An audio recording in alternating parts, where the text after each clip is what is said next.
They just hit 3 shots. We're live. All right, hello everybody, and welcome to Temple Baptist Church right here in Hattiesburg, Mississippi. I am Trellis Williams, right here with Dima Mixon and Ollie Hammonds. We got us a show. It's the Championship Gameday Show, and so we got 4 championship games at least. It's double elimination, so if the loser bracket team gets the win, you're going to an extra game.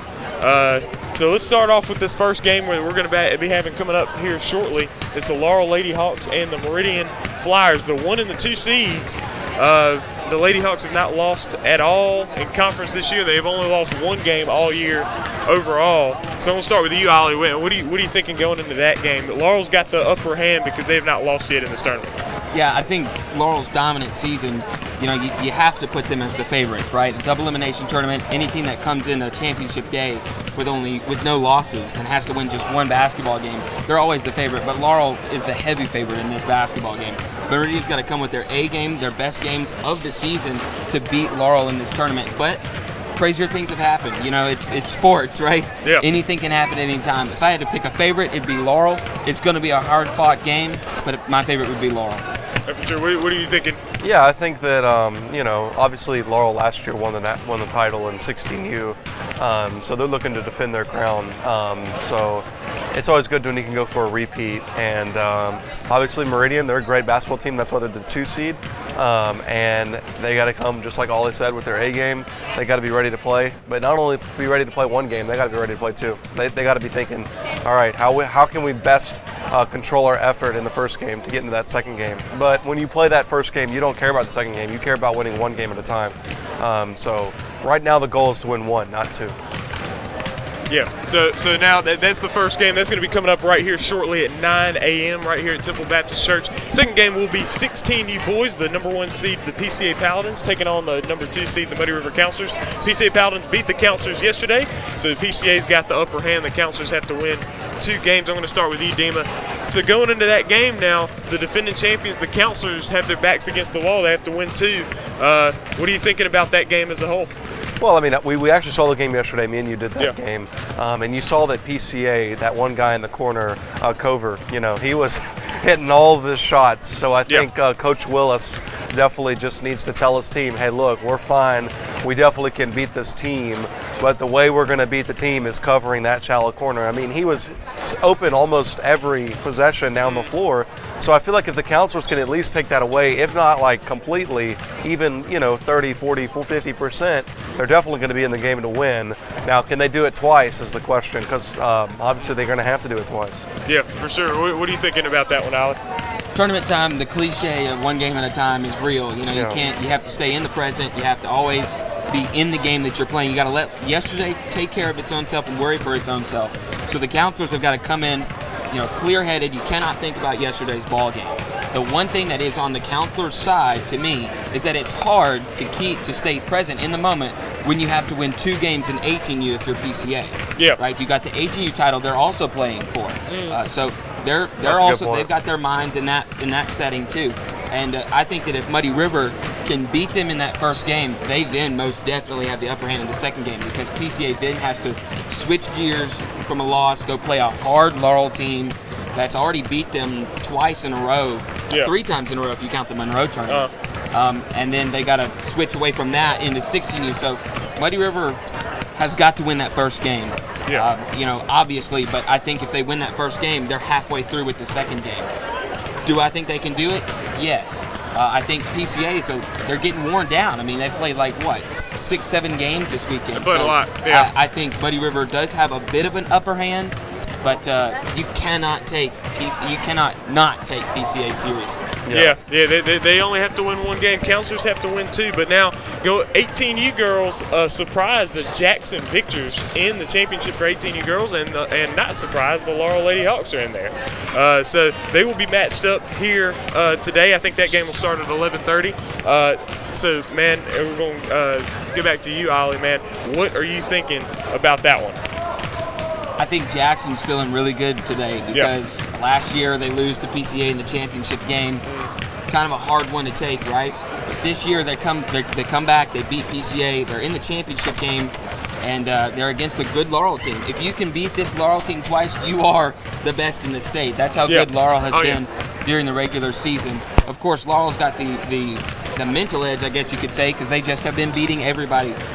But I think you cannot, if you're Laurel, come in this game thinking, well, we got this. You got to play this one hard, and you cannot lose that first game if you're Laurel. So I think it's going to be a good game. Oh, yeah. What are you thinking about that one? Yeah, so me and you went up to Laurel to watch that game right. a couple of weeks ago. And for the most part, it was like Rummels could not get going. Yeah. So for the Victors, if Rummels can at least get going and generate some offense for the Victors, you'd think that they at least have an opportunity to win. Oh, yeah. Now, am I picking them to win? Probably not. But, at the same time, like Ollie said, their championship was beating PCA, avenging that last year's title loss. Yeah. Like, I know, I'm a huge Ohio State fan, and in the semifinals, Ohio State beat Clemson 2 years ago after a heartbreaking Clemson loss in 2019. And nobody cared about the championship. Everybody cared about winning that game and avenging that loss. Yeah. So so we have to give already credit enough for the Victors to beat PCA, who I bet all of us predicted PCA to be playing Laurel today. Yeah. Exactly. So that's already credit enough. Now the championship, if they could win it, it'd be great. But obviously, Laurel is just well coached, amazingly coached. They have great talent, two really, big centers it's really just hard to stop. And but if they can stop them, we'll be in for a good game. And we hope that we were in for a good game. Yeah, and to speak to what he's saying, you cannot, if you come into championship Saturday at all, you cannot count that season as unsuccessful. You've had a successful season if you've come into championship Saturday, especially if you're Jackson 18U girls. Because the Jackson 18U girls, you're right, their championship was beating PCA, and now they're here when nobody expected them to be. They got to be feeling good about anything that happens today. Yeah, for sure. And so also that was big because we talk about the PCA thing. PCA were back-to-back champions, so to beat them, now you know the defending champions are not in play anymore. So there will be a new champion in 18U girls. It feels like Laurel's defending the championship, but they're not defending any championship because they haven't won it. So so even though they've been dominant this season, they're not defending the championships. They're still hungry just as much as if anything, Jackson was in the finals last year. So if anything, it's Jackson's to lose. But I know. Obviously, not every year you're going to come back with the same talent as you had last year. So and the championship pedigree. I'm sorry to keep talking over you, but the championship pedigree, and you can't look at championships won. You got to look at championship games played because championship Saturday is a completely different day. Yeah, and every day it is. Let's look at last year. Laurel Knighthawks, 18U boys. They destroy PCA on Friday, come back, and it's a tight game on Saturday. Oh yeah. Every team reaches down. There is no more tomorrow. Yeah. So. Yeah, exactly. And it's just like March Madness. It's basketball. It really, obviously, there's talent, but it doesn't matter if the talent. It's championship Saturday. It's not like Meridian's going to come in here and just fold. They're wanting to win a championship just as much as Laurel is, Yeah. And in the same instance for the Jackson Victors, they're not coming in here thinking, man, we can't beat them. They're thinking, man, we're here for a championship. We're just looking to win that first game. We'll deal with the second game, and we're looking to win that first game. So that's why it's always good to see an underdog in the championship. It'll be good. Hopefully, it'll be a good game. And another positive for Jackson is that when I look out here, half of the Knighthawks varsity starters are also going to be playing a JV game. That's right. And Jackson girls have just one game today. That's right. So they're going to be the more fresh team today. Now, Laurel has done that same thing every game this year, and they still have beaten everyone. Yeah. But I think Jackson's got to be feeling good about their chances today. Yeah, for sure. And so to the last game of the day, even though we don't know how it's going to go with double elimination, we'll see how the games turn out. But that will be the Laurel Knighthawks, who are the number 2 seed, taking on the PCA Paladins, the number 1 seed. Now, the Laurel Knighthawks won an overtime thriller, 62-61, over the PCA Paladins, so the Knighthawks have the upper hand right now. PCA looking to get 2 wins. They're the number 1 seed. They've never won an 18U boys championship, so they are looking for one this year. Right now, they've got their backs against the wall. What do you, Dean, I'll start with you. What are you thinking about that one? I think obviously that's the grand ticket of the day. We're all looking forward to that game. Yesterday, I predicted that Laurel would win. I really thought they'd win by more. because Colin was not playing. And I think if Colin plays, PCA will definitely take the first one. But if he doesn't play, I don't know. It's going to be. I think it's just difficult.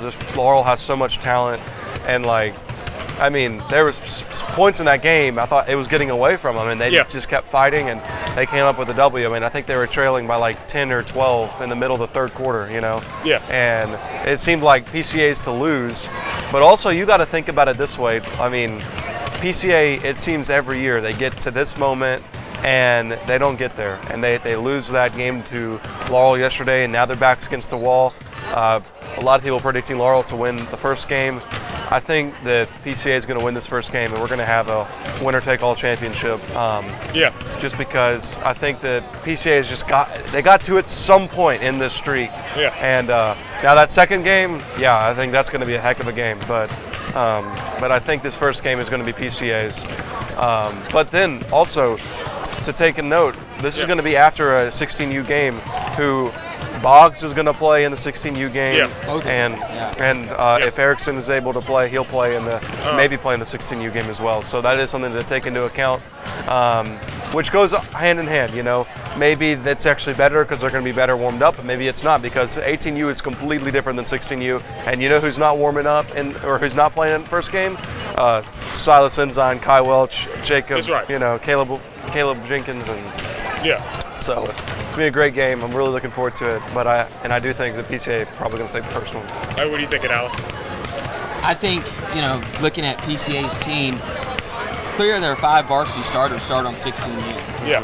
And Coach Chris has clearly shown every team in this tournament that he wants to win that 16U championship at all costs. I mean, he keeps his foot down on that throttle, and he keeps going. The game against the Knighthawks yesterday morning, he had his starters in there in the fourth quarter when they were up by like 20. So it's clear he wants to get these W's in 16U. Yeah. So he's going to go for that 16U championship this morning.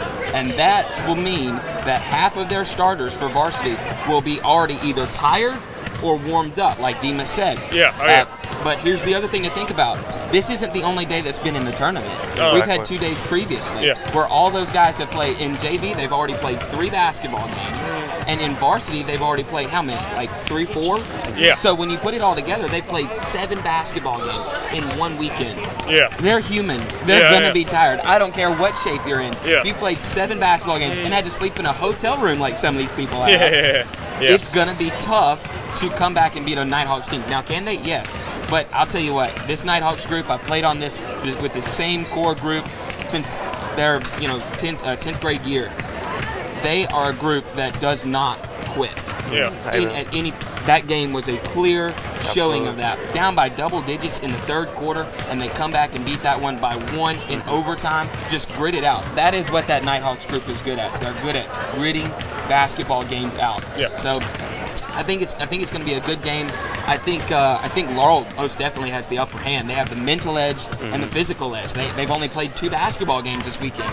That group. They've also got me on the bench, so we're shored up on bench talent there. Oh yeah. So I think Laurel's got the upper hand, but I would not at all by any circumstances be surprised if PCA wins that first game. Yeah, and I think it just comes down to whether or not Colin's going to play. Like, I really do. Yeah. Like, if he doesn't play, and that's been the big hit for the tournament. Exactly. Right? For the PCA 18 and boys. When we talked to the coach yesterday, I don't know if it was off record or not, but he was saying that he wasn't sure if he was going to play the first game against Laurel, not the championship, but yesterday's game.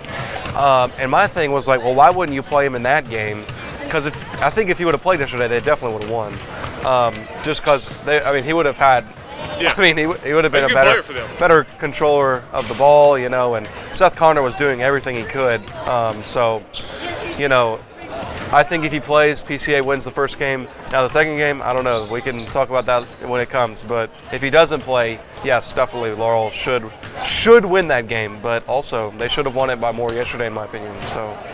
Yeah, so we will see how it goes today, but there will be a game that would be interesting. It'll be a wheelchair basketball game.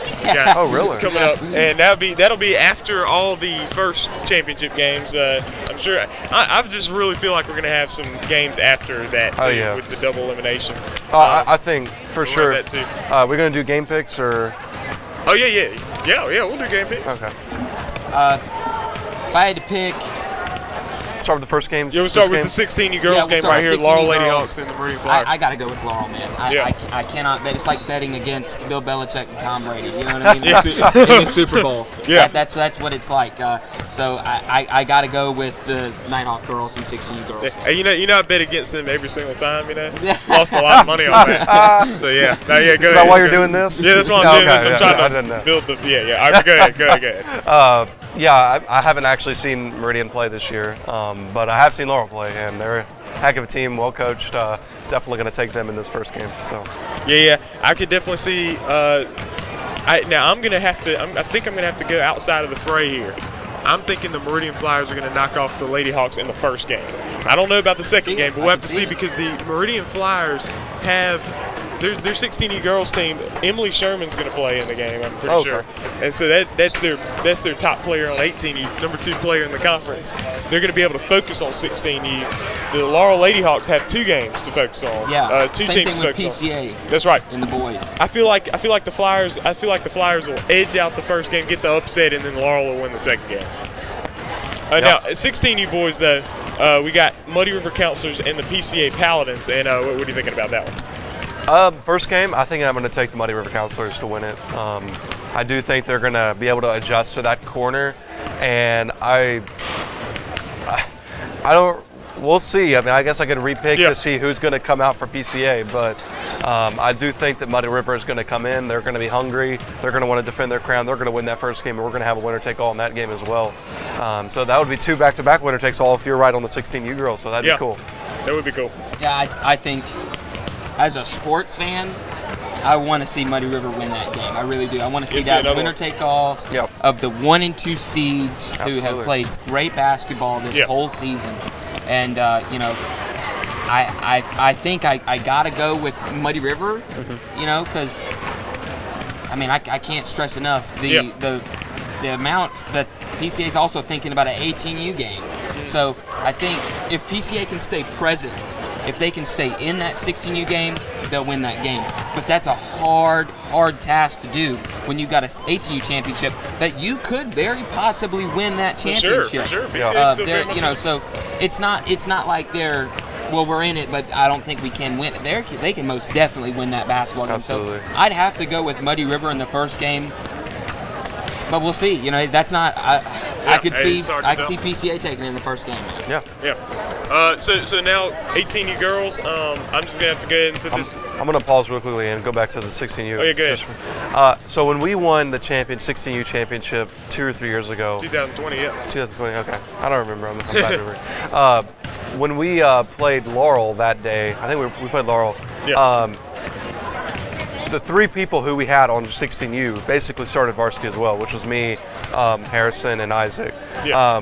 And we would switch on who started varsity. But just like Ollie's saying, we could focus on 16U because, obviously we were in the varsity championship. We could focus on playing that game and focus on how we're going to stop Laurel and how we win that game. There was nothing to take your mind off. Exactly. You had to be present. But, for example, if we were playing in the 18U game, I'm sure me, Harrison, and Isaac would not have played as much as we did in that 16U championship because we basically played the whole game. Yeah. So that is very important to note, especially since PCA, which I'll get to when I'm my prediction in the 18U, but that is a very good point. And just to emphasize that point enough that when you have another game to prepare for, it is more challenging than it seems. Yeah. Yeah, and moving over to some 18U girls action, so I'm going to have to go ahead and say my prediction would be the Laurel Lady Hawks. Credit to the Jackson Victors for making it to the championship game. Yep. But the Lady Hawks have just been running the show this season. They're 21-1. I mean, you know, you can't really call against that. You know, so. But what are you thinking about that? I think I'm gonna have to go with Laurel, man. I'm with you on that. I think here's the thing though for Jackson, you cannot walk away from it today and go, well, we lost in the championship. Yeah. No, you've had a very successful season to make it to the championship. I think that the difference in the 2 teams is Laurel needs to win that game, and it would be nice if Jackson did. Yeah. You know what I mean? Laurel needs to win that game, and you know. I think for sure if they shore up this 16U girls game here in the beginning, they will most definitely win that HNU game because once again, they don't have another game to think about. But I got to go with the Lady Hawks on that. Definitely. I mean, Lady Hawks. I mean, they just sure. I mean, they have the. I don't have anything to say. Like, yes, they're going to win. Out of all the conference teams, they have the best record. And that includes any division. Now, so heading into 18U boys, this is our last one. Laurel and PCA. I think that PCA will pull it out right at the end in a close game in the first one, just like that. I have a tough time calling a second game. I really do. I think PCA is going to force it. Also, I'm just kind of hoping to see some more action. I want to see some games that come down to the end, and it's one game, and it's all in that one game. But anyway, Demon, what do you think? Yeah, I got PCA winning the first game for sure. I think they're going to do it, and I talked to two of the players right after the Laurel game, who are two of my good friends from like speech and debate, and they just looked at me and said, "We'll see them tomorrow." So they weren't even thinking about who they were playing next. They said, "We'll see Laurel tomorrow." So I think they're going to be ready. They're going to be going to go. But I do think it really just depends on whether or not we're going to see Colin. If we see Colin, I definitely take PCA. But even if we don't, I still take him.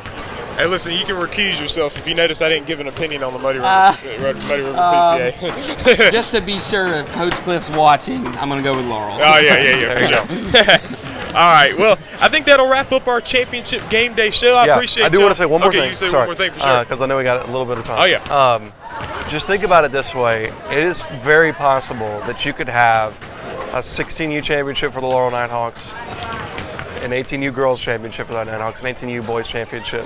That is very, very incredible. And that's dominant. They already won the 14U girls championship. championship. I was about to say, the Lady Hawks have a great chance to kind of put themselves, write it in stone that they are one of the greatest girls organization in the conference. And this could possibly be the best season for a girls organization to win 14U, 16U, and 18U. That's incredible. And the Knighthawks organization, in the past it was Jackson that was the dominant organization. The Knighthawks this year have a chance to win 4 of the 6 state champions. That's exactly right, which is what I always said. So for years past, it's been Jackson. And I was telling you this last time we saw each other at the Jackson Victors versus Laurel game. That's right. I said, do you think the power has shifted over to Laurel, where now they're the team to beat? Because, when we called these games last year, it seemed like Laurel was the team to beat. And now this year, it really seems like they're the team to beat. So you got to give credit to all of the coaches and all of the staff, their administration, to turn Laurel into the team to beat now. So a lot of credit. I'll tell you this, and then of course you have the PCA Paladins in there. They've always been a top seed and always have been competitive. This year they just want to put the ice in they want to put the cherry on top. They want to get that championship win in either 18U boys, 16U boys, or both. And that's Coach Erickson. He's going for both. If he gets both, man, he'll be fired up. So for sure. So, and we'll be here to call it. We're ready for it. For sure. Yes, sir. So right now we're about to be shortly. We're going to be calling this 16U girls matchup between the Meridian Flyers and the Laurel Lady Hawks. So thank you. We'll step aside to get prepared for that one. Thank you for tuning in, and please stay tuned in. This is the MSAHA Finals on TSJW Network. We'll be right back.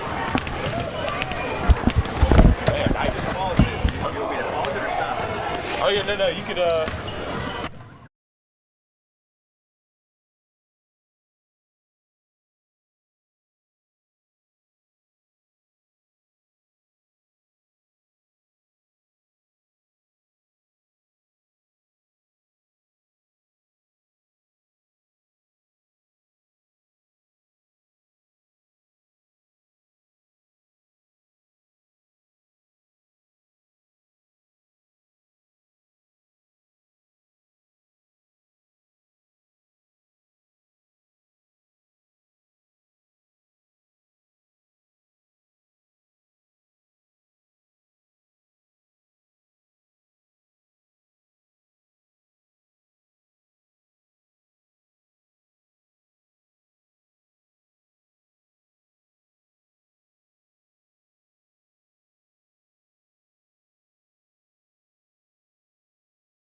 Okay, I'm gonna let you sit at the table.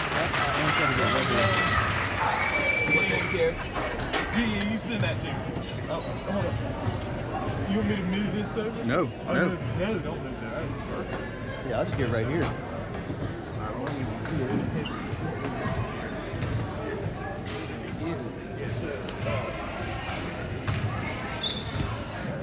Hey, 3 points made, 3 points assisted.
All right, so we're checking right here.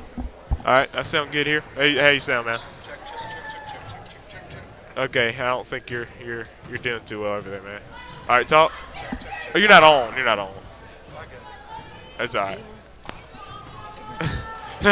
You on now? Check. There you go. All right, talk again. Check. It's funny because I'm literally on Southern Miss TV and I know how all this stuff works. Yeah. I can't even remember to turn it on. You good? How you sound? Yeah, good. Here we go. All right, now the tip-off is won by the Laurel Lady Hawks, and so now Championship Saturday, baby. That's Holly Ensign in the lane putting up the shot. That's no good, and the rebound is fought for and loose, and it will go to Meridian. So now, it'll go to Laurel on the baseline. I think it was off of Lydia Archie on the baseline there. Yeah, and Sherman is in, just like you said. We might see her today. She definitely started. Meridian definitely can go all in for the 16U championship. Yeah, and the ball is rebounded there by Laurel again, and now it's gonna be a jump ball underneath.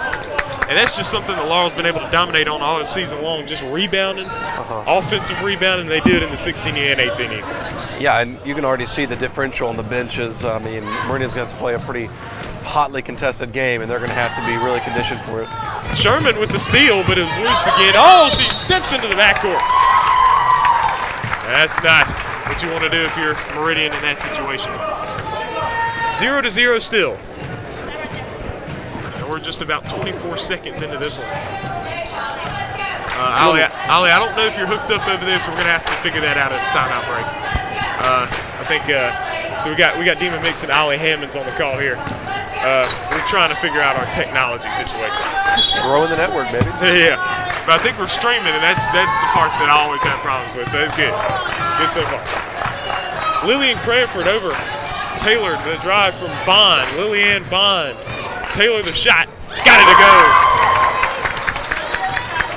I think that's Anna Taylor, right? Yeah. Yep, that's correct.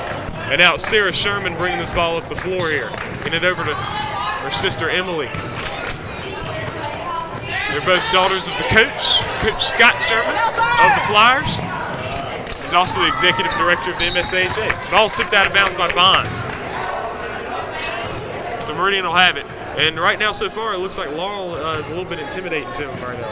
Yeah, I think it's just getting those nerves out. They know it's Championship Saturday, and, you know, get some of those nerves out. Once they start running up and down the court a few times, they'll settle in. Archie on the drive. Lydia Archie to the basket, not able to finish. Rebound Taylor. Taylor's on the move. Coming against Ella Archie. And Archie got into her, fouling her. Pushing her a little bit on that drive there. That's what they call it, a push.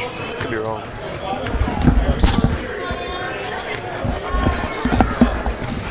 Correction, Emily Taylor. My bad to the Taylor family if you're watching. It's her name's Emily. That's my fault. She misses the first free throw. So she's got another one coming up here. Second one is good. So now 2-0, or should be 3-0. It's 3-0 lead for the Lady Hawks. Now on the move. Emily Sherman. Sherman all the way to the basket. Oh, she throws it out of bounds. She's not able to roll that off her fingers. It just kind of almost looked like she anticipated the contact there. Yeah, it looked like she was looking for contact. She did get some, but obviously it wasn't enough for a foul. And I think the refs may let them play a little bit today. It's Championship Saturday. Come on. Get it to the wing. That's Emily Taylor. Getting it inside. She lost it. Out of bounds.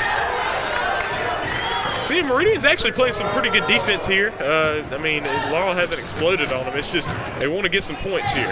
Pressure, full court pressure from Laurel. They get it in. Gets it over to her sister Sarah.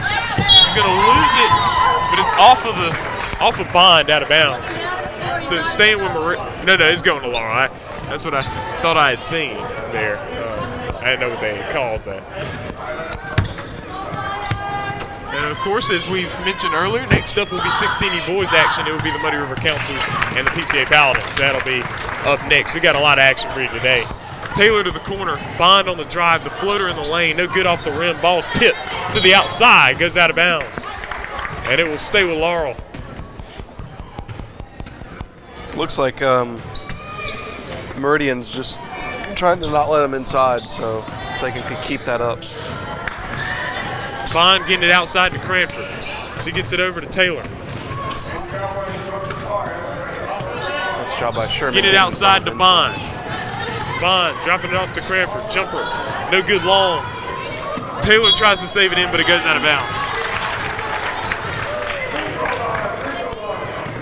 We got 4:48 to play here in the first quarter of this championship ball game. The Laurel Lady Hawks only have to win one game to win the championship. Now on the run is Roberts on the layup. No good. Rebound. Oh, it's behind her head. Oh, she falls to the floor. That's a jump ball, and it's going to the Lady Hawks. Yeah, it looks like Meridian's just kind of still having those jitters around. They're not really starting an offense or anything. They're just kind of just driving right to the rim and like throwing it up or something, you know. But they got to get some offense generating. Run their play. Just calm down and run the play. Here we go. Corner drive from Cranford. Floater short. No good. Rebound Taylor. She puts it back up and she gets it to go. It's 5-0. Good shot by Taylor, and Meridian's got to kind of bounce back here, not let it get away from him early. Just over 4 minutes to play. Sherman all the way. Oh, they called an offensive foul. Wow. And Coach Scott, he didn't like the call there over there. Yeah, I don't know about that one. She didn't really have much position, not to mention she got there pretty late. Look at the replay here. Yeah. Oh, yeah, she was there way too late. I don't know about that one. Yeah, so that's what that is there. Oh, we got the scoreboard wrong. Okay, we got to fix that. We got wrong logos there. We'll fix that at the timeout break just to let you know. Because the Laurel Lady Hawks don't have a counselor's logo and the Meridian Flyers don't. Just got County Flames logo. So I'm sure you wish the Lady Hawks had a counselor's logo. Yeah, that's right. That's right. Go whoop up on some people here. Yeah. Cranford over to the wing. Taylor inside to Ensign. Ensign to Taylor. Taylor looking, dropping it back down. Now in the post is Ensign and travels in the lane. Good defense there from Meridian. So Laurel's running this 4-man up press with one person back to cover that throw, that long pass over the other 4 guys. So they don't put anybody in on the inbounder. So the way to beat that is just like Meridian did. They spread them all out, then they run one up really quickly, then throw it back to the inbounder since nobody's on the inbounder. So you're going to see Sherman inbound the ball on that press break most of the time. Archie with an air ball long goes out of bounds, and I think chasing it down was Roberts, and she tipped it out of bounds.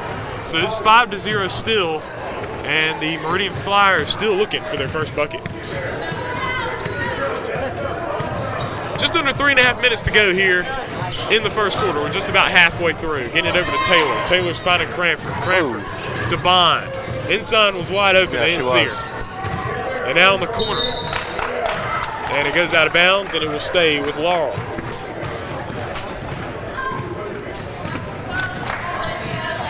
Puts it in Cranford.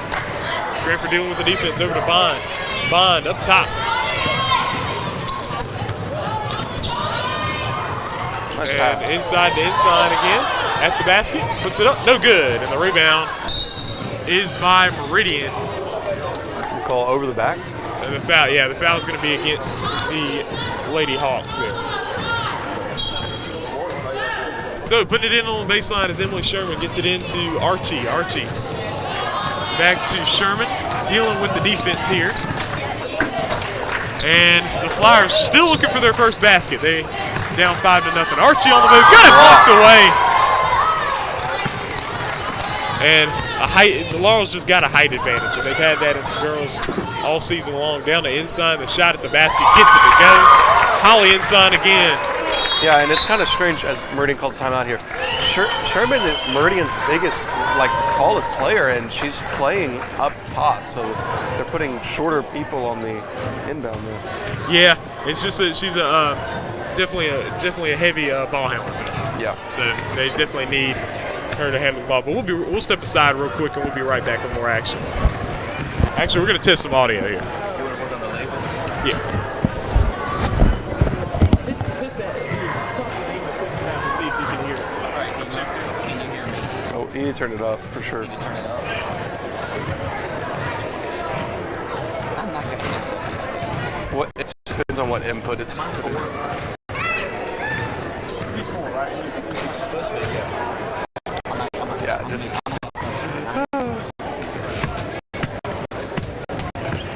All right, talk. All right, testing 1, 2, 3, 1, 2, 3, 1, 2, 3. That is so good. You got me, Nemo? I mean, I can hear you, but it's like pretty low. It should be louder. I don't know.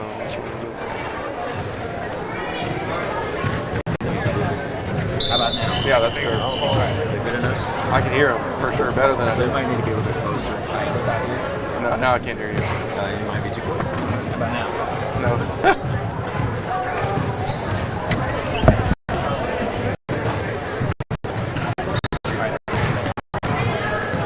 Testing 1, 2, 3. 1, 2, 3. 1, 2,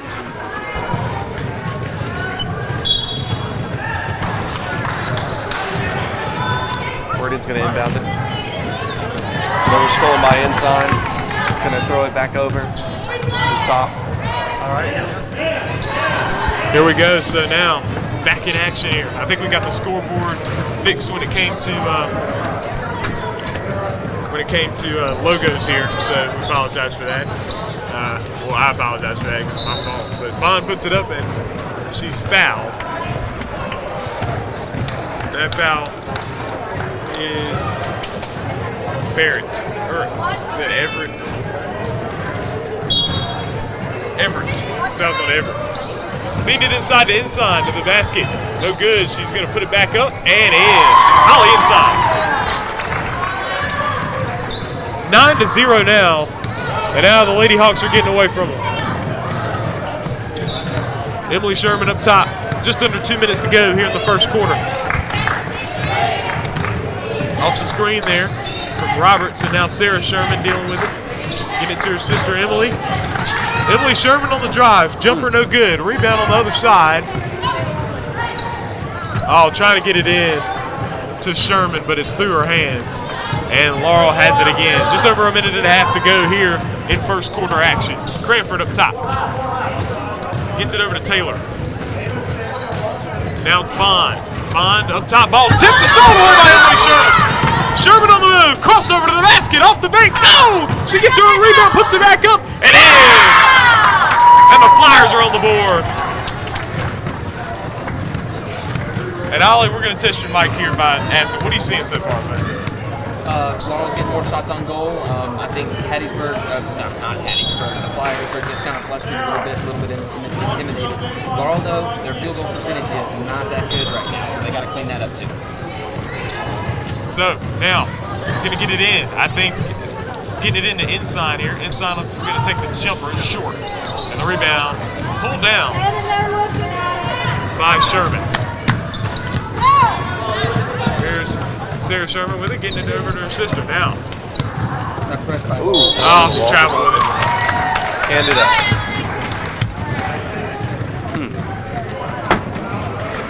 Looks like she's a little frustrated with herself, but she's got to calm down, and they're fine. They just got to make some shots, and they're playing good defense. I mean, hey, she knows. She's trying to figure out where she can sit. Yeah, so now Cranford to Taylor, over to the corner, Bond, back up Taylor. The Lady Hawks up 9-2. Good steal there from Roberts. And now getting it over to Sherman. Sherman trying to keep that ball, but now they're dealing with this pressure here. They gotta get Sarah Sherman in the backcourt gets it over to her sister. 7, 8. And Emily Sherman will break the pressure. 7 seconds. All the way, driving into the lane, puts it up off the bank. No good, missing again, and a foul on Meridian, and not what you wanted. As Emily Sherman's the one to pick up the foul. I think she's got, is that her second? That's tough for the Flyers, and she is their top player, number 2 player in the conference voted this weekend. The time runs out, and they got the shot up too late. 9-2, the Laurel Lady Hawks in control right here from Temple Baptist Church in Hattiesburg, Mississippi. We'll be back with more action, second quarter action right here.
All right, we're back. Second quarter action right here, right at you from Temple Baptist Church. And looking to get it in is Sherman. She's got 2 fouls. She's going to have to watch that. She's got it back again here. Quick thing, Trellis. Lady Hawks only shot 30% from the field. So 30% from the field so far, the Lady Hawks. And appreciate that, Ollie, because I never had stuff like that during the games. Did you just do that math? You're better at math than I am. Telling you, I've done 7th grade math so much. Up top, the Lady Hawks have it over Bond. She thought about it. I don't know if she thought about the shot there, but inside up top now. Dropping it off. Taylor looking. Back up top. Cranford gets it over to Bond. Bond on the drive. Gets it over to inside. Oh, blocked away by Sherman. Mercilessly blocked. And Sherman takes it back again. She's got it. She's taking on the defense. On the drive. Oh, wait, left hand for that. Oh, she missed it. Got it back. Why didn't she go back up? And that's tough because that's one thing that has to kill you if you're a Meridian Flyers fan. She gets to that lane and missing those layups. It's just tough there. That was almost a walk. Everett over to Archie. Lydia Archie with it on the wing up top. Now, it throws it away. Inside with the steal, and the Lady Hawks have it again. Quality defense right there. All right, so here we go. Getting it over to Taylor. Taylor trying to feed it into Bond. Bond against the defense, putting it up, no good. Rebound, Sherman. Looks like Laurel's come out of that pressure just a little bit. Yeah, so they got Emily Sherman here in the backcourt here. She's trying to find something. Getting it over to Roberts. Back out Sherman. Sherman will take the 3. Oh, nearly got it. And I'll tell you, in a 16U girls game, a 3-pointer goes a long way. But I'll tell you, it's 9-2. Ooh. Cranford able to keep that pivot foot and gets over to Bond. Lillian Bond getting it over. Now dropping inside, that's Taylor. Taylor thought about it. Now being guarded hard and inside. Fouled in the back, and that's her 3rd foul. Wow. Emily Sherman picking up her 3rd, and that is trouble for the Flyers. Yeah, and I honestly think she should, as she is going to stay in the game here, she's got to be careful. And they didn't move her down low, or they may be playing man, actually. They don't count that. They Another thing, called something on the top. Flyers have gotten 10 shots on goal from the field, and they've only hit 1, and they're 0 for 1 from 3 points. So field goal percentage, they're 10%. Not going to cut it. Yeah. So, got a 7-point game. Lead for the Lady Hawks. 4:46 to go here in the second quarter. So now, Bond going to drop it in to Cranford right under goal for finish. Oh, man, he got girls falling all over each other. 11-2. Get it in. Sarah Sherman's going to get it back. And Emily Sherman did she's on the bench here. But she has 3 fouls. But that foul's on Lillian Bond.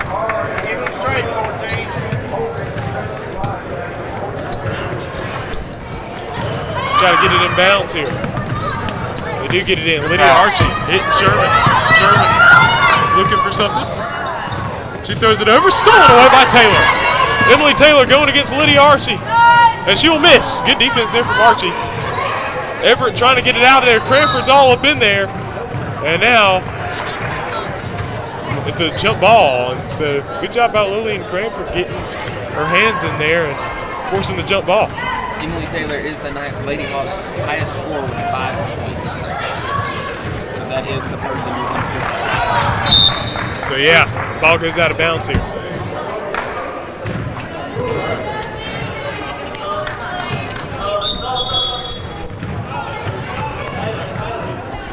So now, coming into the ball game,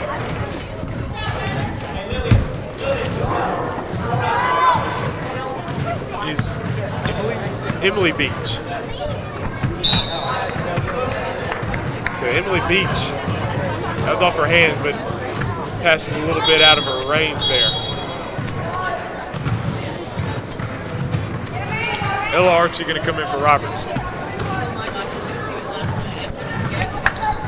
Trying to get it in. Oh, they throw it up over the top. That's Ava Archie. All the way. Blocked, but foul on the way to the basket.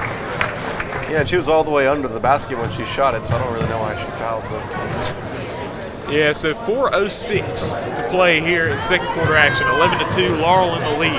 And the Lady Hawks, if they win this game, they will be 16U girls champions. They would repeat. Meridian's looking to force another game today.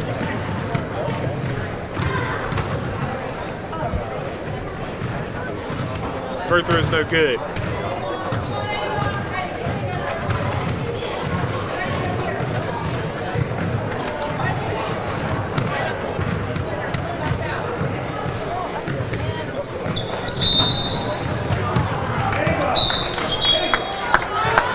She'll miss them both. That's crazy. It's crazy to have 3 sisters playing on the same team at the same time. That's actually crazy. So now, bringing it up to Cranford. Now tops Beach.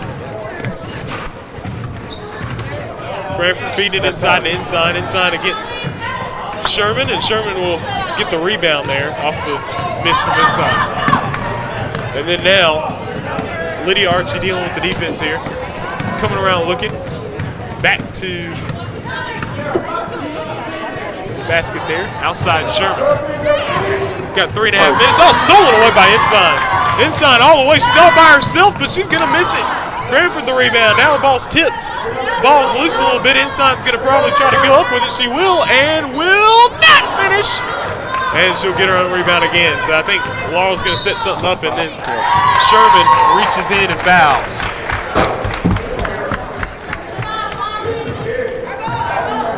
So just over 3 minutes to play in the first half. Who was that? Who got that foul? Sarah Sherman got that foul. Timeout called by the Meridian Flyers. Score 11-2. The Laurel Lady Hawks in the lead. The scoring has kind of stalled out a little bit, but we'll be back with more action right here from Hattiesburg.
All right, so we're back at the basket. Bond putting it back up, no good, and the ball's tipped out of bounds. We'll stay with Laurel on the baseline. 11-2, just over 3 minutes to play here in the first half. This is championship basketball right here. Beach outside to Cranford. Cranford back to Beach. Beach looking, she'll take the shot in the lane, off the rim, no good. Everett trying to get the rebound, she will get the rebound, but guarded by 3 Lady Hawks. Ball goes out of bounds, off of Bond, going to Meridian.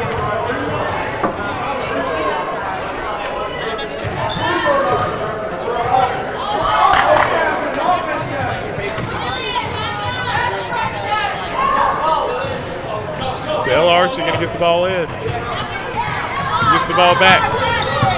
Coming down the floor against Cranford. Driving. Oh, she lost her footing.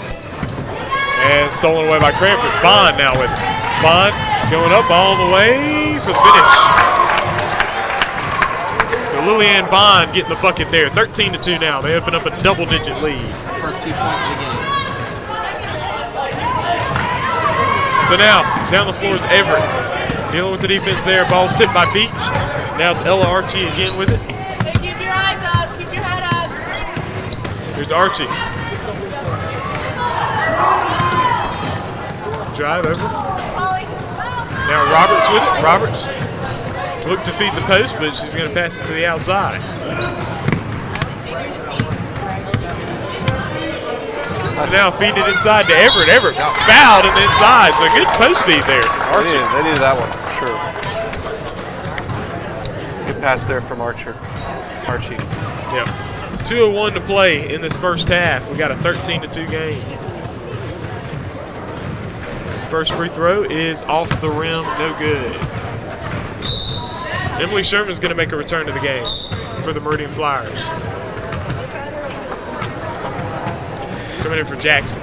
Yeah, and Emily Sherman, I really like those shoes she's wearing. I kind of rocked those shoes back in high school. Oh, yeah. All right, then. Second free throw. Pops out. Cranford the rebound. Lillian Cranford. She's looking up the floor there. Oh, good pass down the Beach. Wide open. Oh, she's going to miss. Rebound's pulled down by Roberts, and the Flyers have possession. Archie looking. She's trying to force the issue here. Out to Everett. Everett on the drive. Oh, she's going to find a lane. Oh, and she's fouled on the way to the basket. She missed her last free throw, so she's going to try to get some points here.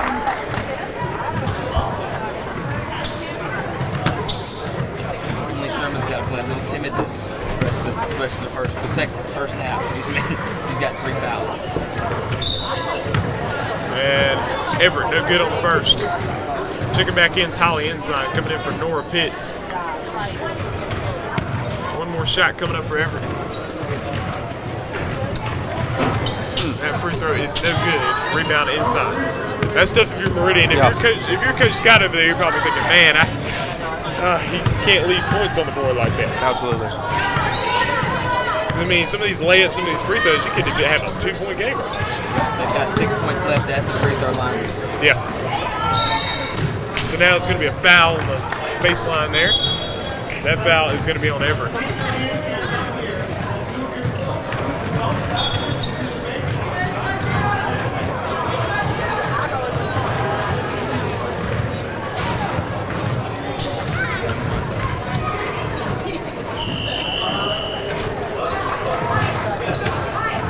So Holly Ensign at the free throw line. 1:20 to go here in the first half.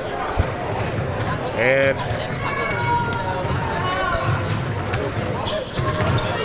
Ensign no good. Ball tips. Now Beach with it. Out to Ensign. Ensign trying to find the driving lane. Feeding it inside. Oh, good defense there from Sherman.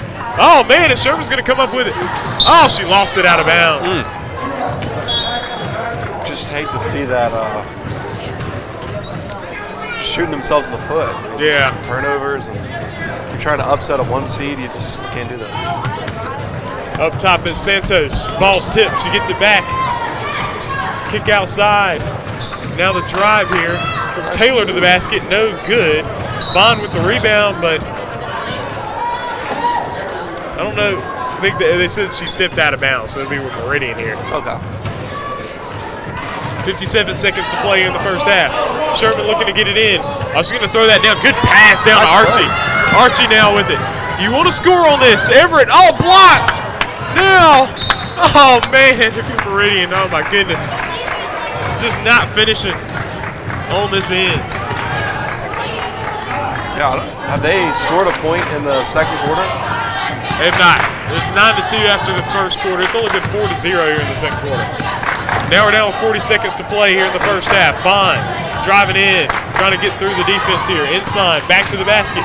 Now ball's tipped a little bit by Sherman there. Now she dribbles again for a double dribble. And it will go to Meridian. 32 seconds to play in this first half.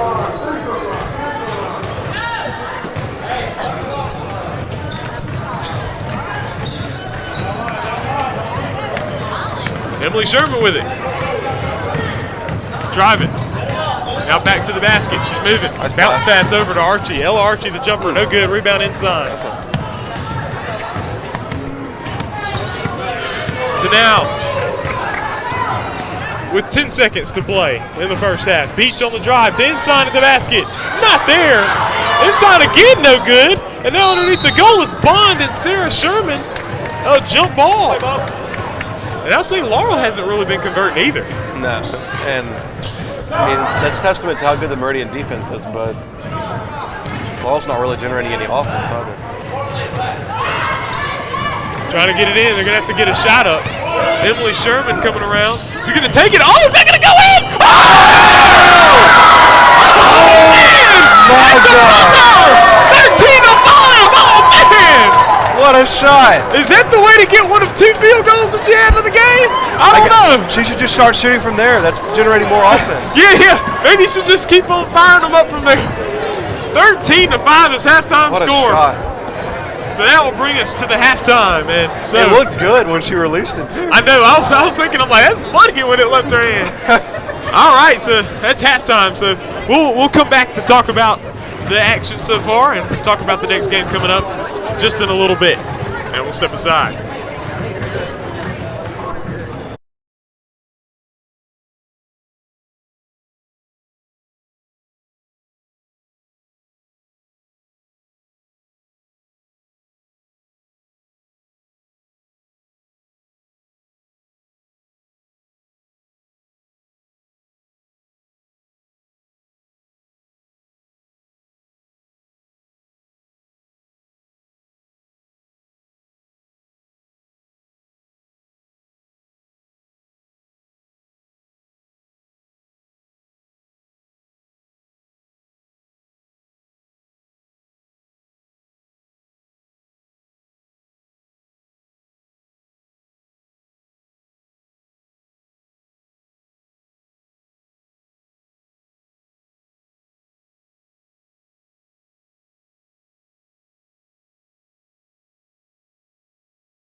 right, we're back.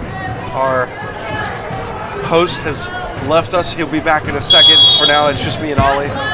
So it's going to be inbound into the Knighthawks and stop and play here. So all of Meridian's players were not on the court. That is helpful to have all your players on the court for the championship. Most definitely. So here we go for the Knighthawks. I don't think I've ever seen that happen. Have you? Yeah. Good drive. Driving it in. It's going to be stolen.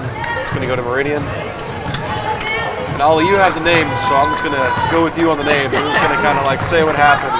Okay. So it looks like. Do till the boss man's back. Here he is. And here's our host. He's made it back. He's back. My apologies there. All right, now down to Bond. Bond with the layup. It's no good. And so now Sherman's trying to keep it here.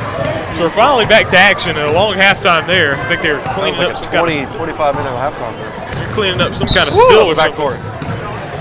Yeah, they ain't calling that. Okay. Thought I heard something. He definitely did something. But there's the shot in the lane. Sherman no good. She's gonna have better control. That's way out of control to try to put that into a spin move.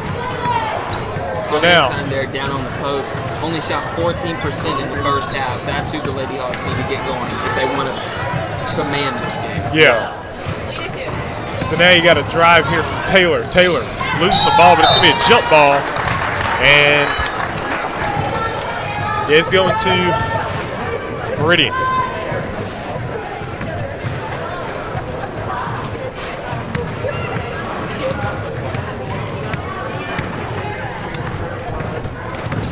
Archie on the move. Kick it, going back to the wing. Ended up to Sherman here. And she double dribbles with it. You know, after everything that's happened, Meridian's really only down 8, which isn't that bad. Yeah. But obviously, in 16U girls, we haven't had that much scoring, so it does seem like more than it is. Branford driving in, Good ball. blocked by Sherman there, and she'll take it away. Oh, getting it up to Roberts. Now Roberts coming. Beach is coming on defense. Here's the layup, and no, she doesn't finish it. Man, Meridian leaving a lot of points on the board here. It's going to go out of bounds. And considering what I've seen, I'd say that Emily Sherman should take it from that white line. All right, she gets it in the post. She's working against the defense here, against inside. Here it goes. Down inside, back to Sherman again. Sherman. Oh, missing right the hole. She's got to put that in. Meridian's got to get somebody else going. Emily Sherman has shot all of their field, has made all of their field goals. She has all 5 moves. And now, rebound is in a jump ball, tie ball.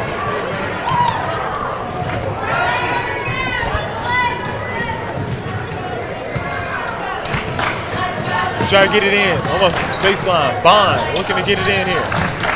Oh no, inside falls, and so she couldn't get it to it. But yep, timeout called by Coach Bradley. That was a good one. Needed to get that one, especially with inside falling, so he didn't know where to throw. Yeah, for sure. So seems like we've had a few players fall since they redid the court. Yeah, well, okay. A little sus. Yeah, a little sus, just slightly sus.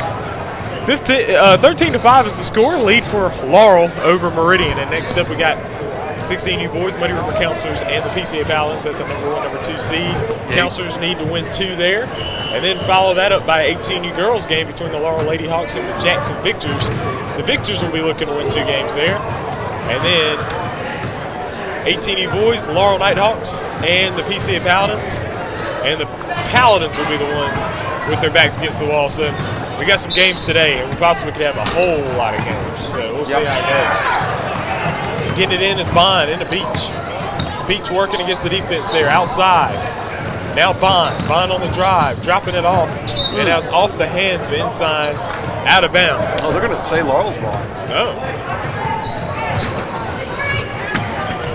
All right. Inside.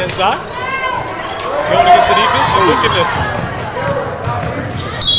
find something. She's might be on. Yeah, it's on Sherman. That's her 4th. 4th foul on Emily Sherman. If she gets another one, she's done.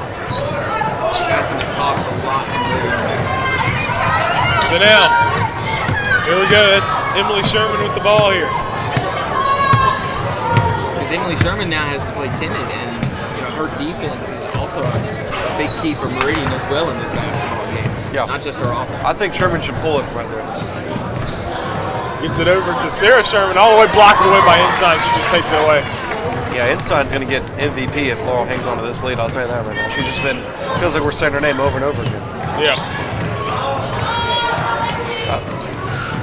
We got corner Bond. Bond on the drive. Putting up a floater, no good, and that ball will go out of bounds. Go to Meridian. Louie's only connected once out of her 8 attempts to field goal.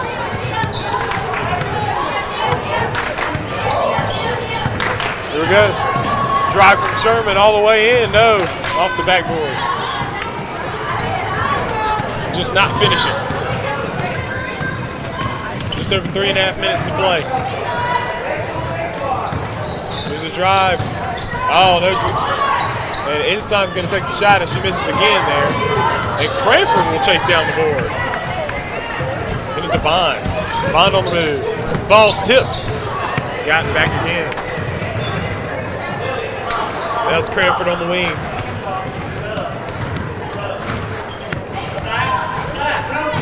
No scoring yet as we're halfway through the third. Cranford lost it but gets it back. She's in the backcourt. Gets it over to Lillian Bond. 3 minutes to play in this third quarter. 8-point ball game. Here we go. Call 3 seconds in the lane on Cranford, I believe. If you're Laurel, the clock is your friend, right? You cannot push it too much. You're only a quarter and a half away from the state championship. You cannot push it too much. Because Meridian's offense just seems to kind of be stalling. They just cannot push too much. I mean, outside of the half-court shot, they haven't even made a field goal since like the beginning of the game. So. Yeah. Beach on the move, looking, kick out to Cranford. Cranford back to Beach. Beach looking, feeds it inside. Now it's inside, dropping it off. Now it's blocked. Sherman's got to be careful down there. It's gonna be Laurel ball.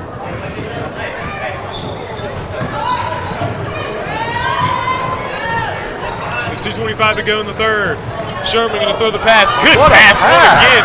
You got to make this. Oh, my goodness, man. Oh, that rebound's by Roberts, and she's going to dribble to the outside. That is so tough. You're back in a half-court scenario.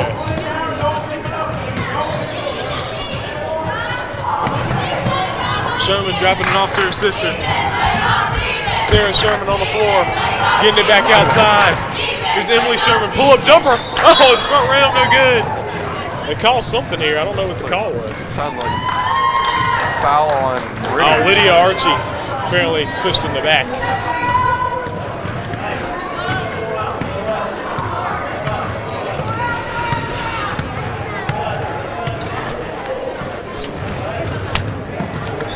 There we go, Bond with it. Outside. Down the corner. Jumper from Cranford. Banks it in! Oh, man!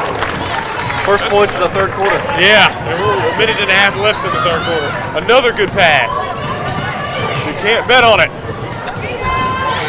Beach tried to get the rebound. Oh, now the hustle. Oh, man, what the hustle?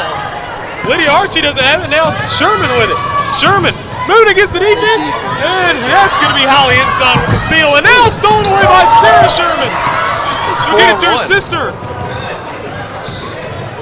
Oh, man.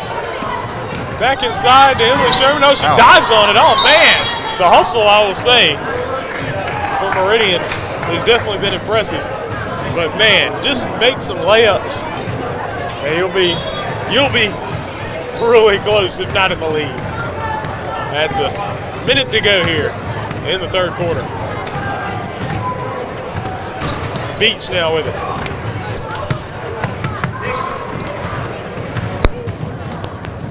So here we go. Feed it inside to Ensign. Ensign. I don't know what that call is. I think it's off of. I think Meridian tipped it out. I think Sherman tipped it out of bounds here. Look, get it in to Beach. On the move. Bond. Starts to kind of settle down. It's weird to say when you're up. Another long pass. Archie all the way. She misses again at the basket.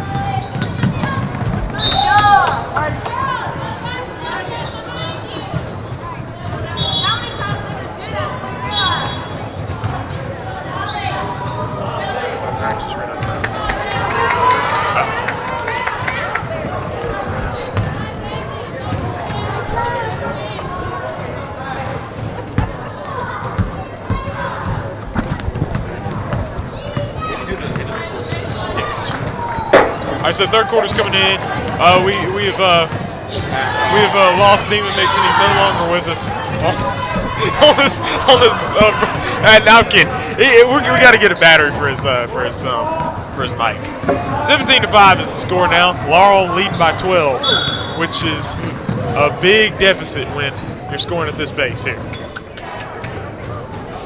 Oh man, he's about to talk and he can't even talk. So I'm mute. 3 seconds.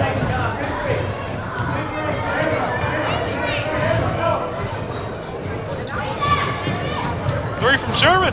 Oh. No, nearly banked in. I feel like these outside shots are a little higher percentage looking than these layups. But we'll be back with fourth quarter action right here from Temple Baptist Church. I will go and get a battery, and I think Pima will get us started on the fourth quarter, most likely. We'll be right back. He gets started on that.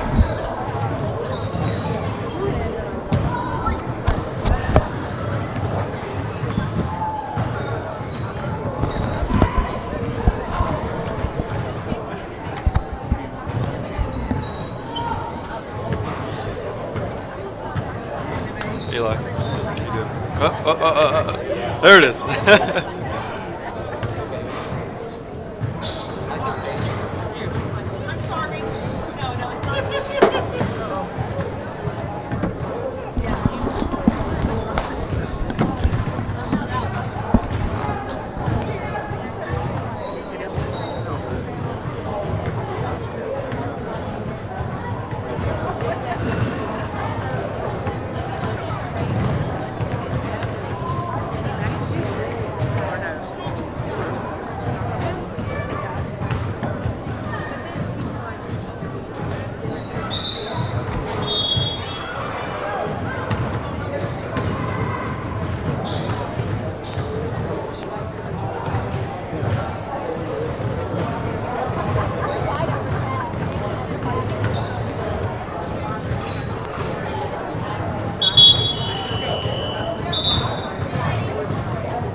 All right, we're back for fourth quarter action here at the Temple Baptist Church in Hattiesburg, Mississippi. We have once again lost our host, very unfortunately.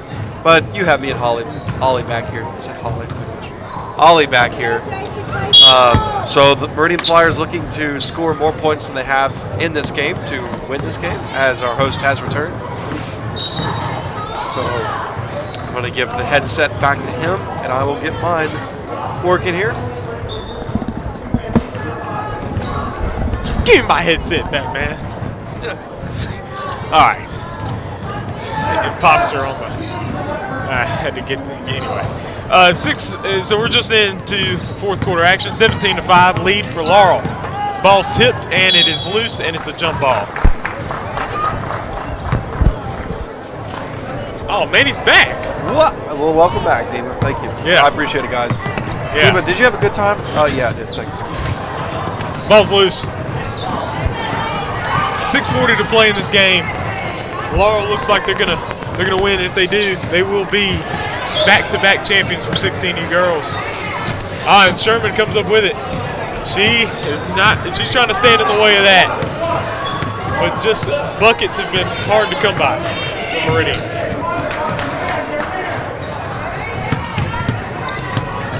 There's Lydia Archie. Oh, she's gonna find an open lane. Good! 17-7 is the score. And maybe if you can find a little momentum here. Beach inside. Now it's Hayden. dropping it off. Oh, good pass. And the finish from King. So 19-7 now. It's inside to Sherman all the way for the finish, left hand. And if you're a Meridian fan, you're asking, like, where was this? Where was these made layups? Yeah. And here's the shot from Santos, no good. And the rebound is by King down low. She's trying to get it outside. The ball is nearly stolen by Everett. Goes out of bounds.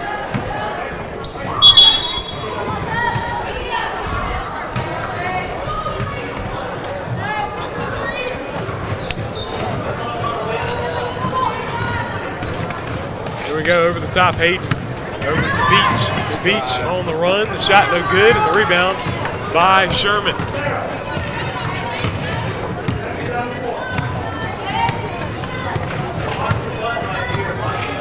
Here's Sarah Sherman with it. Gets it to Archie. Archie. Nice good pass to Everett underneath the goal. She misses. And there's the rebound by Santos. She's on the move. She finds Beach. Beach on the shot. No good. Rebound, Santos on the outside. Back up top to Beach. Beach driving with the left hand, putting the shot up off the backboard. No good. Rebound by Sherman.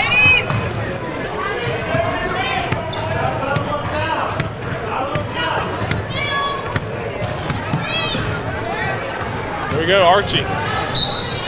Archie's fouled. So just under 4.5 minutes to play in the ball game. The Laurel Lady Hawks lead by 10.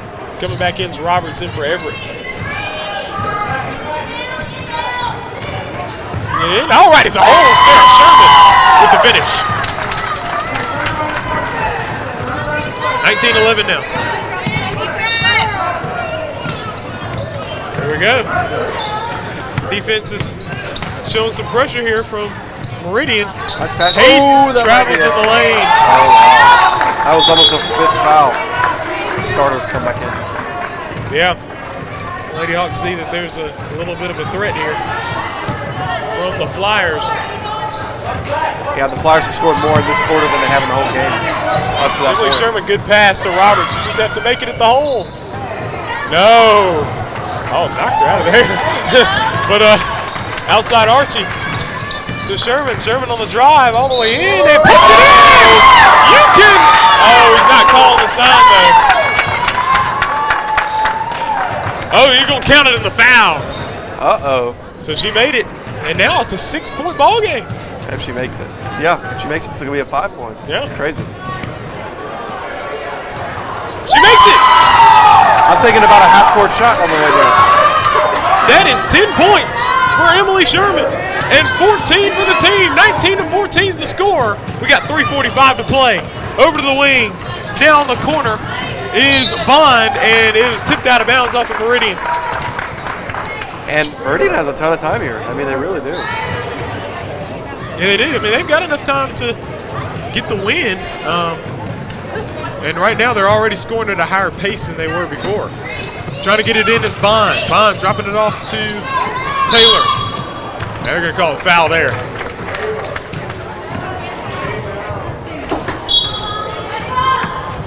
That's Archie picking up that foul. Ava Archie's going to come out of this.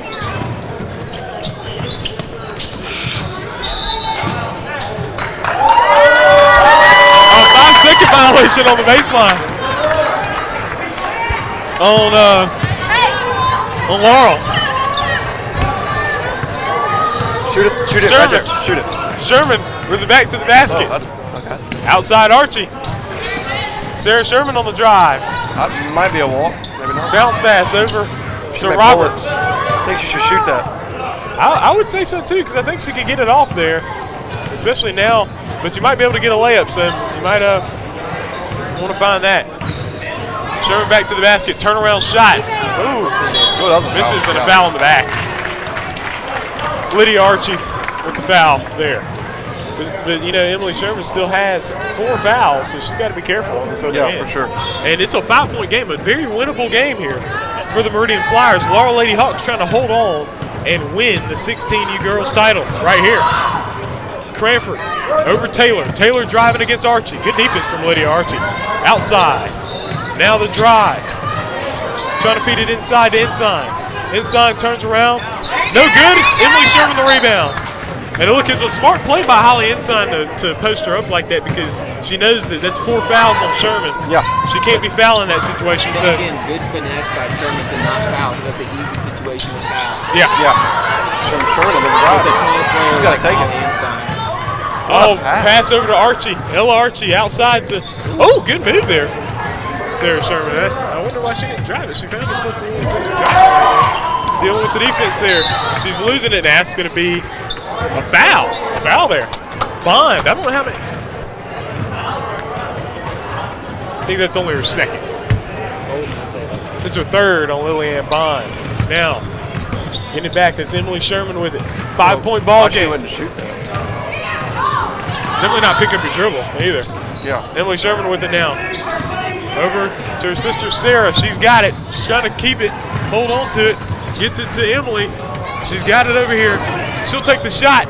Oh, back rim no good. That ball's on the full court there to Taylor, and she'll finish it. And that's a tough one. That's a tough turnaround there. And now on the ground here, Lydia Archie, I don't know if she's feeling hurt or something. That's a tough back and forth there from Meridian. You have on one side, you turn it over, and then on the other side, it's a layup, and you could be cutting it to striking distance. Now you're down 7. Good shot, though, by Sherman. That's what you want right there, right? The three-point shooter, wide open 3. How about just 5? Yeah. If you had 2-possession game, if you hit that 3, that's a good shot. 1:56 to play in this ball game. Laurel in the lead now, and they're trying to close it out.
.156 to play in the ball game. It is 21-14. Laurel in the lead there. Just under 2 minutes away from being the 16U girls champions for 2022. Ella Archie with it. Meridian's trying to make a run here. Gonna need to find some shots. Archie now with it. Bounce pass over to Everett. Ball's tipped out of bounds. Yeah, you got Emily Sherman definitely having 10 points for them. But even she's missed a lot of shots right at the basket, and that's really been the story of the game there. But a pull-up jumper, back rim no good, and the rebound loose, and now Meridian gets it back. Foul there by Bond, her 4th.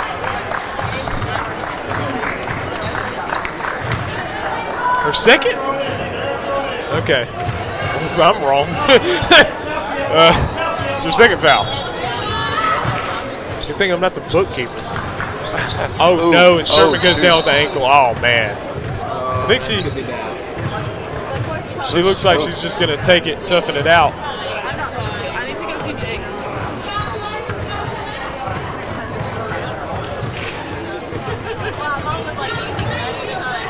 Yeah, she looks fine, thankfully. Yeah. She looks like she's just trying to tough through it.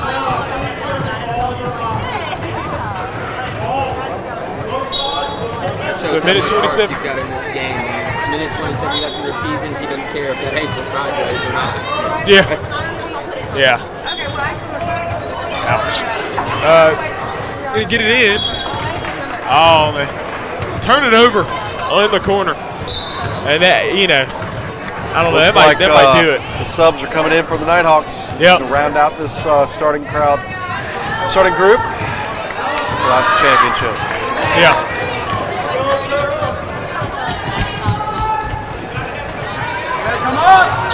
Substitutions in.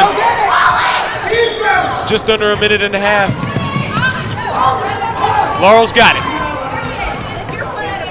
Here we go on the move.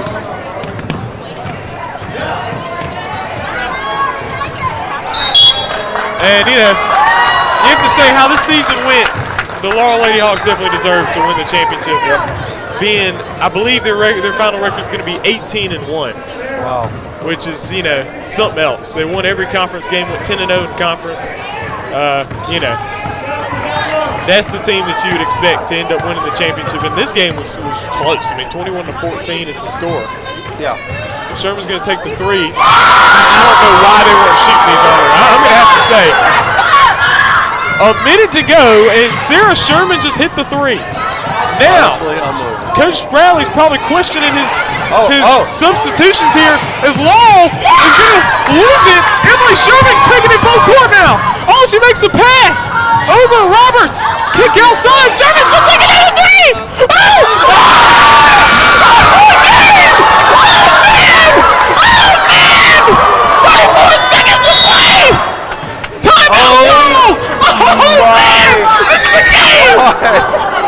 This is a game! 21-20. Meridian saying, oh my goodness. Sarah Sherman with back-to-back threes. Just keep shooting the three. Don't even try a layup. Like, I don't know why they don't shoot them more often. In fact, when they come back out here, pull it from afterwards. But at this point, you're talking about this is a one-point game. So all they have to do is get a stop and one shot.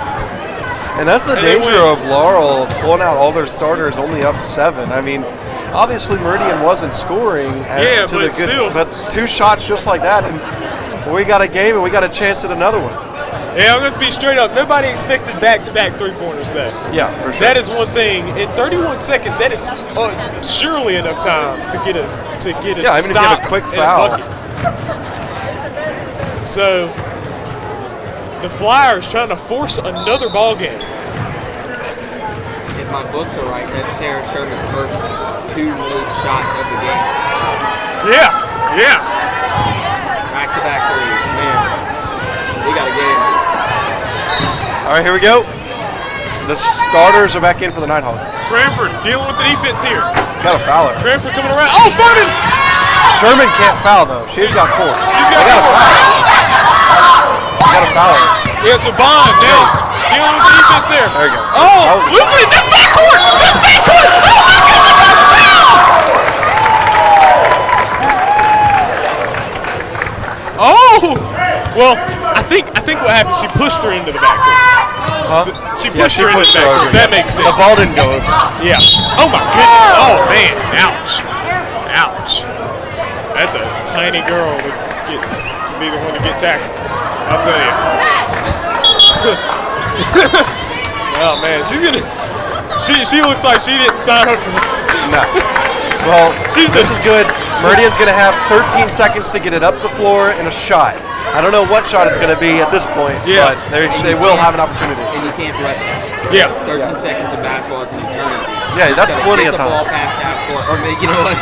Maybe just leave it at half court and shoot it from there. And they're going to have to inside foul! Oh man, what a rebound by Holly inside!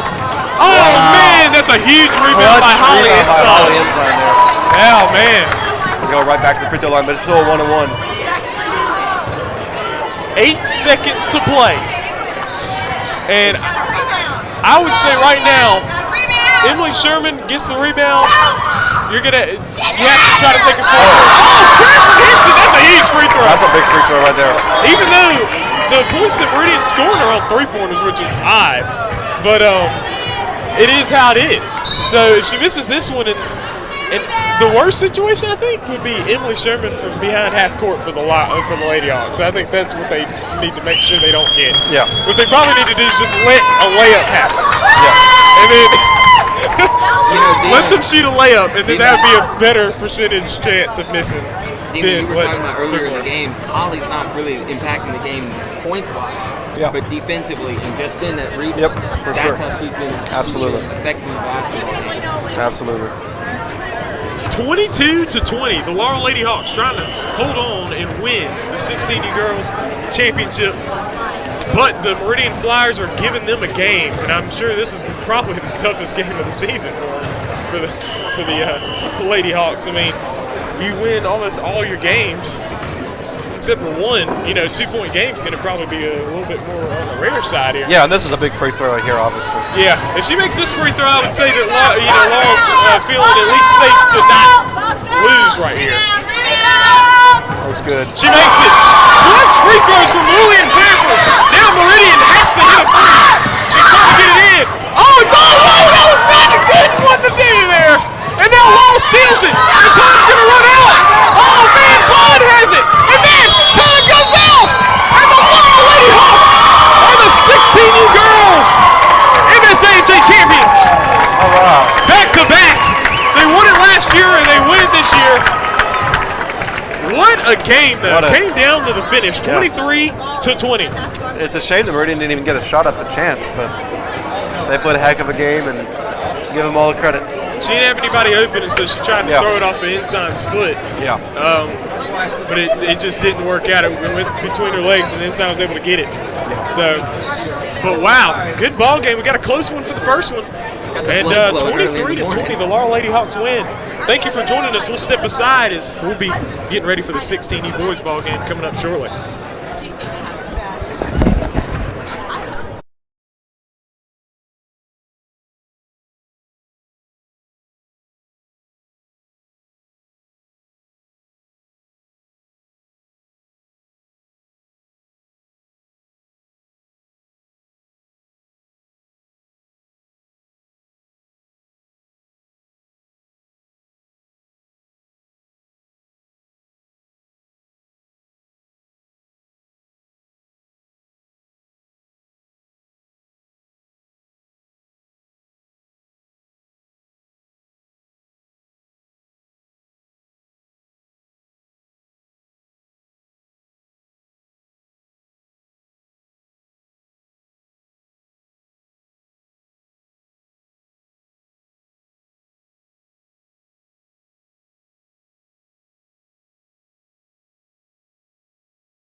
All right, folks, here we are in Hattiesburg, Mississippi at Temple Baptist Church. This is the MSAHA Finals on TSJW Network. I'm Trellis Williams, right here with me, Dima Mixon and Ollie Hammonds here. Muddy River Counselors taking on the PCA Paladins. PCA Paladins are the number 1 seed. Counselors are the number 2 seed. PCA got the win 49-42 yesterday, and so now the Muddy River Counselors have their backs to the wall and will need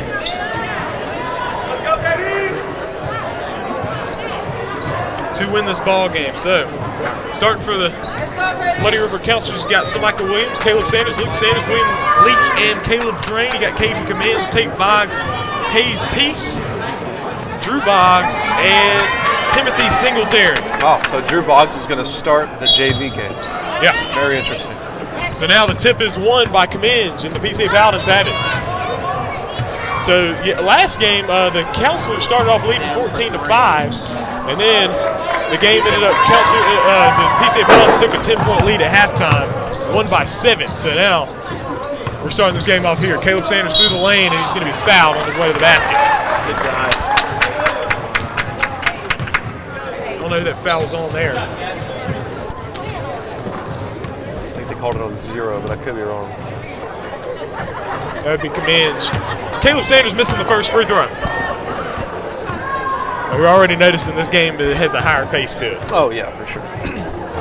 Sanders misses them both. That's rare for Caleb Sanders outside Samika Williams. Williams over to Sanders again. Sanders going to take the jumper. That is front rim no good. And the rebound over the back, Caleb Drain. So Counselors showing some full court pressure here. Get it into Tate Boggs. Comminge to Drew Boggs. Throwing it, blocked down by Drain. So a steal back from the Counselors here. Luke Sanders to Caleb Sanders. We're still knotted up at 0. Sanders on the drive. Kick outside, William Leach to Luke Sanders. He'll pop the 3 from the wing. Bounce away, baby! 3-0. Good shot there by Luke Sanders. So Counselors strike first here. Peace will take the jumper. That's short, no good. Rebound Drain over to Luke Sanders. Counselors are on the move here. Luke Sanders looking, going behind the back. Outside to Caleb Sanders. Keep that ball moving. Oh, that ball's tipped. Good job by Caleb Sanders pulling it in. Oh, trying to kick it out, but it's off PCA out of bounds. Good hustle there from Comminge, but to no avail. Counselor's ball. Yeah. The only avail was falling into some girls over there. Caleb Sanders in the corner 3. Misses. Ball saved in. Sanders back outside. So Michael Williams for 3. That's an air ball rebound. Comminge. PCA's got it now. Throwing it down the floor here. Drew Boggs. He'll take the 3. Long, no good. Rebound Peace. He'll put it back up. That's no good. The rebound now. Kicked outside. Comminge. He'll take the 3. And he'll miss it. The ball's tipped out again. Drew Boggs to Comminge again. He fakes it. Through the lane. Floater. Got it to go. And you can't let that many offensive rebounds go for the Counselors. Yeah, you got to get them. Got to get them. There's Sanders. Don't want to give this PCA team too many extra possessions. They already have enough as it is. Over Luke Sanders on the wing. Up top to Leach. Oh, he dropped it for a second. He's going to pick it up again. Here's Williams. Williams going against Boggs to the corner. Luke Sanders up to Caleb Sanders. Pull-up jumper at about the free throw line. The rebound's William Leach on the offensive boards. Good one there. That was a good-looking shot there from Caleb Sanders. Couldn't get it go in. So Michael Williams, 3-pointer from the wing. That's short, no good. Now, Drew Boggs with it. He's coming. He's going against the Counselors defense. Bunch of Brown. Just blocked away by Williams. And now the Counselors on the move. So Michael Williams is going full steam ahead all the way in. Oh, goodness. And he's going to be off of PCA out of bounds. I don't know. I couldn't see from here what happened there, but going to get it into Sanders in the corner. Caleb Sanders on the drive. Kick outside to his brother Luke. Over to Michael Williams. Williams has missed 2 so far. That was short. Rebound Peace. They got to have those 3 from Michael. 3-2 Counselors lead right now. Just over 4 minutes to go here in the first period. Singletary the 3. Can't let him shoot. He's got it. You got to get out there on 3-point shooters. 5-3 lead for PCA. Nearly stolen. Caleb Sanders now all the way in, and he's fouled on his way to the basket. Singletary will pick it up.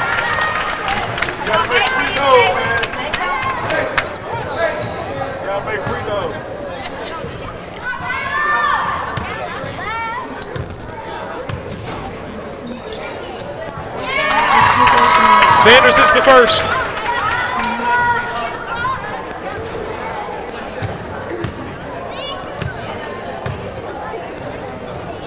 The second one is short. Rebound Leach. Out to Michael Williams. Williams, he'll take the three. Oh, man. Looks like he got hit right there. I don't know. But he's going to miss it. So Michael Williams starting off 0 for 4 here from 3. 0 for 5 from 3. And Cummins bringing it up the floor here. 5 for 4. Now bounce pass to Peace. Peace in the lane. Puts up the shot. Good. Hayes Peace. So Michael Williams now with it. Breaking the pressure here. In the lane, the shot. Oh, that's no good. Counselor's looking a little off right now, but Tate Boggs now pushing it. Boggs. That's a foul. Oh, they're going to call. Good job, Tate. That looked more like a charge to me. Yeah. Going to call it on Caleb Sanders. Righto Breakfield's going to check in for Michael Williams. So here we go, getting it into Singletary. Singletary, step to the side, jumper, got it to go. That is 10-4. PCA now on, hitting the shots from the outside. Singletary already with 2 3-pointers in this first quarter. Breakfield losing his footing, and he's losing the ball. I don't know what the call was there. I don't know. What could the call be? Jump ball? I don't know. That's confusing. All right, now on the move, Singletary again. That's an air ball. William Leach the rebound. Counselor's going to have to get on the board here. I mean, they're on the board, but they got to get some more points there. Luke Sanders now with it. Over to Leach. Leach feeding it inside, all stolen away by Peace. Now over to Cummins. Cummins over to Boggs. Boggs driving. Kick outside Cummins. Cummins on the move now. With the spin. Blocked by Leach. Comes again. Reverse layup. Not there. William Leach the rebound. Leach to Caleb Sanders. Now the Counselor's moving up the floor. Down 6 to Drain. Drain. Goes into Boggs. Boggs. Over to Drew Boggs. The floater. Good. And PCA leads by 8. Wow.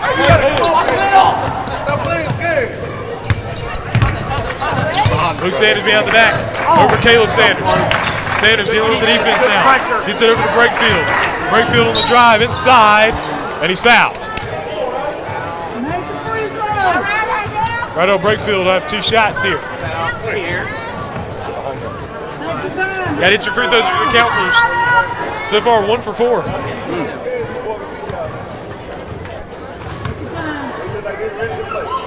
Breakfield hits the first. Yeah, it seems like the Paladins are coming out really fast, faster than the Counselors seem to expect it. So they got to play with that same intensity. Breakfield missing the second, but Leach pulls down the offensive board. Coming out, oh, turnover there. As that ball was stripped, now Cummins with it now.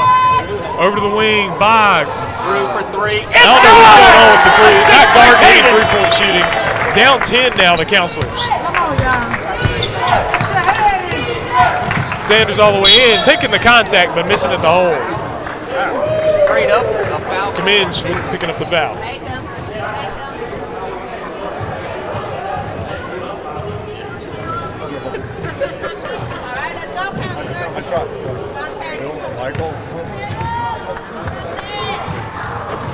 Missing the first. So Michael Williams coming in for Luke Sanders.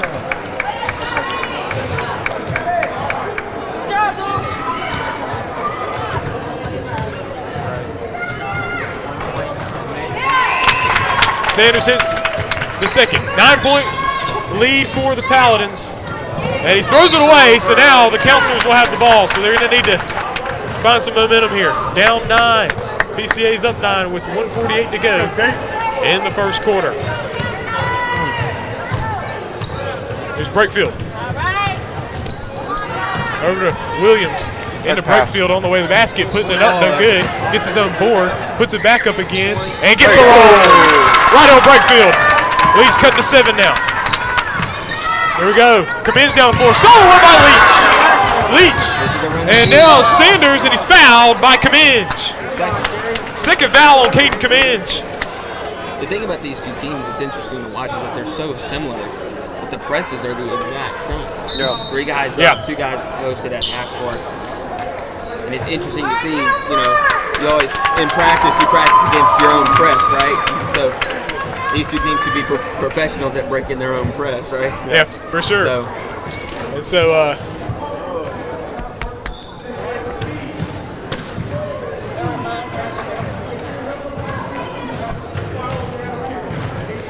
So 15-8 is the score, 1:17 to play in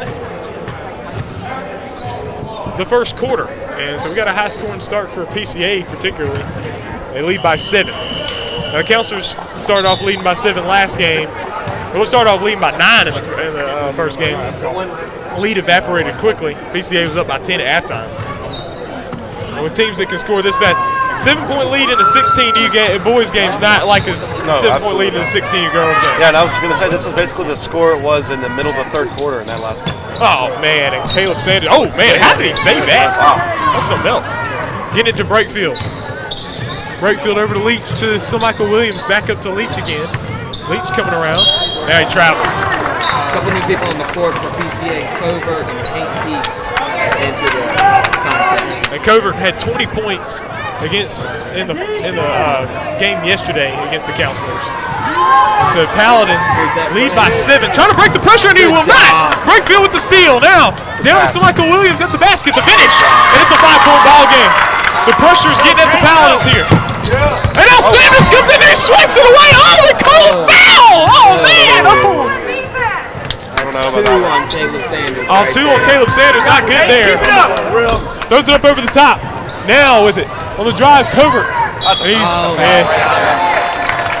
I knew it was a foul over here, but Leach is first, but the next foul will put PCA in bonus. No, it will not. Excuse me.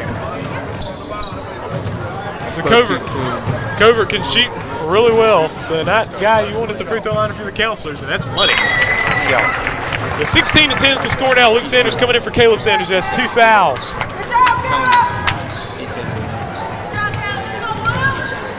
Trying to push this lead up to 7. That's in.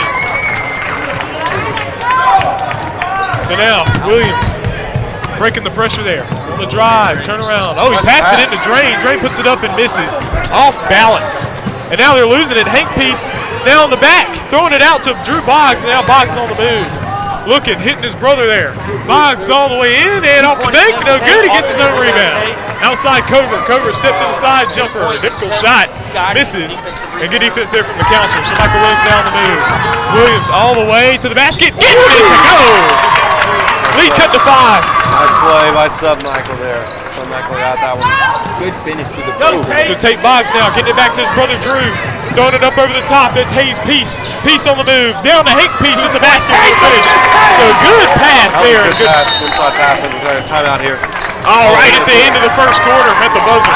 19-12. PCA Paladins lead.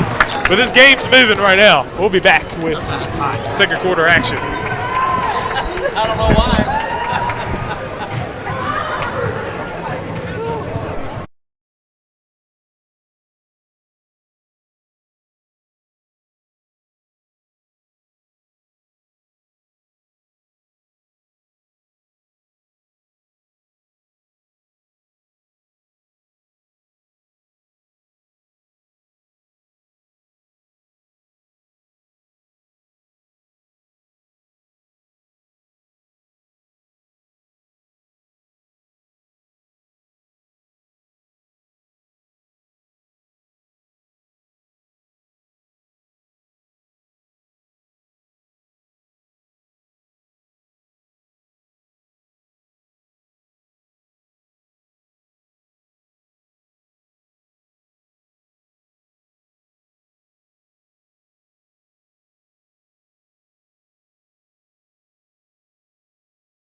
We're back, second quarter action right here from Temple Baptist Church in Hattiesburg, Mississippi. The PCA Paladins lead by 7 points, 19-12. So Michael Williams back up to Sanders. Sanders has 2 fouls, you have to watch out. Luke Sanders in the corner, back up to his brother Caleb. Caleb on the move. Outside Leach. Williams, he'll take the three. That's no good, long. Rebound Peace. Hasn't been able to get one to go from the outside yet. Over the top to Tate Boggs. Boggs on the move to his brother Drew. Drew steps into the three. That's a out, in and out. Blocked away by Leach, out of bounds.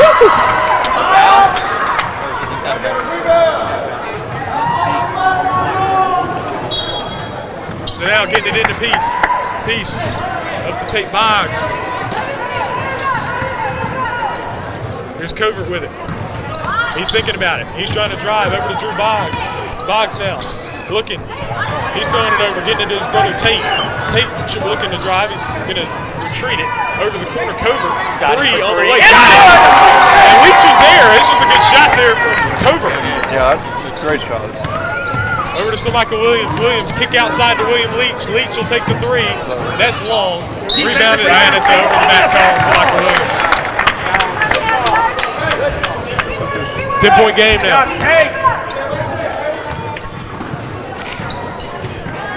Over Drew Boggs. Boggs throwing it over to Tate. Get it. Tate Boggs on the move. Over to Peace. Boggs moving with it. Foul call. Good call. Who's it on? Mugging him. It's on 10. Luke. Luke Sanders. So that's his first. Tate, keep it up. Let's go. Be aggressive. Take it to him. A sigh of relief, right? Yeah. You don't want that third on Caleb. Trying to get it in. It's Tate Boggs. Here we go. Up top. Trying to throw it in. Throws it away. Counselors with it. Over the top. Oh, no! Same team situation. Oh, man. Yeah, that is just stuff that bites you. I mean, you get a turnover, they throw it away to you, and then you just throw it away, unforced turnover. Yeah, Good that's pass just by Michael. Just no communication. Drew Boggs over the corner, Covert on the drive, floater in the lane, no good. Offensive rebound, Hayes. And now, it's a jump ball. We'll stay with PCA. That was a floater there by Scotty Covert. Trying to get it in is good steal. Luke Sanders now on the move. He's going to take it all the way. Nice move. Put it in. Luke Sanders leads him up to 8. Let's go. But really, right now, story of the game's PCA's going by 3s and Counselors are going by 2s right now. Yeah. Floyd for Peace for the finish. This Hayes Peace. The Peace brothers are tall. Yeah. Williams going through off the bank and no That's good. a tough shot. And throws it up over the top to Drew Boggs. Boggs on the move. Boggs looking. Oh, that ball's loose. Nearly stolen. Hayes Peace. And now that ball's stolen. It's off of the leg of Hayes Peace out of bounds. Going to the Counselors. Counselors are playing great defense down there, stripping balls away.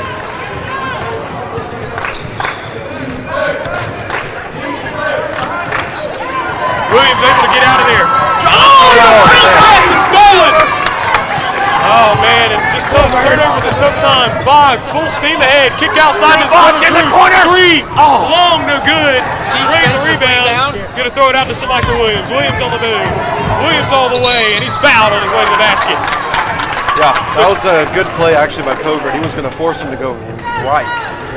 But obviously, Michael just went right into him. So Yeah.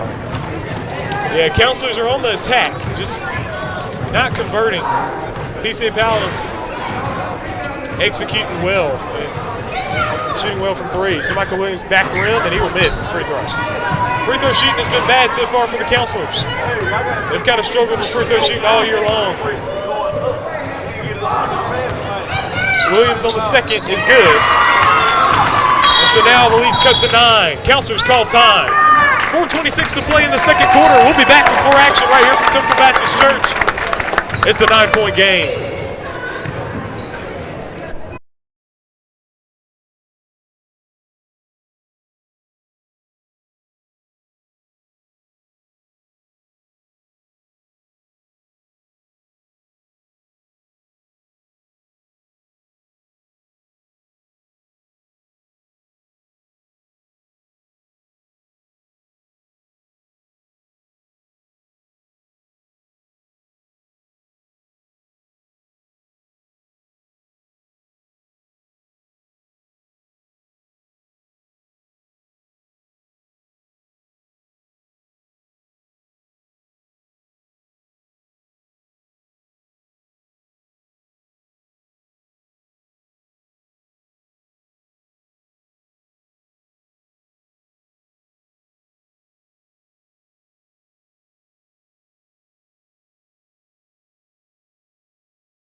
All right, so full court pressure here from the Counselors. They trail by 9 to the Paladins. Tate Boggs with it. Boggs getting it over. Oh, and the pass is a little bit tough for Cover. Goes out of bounds. Yeah, that was actually a good pass. He just put a little too much mustard on it. Yeah. 24-15 is the score. And with these two teams, whichever team's leading, if it's single digits, it's still a game. Oh, yeah. Drain through the lane, they're going to call it travel. Wait, for real? Yeah. No. It was, I was looking at his feet, but you can see, sometimes you see how things chop and you can see why they call it. Singletary with it. Outside to Boggs. Tate Boggs with it. We got 4 minutes to play in the second quarter. Cominge. Over and down to Boggs. Boggs with the fake. Good move by Tate Boggs. Blocked away by Drain, and there's going to be a foul on the inside. Tate Boggs. You got to think some shots that got to be going in here for the Counselors. Now, when you're dealing with PCA and the Muddy River Counselors, you are dealing with two aggressive teams. Absolutely, and they play with that aggression basically the entire game. Oh yeah. The first matchup between these two teams, we saw that, and now we're definitely seeing it here. I mean, you just look. You just look at the way they're attacking each team. Yeah. Drain misses the free throw, and now the Counselors again missing at the free throw line. And that's the difference in the game. Yeah. Not shots on goal, it's made shots. When you need to make them. Yep. Here we go outside. Boggs. Oh, that's a good foul.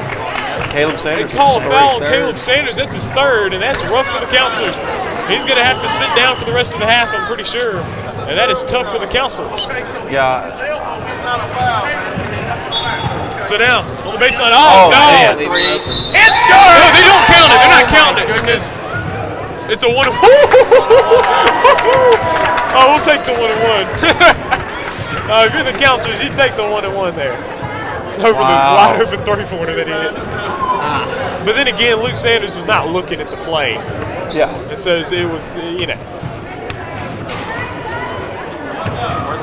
Boggs makes it.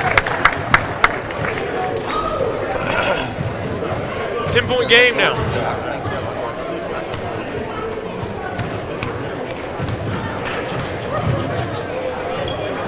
Second free throw is back rim. So Michael Williams on the move.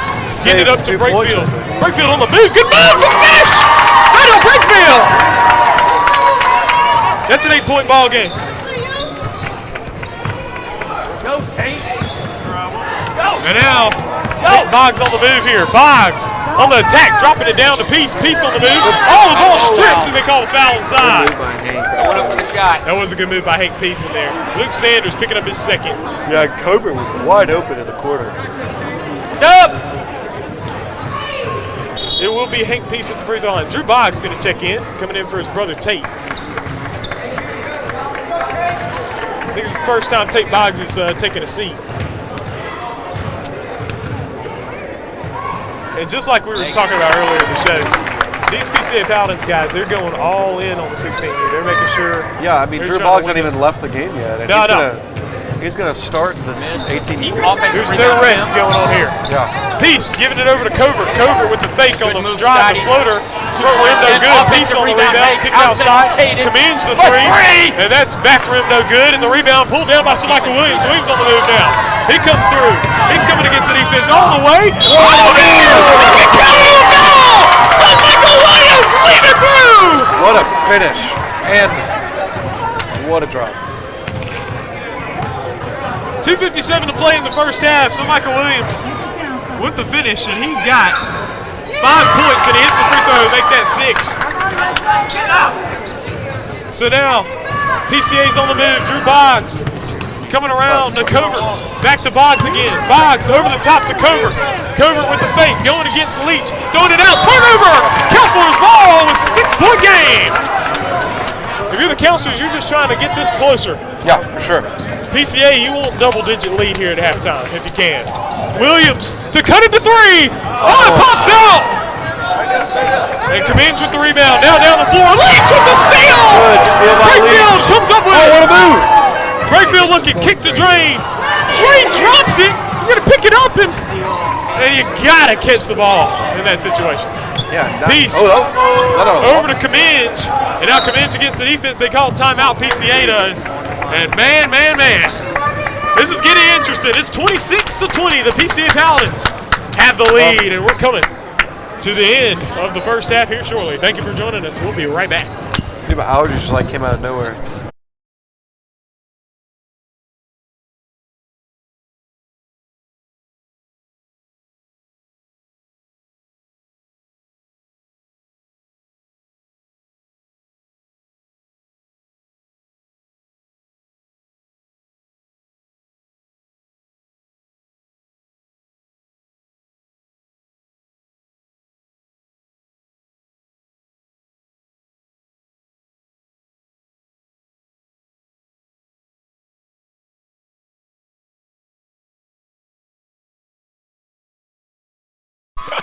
Oh, we've lost our.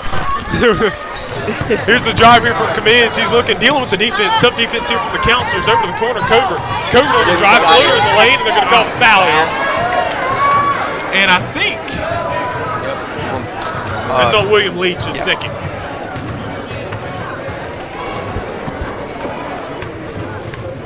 Just over 2 minutes to play in the first half. Covert, good. PCA's making it count from the free throw line. Drew Garza is coming in for William Leach. It's Leach's first time on the bench. Covert going for a second one. And it is good. He's got such a good soft touch on the free throw. Sweet to watch it. 8-point game. Williams back to Luke Sanders. Luke Sanders, oh, what a move, but he's going to slice in all the way. Put it in! Luke Sanders! In and out, through his hands, right hand drive into it. Here's Cummins moving against the defense, dropping it off to Boggs. Ball's loose! Now Cummins comes up with it. Dealing with the defense now. Over. Boggs, oh no, the three. Back rim, no good. Rebound, Luke Sanders. And that is the danger of having two guys on the ball handler. You are going to leave one of those sharpshooters open, as you saw there. And that, fortunately, that did not go in. Williams inside to Garza. Garza back to Williams. Williams coming around. He's going in. He's going to kick it outside. Luke Sanders for three from the corner. Back rim, no good. And now on the run is Drew Boggs. Oh, now Luke Sanders is there. All the way. The foul. No! Piece on the ball. Oh, not counted in a foul. That's why you always follow your man. Was that foul? I think it was on Luke Sanders, was it? Yeah. Okay.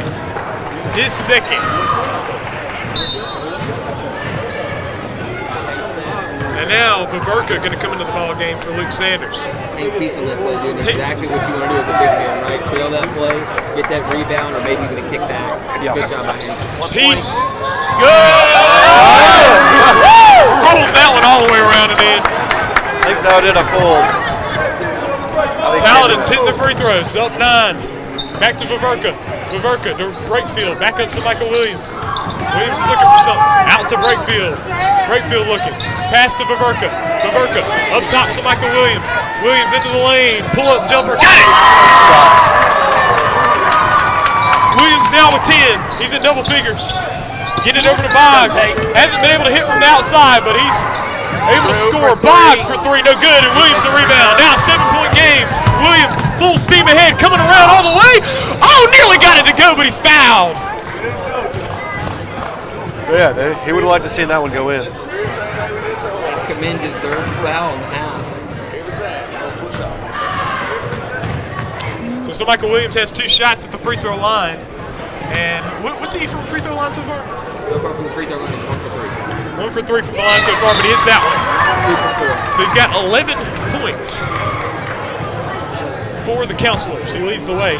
It's a 6-point ball game. And he's trying to hold it down here without Caleb and Luke Sanders. And trying to just end this half out in a good note. Viverka guarding Boggs. Boggs on the move. And now it's loose, but Drew Boggs comes up with it, throws it high. Covert, the three on the way, and it's backboard. No, Covert gets the rebound. Now he's coming back again, a floater. Oh, he got it to go. 8-point game. You get those rebounds, you don't have a problem with that. 18 seconds to play, and they're going to call time. It's hard to play Covert on that play because you got to get out and defend that three. You got to jump, put a hand in his face. He can easily come down put the ball on the court to come down, but you want to defend that three from Kobe. Because that's his first field goal to actually make up the game. So you want to make him prove himself in that field goal to then respect it on that drive. Yeah, the best thing you do is just don't jump on the three. So once you jump, you give away that position, because even if he doesn't shoot it, he's going to go over just inside. And that's the good thing about the PCA Paladins. They make you want to jump at the third-point. Exactly. And so if you're able to hit that floater, it's a big thing. And Scotty Cover definitely able to hit the floater. It's 18 seconds to play in the first half. And now, Kelsey's going to try to find something here. So Michael Williams going to turn around and shoot the three. It's short. And rebound Singletary. He didn't have the balance for it. And that ball's loose, so steal. And now Brakefield going to come up with it. Brakefield going to take the three from deep. Nearly got it to go. Boggs with the rebound. He throws it on the other side, and that's well off. First half comes to an end. It's a close score to the halftime score of the game between these two teams yesterday. 32-22 is the score. This is 33-25. An 8-point game lead for the PCA Paladins. That brings us to halftime. We will be back for second half action right here on the TSJW Network. Yep.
But do it like what he does. Oh, baby. Yeah. All right, counselors have it. Second half started right here. So Luke Sanders up top to Williams. Now to Leach. Sanders driving, dealing with the defense here. He's thinking about it, giving it up top to Caleb Sanders here. Oh, man, lost it. Yeah, and I think that the counselor. Oh, man. He said he's going to get the steal. Just lost the handle there. Yeah, the counselor's down 8. They got to come in and say, man, do we want this championship or not? So they're going to play this out. And like I said in the pregame show, they're not worried about, as Caleb Sanders was Offensive rebound. they're not worried about the second game. They're worried about winning this game. 2-point attempt. Sanders no good, so Michael Williams underneath on the foul. And that's a good way to start. Down just 6. That's rebounding right there. And I want to say that Drew Boggs has now played this whole game. So definitely. Man, Drew Boggs is tough as nails, man. Yeah. Singletary's going to get a wide open 3, and he's going to miss it, and the ball's tipped, and now it's loose, and now all over Tank Peace. He's on the ground. Now Drain's all over it. What's the call? Oh, the ball was loose. Right, they called a timeout. Called a timeout. Nobody had singular possession, did they? Ah, well.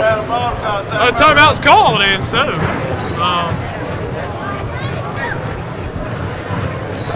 So now, that brings us to a timeout. So, How's the ball's rolling on the floor? They just called a timeout.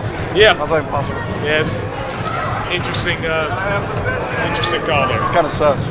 We got it's interesting. We're sitting right in the middle of the fans. We got PCA to our left and Muddy River to our right. Yeah. So we hear it from both sides. Pretty good. And so, but now thank you for tuning into the stream. I hope it's working out well from y'all's end. On our end, I'm having fun. Yeah, it sounds like it. Yeah. Oh yeah. I'm having fun. Apparently I heard one message I heard was that I was too busy losing my mind and therefore y'all weren't even talking at all. So Well, I wasn't going to say anything, Charles, but could you just mind being quiet for just Oh, wow. Stop talking. Stop now. wow. Okay. Listen, I'm gonna take your polo back. Yeah. Singletary throws it away. So Michael Williams with the steal. Now 6-point ball game. And that ball's tipped out of It bounds. should be Muddy River's ball still, yeah. Good defense by, I think that was it Hayes Piece that got the tip on that? I think it might have been.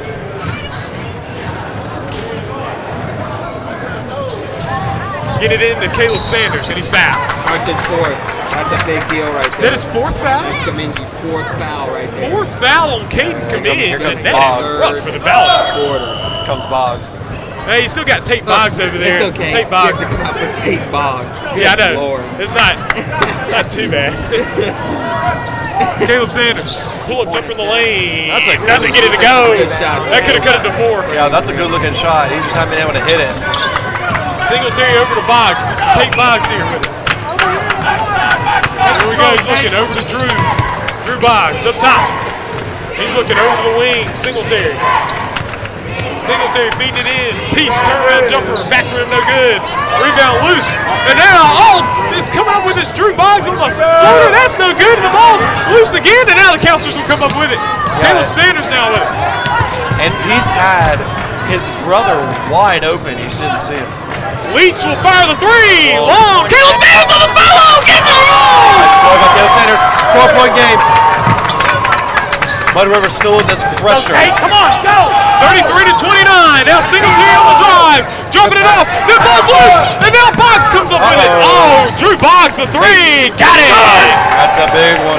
That's a big shot there for Tate. That was Drew. Sorry, Drew. Sanders over to Luke Sanders. Over to Leach. Leach to Williams to the corner. Caleb Sanders, 3 on the way. Short. Leach on the ball. Block from behind. What a block from Peace. What a block. Tate Boggs full steam ahead, trying to drop it off to Drew Boggs. He does. And the Paladins will pull it back out. Singletary will take the 3. Got it. And just like that, it's back to 10. Like that. Luke Sanders to Caleb Sanders. Sanders now moving with it to Luke Sanders. To Michael Williams. Williams. Boggs away, baby. To Michael Williams. Man, they needed that. Need to get him going too. Hurry, get the ball, get going. Let's go, Tate. Man, I think that's 16 points for him. Now down in there, it's Peace at the basket. Oh, Leach will pick up the foul from behind. 39-32 is the score. I think that's the third foul on William Leach.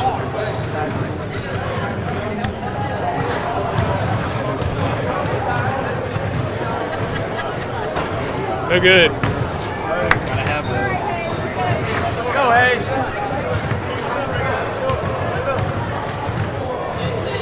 Peace on the second. Got the second, so he splits it. 8-point ball game. Fifth point right there. PCA's in the lead, up to Caleb Sanders. Over to Michael Williams. Williams coming around the screen from Sanders, up to Leach. Sanders to Williams. Williams will take the three. Bounce away, baby! Downtown, he's got 19! 5-point game. If some Michael starts getting hot, it's going to be dangerous. That's it. Oh, Gardner to waste PCA. It's a 5-point game. Counselor's ball. A lot of time left in this ball game. We got Tate. just about 10.5 minutes left. You're right, Demon. They got a lot of Council's got a lot of people struggling right now. If they can get Sun Michael going, things can switch really quick. Absolutely, and he's starting to get going. Leach back to Williams. Williams to Luke Sanders. Luke Sanders coming around. Dealing with the defense. Left hand misses. Drain trying to pull it down. It's a jump ball. And Drain hustling hard.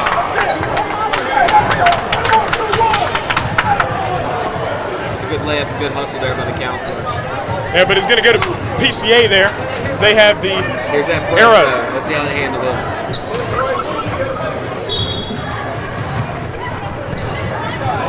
Here we go, Drew Boggs. Going, throwing it over the top. Oh, Kid Sanders put his hand on it. Oh, man. Going to PCA. Smart passes, guys. It was indecisive. He thought he was going to grab it, then he thought I should let it go, but he just touched it out of bounds. So. Oh, Singletary wide open for three, and he got it again. Man, he's been on fire. How many points does he have? I know he hasn't missed very many shots either. He's got 12. Oh, wow. 12 on And 4 4 threes, I'm threes. sure. Williams, he's going to take another one. Pop off! Defensive rebound. Peace loses it. Oh, it's off the Leach out of bounds. Ball this way. What in the world's going on over here? A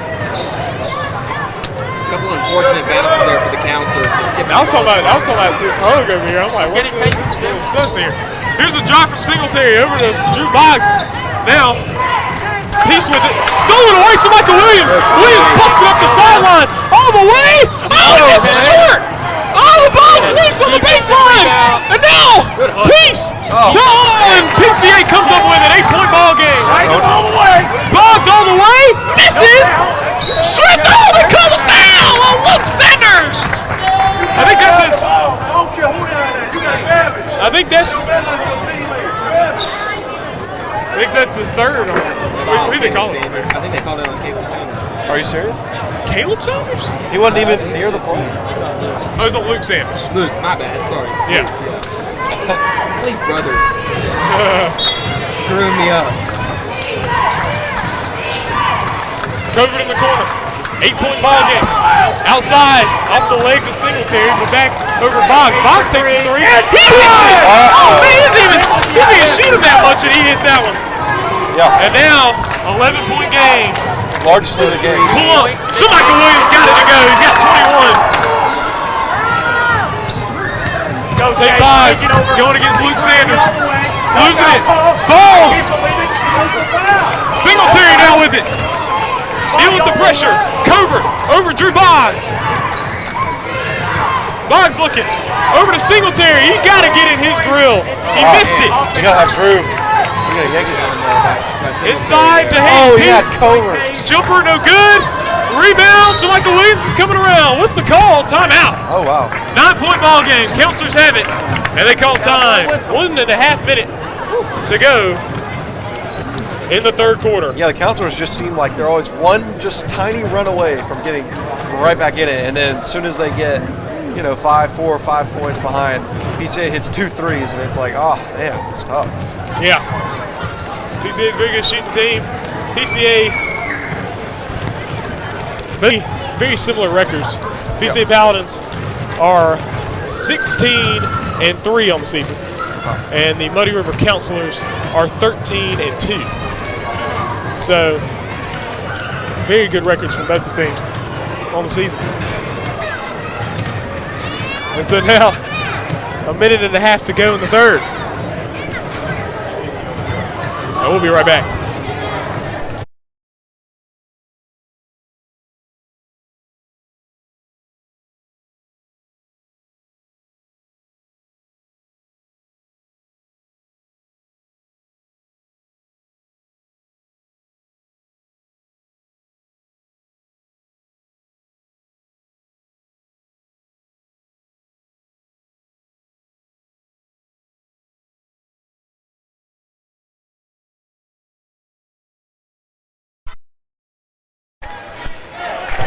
All right, we're back. Stay with him, Tim! Counselors have the ball over to Brakefield. Brakefield up to Williams. Williams driving, step back. Oh, he thought about shooting that one. Into Drain. Drain with the spin, and he's fouled. That was definitely a foul. I don't know what the TCA bench was doing. So Drain's going to shoot 2 shots at the free throw line, and the Counselors have struggled from the free throw line in this ball game, and they trail by 9. And 9 has been just about what the difference in this game's been most of the ball game. And he's going to get it to go. Caleb Drain. He's got 3 points.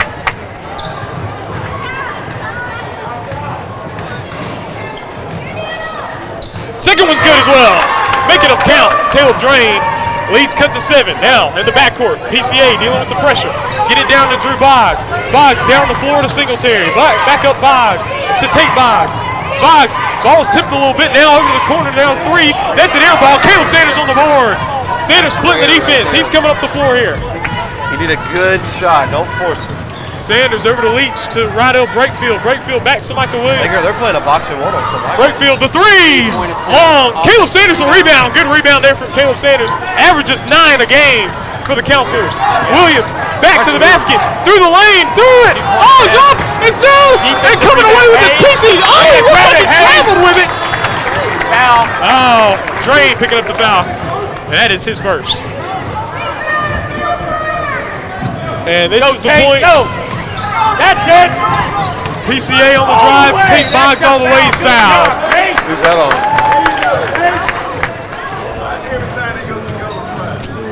21. So Tate Boggs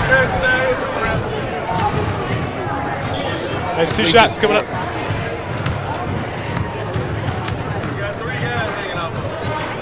Got it. And the Paladins making their free throws.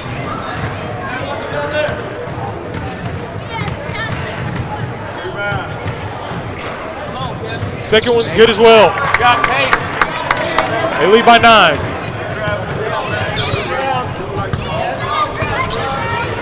Sanders over to Leach, over to Brakefield. Brakefield up to Williams.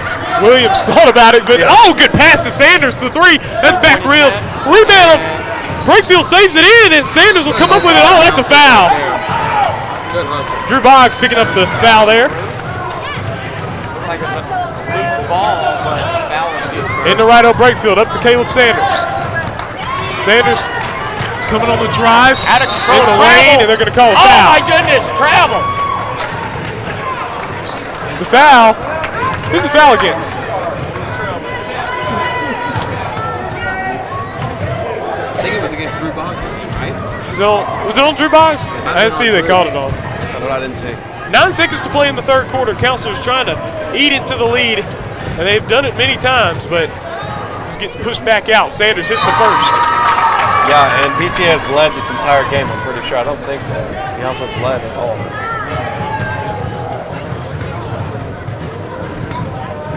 Counselors haven't led since 3-0. 3-0. Sanders making the second. He's got 6. And now Paladins are on the move. They're looking go, to break this go, pressure go. here. Driving up the sideline. Throwing it to the corner. 3 from Singletary. No good. And on the follow, no. And that will end out the third quarter. 48-41. One more quarter. The defending champions with their backs to the wall, looking to force another ball game today. PCA looking to hold on and win their first ever 16U Boys Championship. We'll be back with fourth quarter action right here on TSJW Network.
Counselors won it.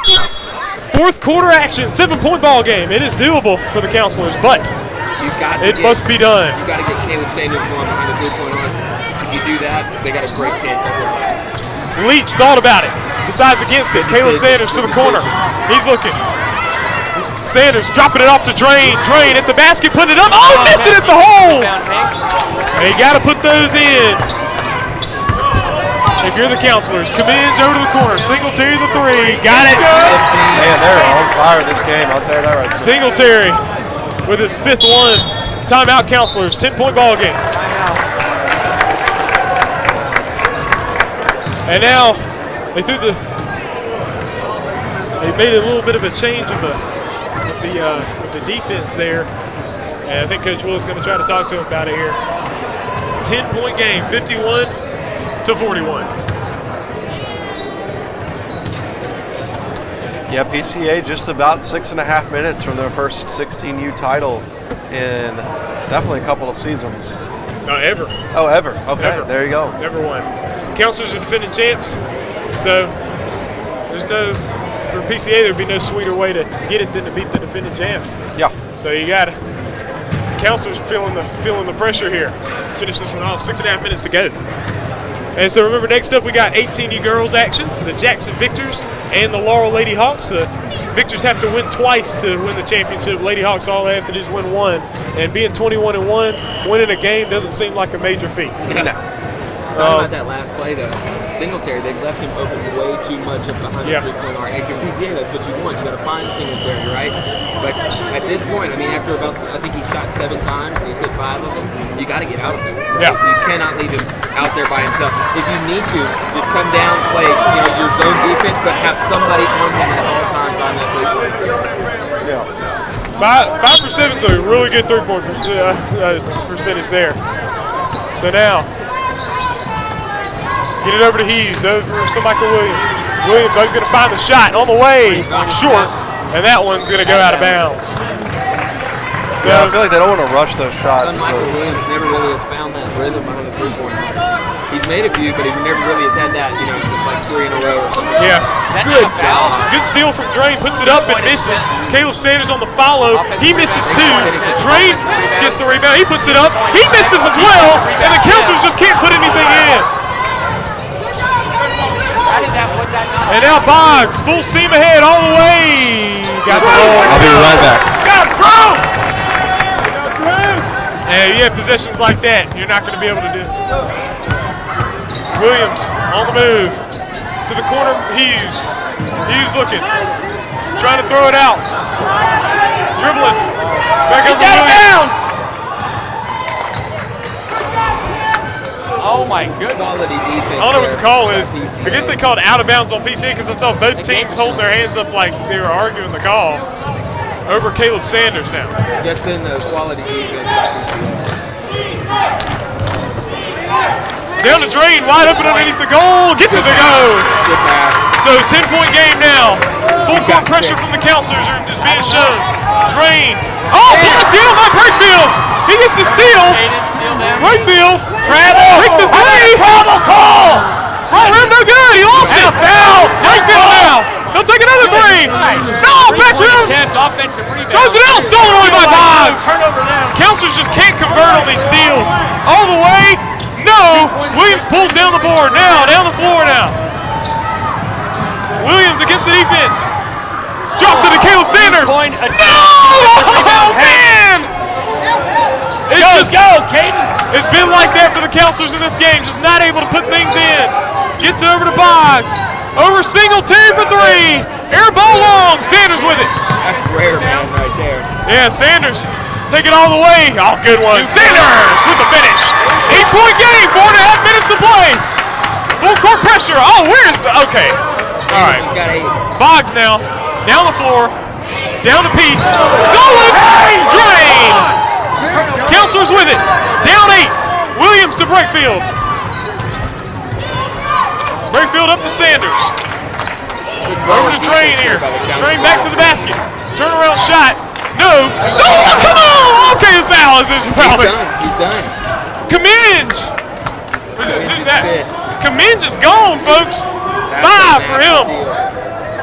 That's a big deal. He's out of here. And defensively. 4:05 to play in the game. There's still plenty of time. It's an 8-point game, but he took him out of the air. Williams. Hughes gonna pull it in. Man, that looked like it could have been bad. Williams gonna retreat to the outside. He'll take the three from deep. 3-point attempt. Misses. Offensive Drained. rebound. Stripped. Sanders comes away with it. Breakfield all the way in to the basket. 2-point Nearly got it to go. And now, Drew Boggs, full steam ahead, throws it back. Oh, Breakfield nearly got it. Singletary over to Boggs. Down a piece. He'll take the jumper. Misses. Hank piece the rebound. Puts it up. That's no good. Rebound Hughes. Oh, come on, man.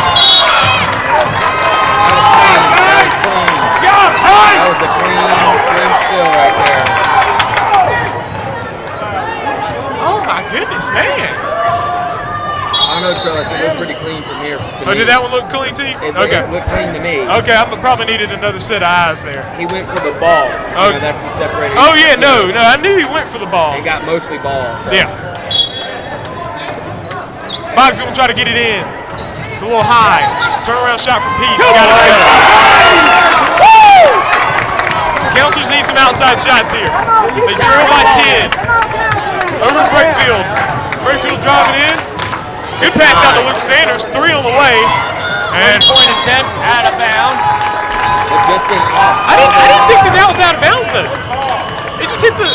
It didn't hit the wire or anything. It hit the top of the backboard. Is the rule top of backboard or is it wide? I don't think so. I think it's the wire. He didn't go over there. I mean, it was. It did. It just hit the top of the backboard. See. So now full court pressure from the counselors here. Rotate. Over Singletary for 3. For 3. Boggs on the follow. Good. You're gonna have to really take outside shots here for the counselors to win this one. They're down 12. Over Breakfield. Breakfield back to Sanders. Sanders driving in to the basket. No. 2-point attempt. Defensive rebound. Hayes. Here's Boggs. Boggs on the move. On the drive to Peace. Floater. No. Rebound Williams and a foul over the back. They waited till the end of the game to call it. Defensive rebound and a foul ball. But call it now. I'm sorry, I'm a counselor's guy, so y'all got to know. The 30 people that are listening. He's not biased, folks. Anyway, Williams has it over to Drain. They got to start putting. Oh, blocked away. Look at this. Down, Boggs the finish. And that's probably going to do it. CA can feel it. Yeah, they lead by 14. Sanders to the corner, Luke Sanders. Luke Sanders dropping it into Caleb Sanders all the way to finish. But you're going to have to hit outside shots to eat into this lead a lot. Boggs, full speed. Now back to Singletary. Singletary over the top to Drew Boggs. Over to Tate Boggs. Boggs on the drive in. Timeout called. What was the call there? Technical on Coach Willis. They call it technical. They call it a technical foul on Laurel with the PCA right here, though. You can't force the issue like just them in that possession. You got the clock is your friend, right? Like with the 16 Lady Hawks. You got a minute 59 left of loud, but what you could say a lot. Yeah. You cannot push the ball. You got to play sort of prevent defense at this point. Yeah. And believe it or not, that is Coach Willis's first technical foul of the season. I feel like he's done worse. Drew Boggs hits them both. It's 61 to 47. Yeah, but we've seen in this tournament, refs are not taking much off the coaches and players. Oh yeah, that's right. They're a little quick on the tees. Coach Willis was like at the other bench practically talking to the refs. So okay, he's out of the coach's box. Okay, I got you. Drew Boggs going to throw it in. 14-point game. 2 minutes to play in the 16U. PCA are 2 minutes away from winning the championship. The defending champs are the counselors, and they're guarding them now. Boggs all the way to finish. Williams now with it. He's coming up. And Luke says he's going to have to take the shot. He does. That's long. Drain the rebound. Kicks it out to Caleb Sanders. Back to Breakfield. 3 on the way. Short. Rebound piece. Down the floor to Boggs. Boggs all the way. No, Williams a rebound.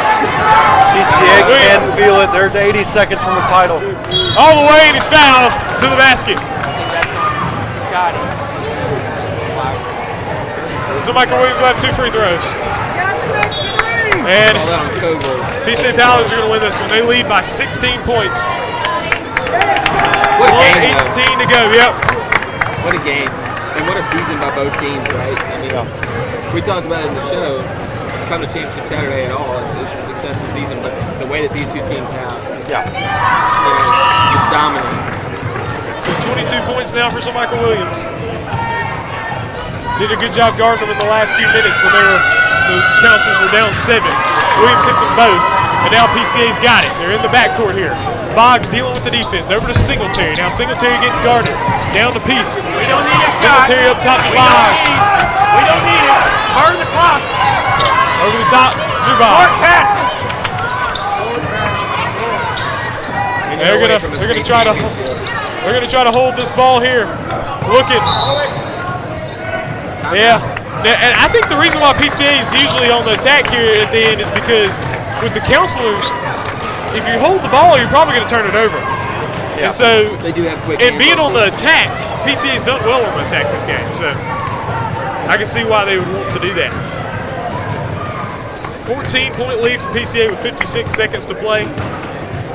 Barring a total collapse from PCA, they're going to win the championship here. And they were able to, because in this game, the counselors missing a lot of shots at the hole, missing a lot of free throws. Yeah. But the counselors still overall, they had some good things. They played well at times, for sure. They had some good things going.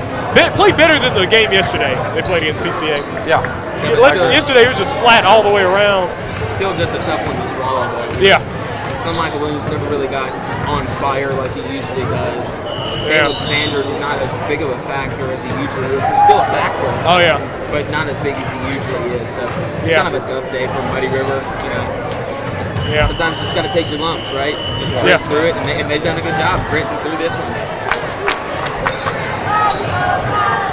Subs are in for Muddy River. Some of the counselors, Drennan Garza, Matthew Paverka, Thomas Lamar, Drew Garza, and Ben Everhart. PCA's. It looks like they're getting their. They're going to go ahead and get their subs in now that they see it. Man, PCA, they weren't playing any games. Yeah. They put in their starters like, hey, we're 000s, baby. Yeah. But now they see the substitutions here. Paverka going to get the steal all the way. He'll miss. Drennan Garza the rebound. Garza trying to throw it to Everhart. Oh, Garza's going to take it. Drew Garza going to take it. Thomas Lamar with it. Outside to Ben Everhart. Everhart to Drennan Garza. Over the top to Paverka. Paverka. Now over to Drew Garza. Inside to Paverka. Turnaround shot in the lane. There you go! Good shot. Matthew Paverka. Oh, he gets the steal. Saves the inbound. Turnaround. Lamar gets stripped. And Stutt gets the ball stripped by Paverka. This game's going to get wrapped up. The PCA Paladins win their first ever boys championship of any kind. Wow. How about that? Which is unbelievable because they've been top seeds many times over the course of the years. They've been a part of the conference for a long time.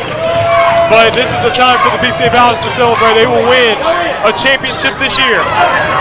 They don't win girls anymore this year, but they are winning the 16U boys. They're going to try to get 18U later on. 5 seconds till the title. And the counselors and the emotions, are going for the counselors as well. Garza the 3 at the buzzer. And that will wrap it up. The PCA Paladins are the 16U boys MSAHA champions. They beat the Muddy River Counselors 63-51. And they are champions.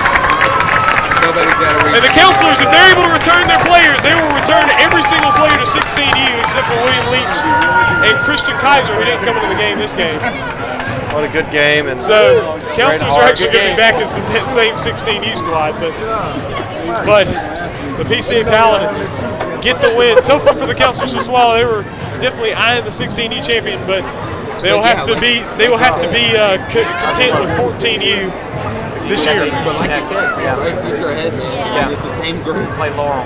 You're going to be next year, and we see they can hang with the number 1 seed. PCA Paladins basically varsity starters, right? Yeah. So I think they got a great season coming ahead too, and just kind of something to motivate them in the offseason, right? Yeah, this one's the thing you saw in this game, a lot of experience, because counselors starters at 16 year, like starters at 18 as well. So just a lot of experience out there. So like you think, oh, this is a JV game, but it just looks like it kind of looks like just a varsity game. Yeah, varsity quality ball. Yeah. Yep. Good game.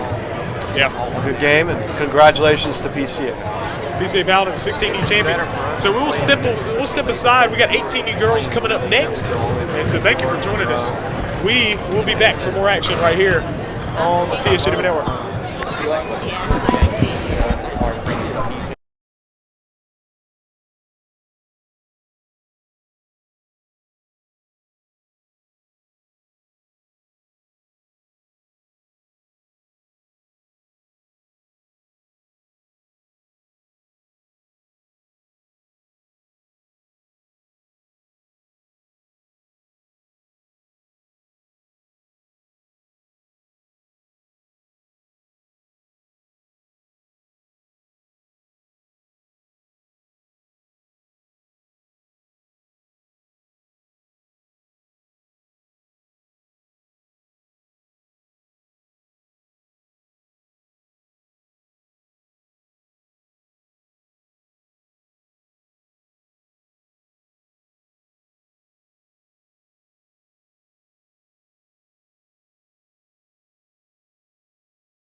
You put that on the table. All right, here we go. So we got 18U girls coming right at you. Hope you've enjoyed the stream so far. This is the Jackson Victors and the Laurel Lady Hawks. Got us a good one coming up. I've got no names in front of me, but I think I'm going to be able to. I think I'll be able to remember. Oh man, sorry, damn it. I think I remember all these girls' names pretty much. That's unfortunate. But yeah, unfortunate for you, man. You'll just have to pick up on it. Yeah, it's just it'll be something. Yeah. So Ollie has abandoned us, and therefore he has been fired, effective immediately, and therefore, yeah. You got to take back that polo? Yeah. Well, I'm going to take back. Of course, with him, he might try to hold on to the polo. He also is one size too big for me, and therefore I am not going to be able to wear that polo. So he can have it, but firing's still effective for me. That is a bad way to get fired. I mean, you're going to, help your team win a state championship. You get fired for your job. That's just unfortunate. Yeah, Well, fortunate for him, he wasn't getting paid to begin with, so he should be good. That's good. He should be good. There's no lack of income. All right. So the Jackson Victors, they're the 4 seeds, so very impressive to get here to this game. The Laurel Lady Hawks are 21-1 on the season.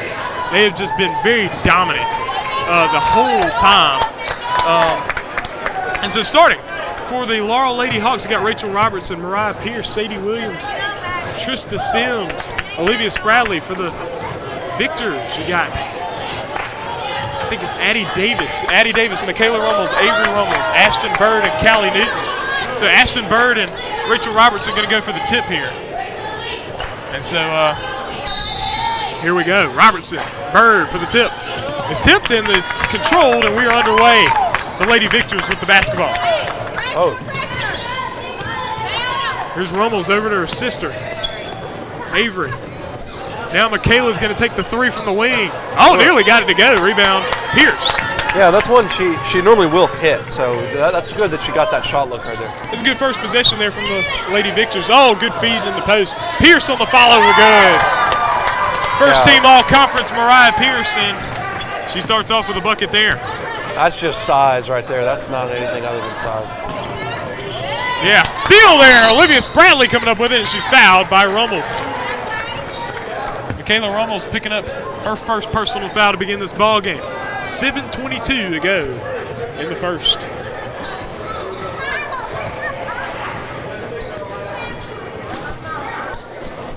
Inside Robertson. Rummels the rebound, and now Lady Victors on the move. Rummels all the way. She'll finish it. Oh, hopefully she's all right. I think she's fine. Avery Rummels with the finish.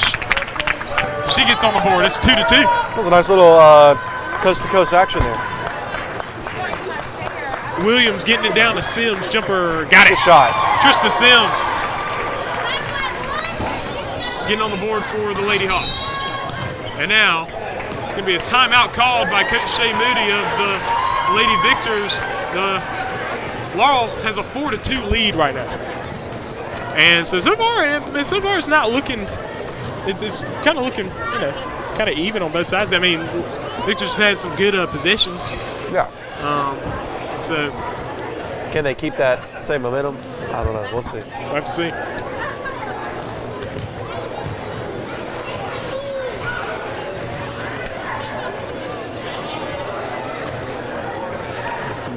So coming up after this one, we got 18U boys action.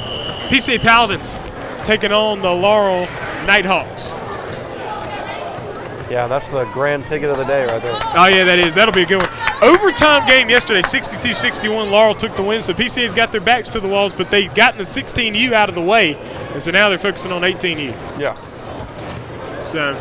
Yeah, I mean, if they would have lost that 16U game, they'd had to think about the 18U game and then rest up for another 16U game and then possibly another 18U game, and now they could just focus on getting that first one, and then.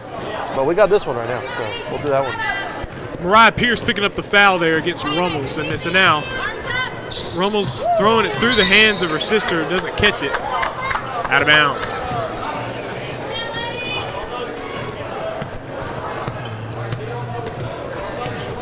Here we go, Spradley over to the wing. Sims Sims gets it up to Williams. Over to Spradley. She'll take the 3. And back around. Got it to go! Olivia Spradley. You always love to see that fortunate bounce there. And now the ball's loose. Bird trying to save it, but she falls into some people. 7-2 lead for Laurel. Spradley with the fake there, getting it in. Robertson now missed. Pierce on the follow. Not there. Williams now inside. And that height from Laurel. Yeah, it's so difficult. Yeah, they're going to call a foul over the back on Sadie Williams, but the height is just dominant. Yeah, when we called this game a couple of weeks ago, I mean, that's what I was saying the whole time. Like, I mean, that just should be their game, and it's nothing much Jackson can do about it, no matter how talented they are. So Steele, nope, Rummel's going to come up with it. She's able to keep her footing. And now she's driving in. She's losing the ball, and now Avery Rummel's with it.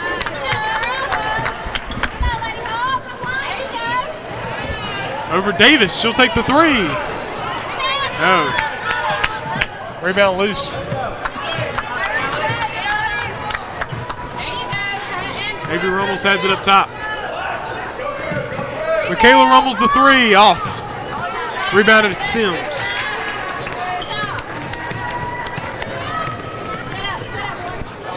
Williams, oh, she'll take the 3. Short. Rebounded by Pierce. Oh, she falls on her back.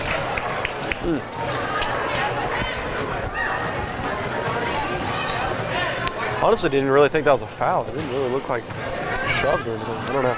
Yeah, I don't know. I think that was Addie Davis picking up the foul at first. That was a good pass. And Pierce puts it in. 4 points for Pierce. 9-2, Laurel. Avery Rummel's in the wide open court. Over to her sister, dropping it off to Newton, but way over her head. Yeah, a couple of inerrant passes by the Victors find themselves in a 7-point hole. Just beginning the game though, so they got some time, but they don't want to let it get too far away from them. And even though Callie Newton's in the post, she's still probably like 5'5". It's not. Yeah. But Newton with the rebound. She's got it. Giving it up to Rummels.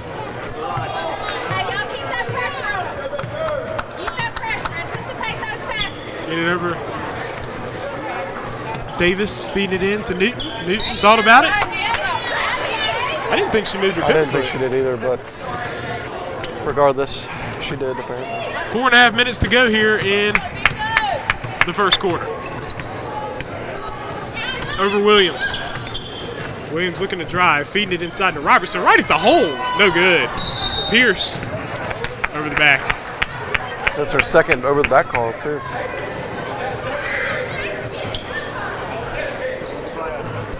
And with the Lady Hawks, they're actually going to lose some players next year. I mean, they're going to lose Sadie Williams, Mariah Pierce, and Rachel Robertson. All their girls out there that are real tall. And Sims, number 1, is going to be graduated as well. Here's the floater from Rummels. And you think about it, the Lady Victors will too. So it's just like a lot of seniors on the floor. It's good they get this last game though. Spradley nearly got it. Tipped, and Williams the rebound to Sims. Back to Spradley, over to Williams. Williams takes the jumper, short.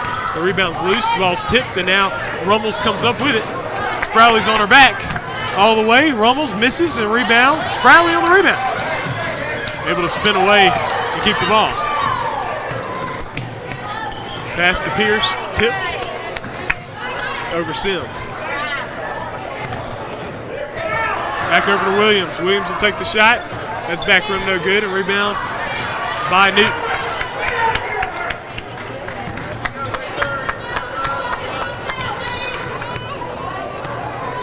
Here's Rummels over the wing. Avery Rummels. Davis. Avery Rummels for 3. There! Just shot. She's got all 5 points for the Lady Victors, 9-5.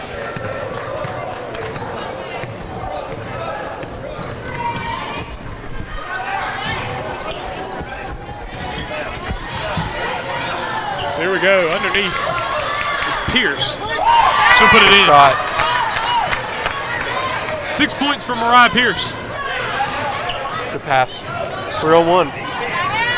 Now on the drive, hitting Newton, and Newton's fouled. Actually, a good foul by there from from Williams. Sadie Williams. It was a clean block up top, but it's just a hand in the back. Yeah. And so Callie Newton forced Jackson to make their free throws because I think the last game they were not making a ton of them, if I remember correctly. Yeah, they were missing a whole lot of free throws. Actually, that would have been a better that would have been an equalizer, possibly. They're making them. Missed that first one. Yeah, I keep forgetting that we did that girls game. Yeah. That time.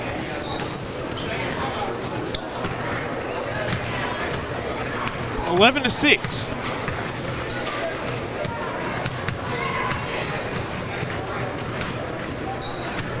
Second free throw's good. She hits them both. 11-7, 4-point ball game. Bradley feeding it into Pierce. Oh, the ball stolen. And the thing about Laurel, too, is that they've got some quick guards. They've got good bigs and quick guards. And, like, you take, for instance, on that ball was tipped, and Jackson just unable to kind of get that steal.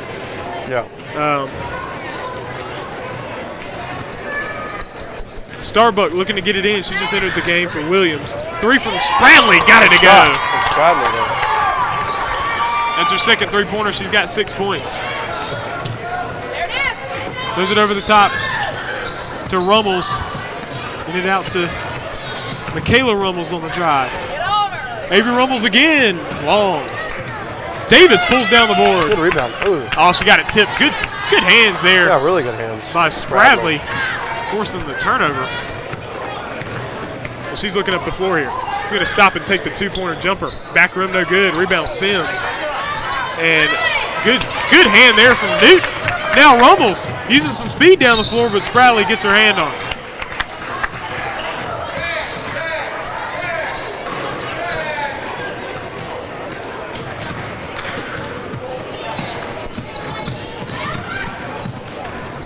In the lane.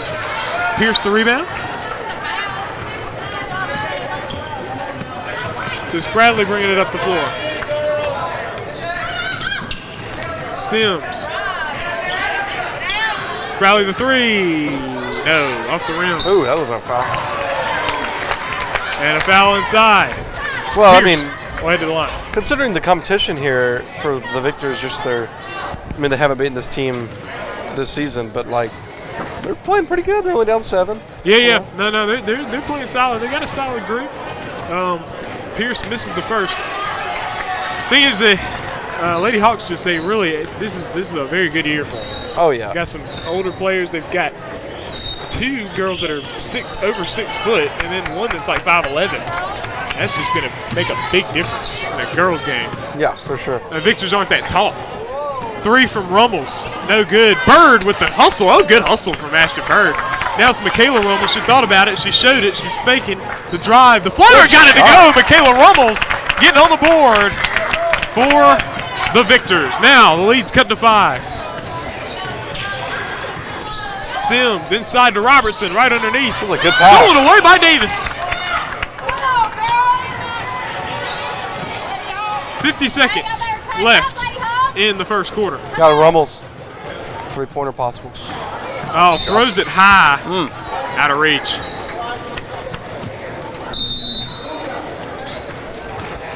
Timeout by the Knighthawks.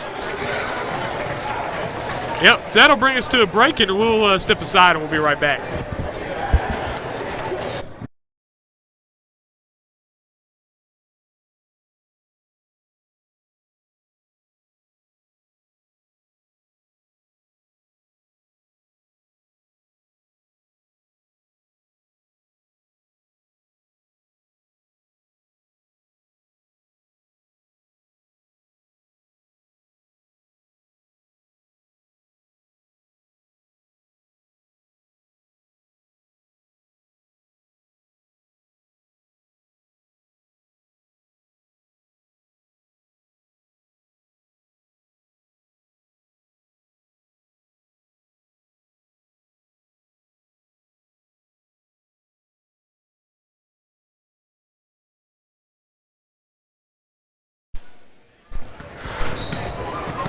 All right, so Lady Hawks with it. 40 seconds to play here in the first quarter. Spradley throwing it inside to Pierce. Pierce at the hole and puts it in. Good shot. Good pass, too. Hard to defend for the Victors. Yeah.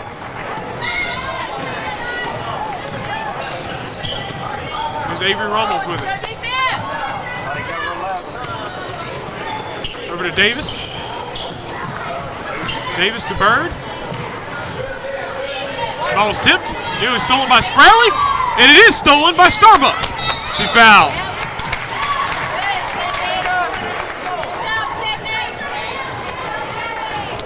Yeah, I really don't understand the purpose of fouling right there. I mean, yeah, that's her second foul. Sporadically throwing herself into players and stuff, just not really needing to. Yeah. She's going to come out. That's Allie Taylor coming in.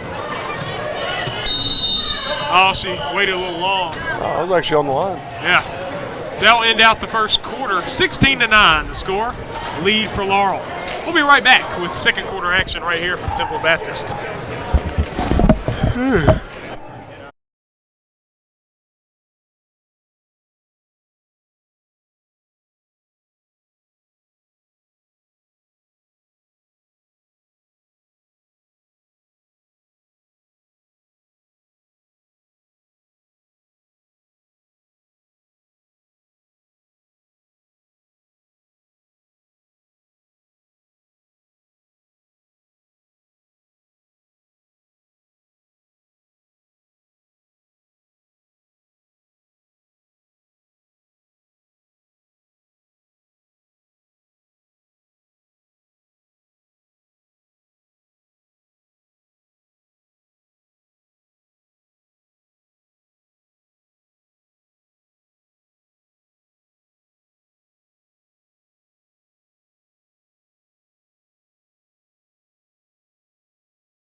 All right, so we're back. Knighthawks leading here, starting the second quarter, 16-9. It's going to be Stratford going to get it over to corner, back over to the corner. Shot is no good, rebounded by the Victors, and they're going to call over the back on the Knighthawks. Demon, be quiet, man. I'm kidding. Oh, man. People listening to this are going to be like, man, that Trellis guy, that guy's a real jerk. Anyway, Rummels coming down the floor. It's Avery Rummels with it.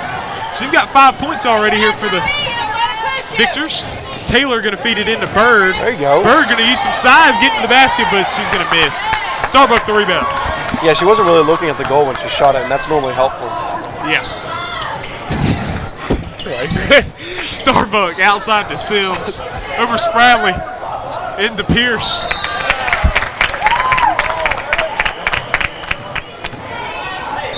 And so that goes out of bounds. Timeout. Timeout. 30-second timeout called by Coach Spradley of the Lady Hawks. And so that will bring us to a break here. 7:16 to go in the second quarter. 16-9. Laurel in the lead.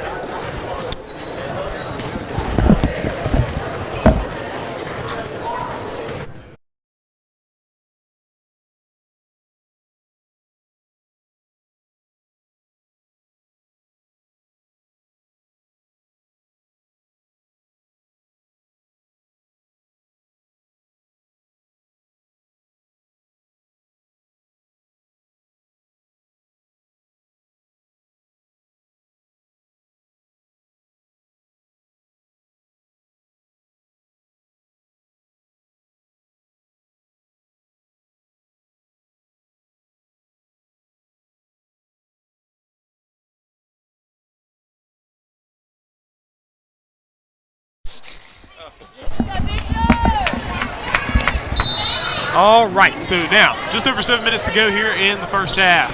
16-9. Nice move there. Get through the defense. She didn't try on Rachel. Yeah. Outside to Taylor. Rummels gets it back. Using some time here.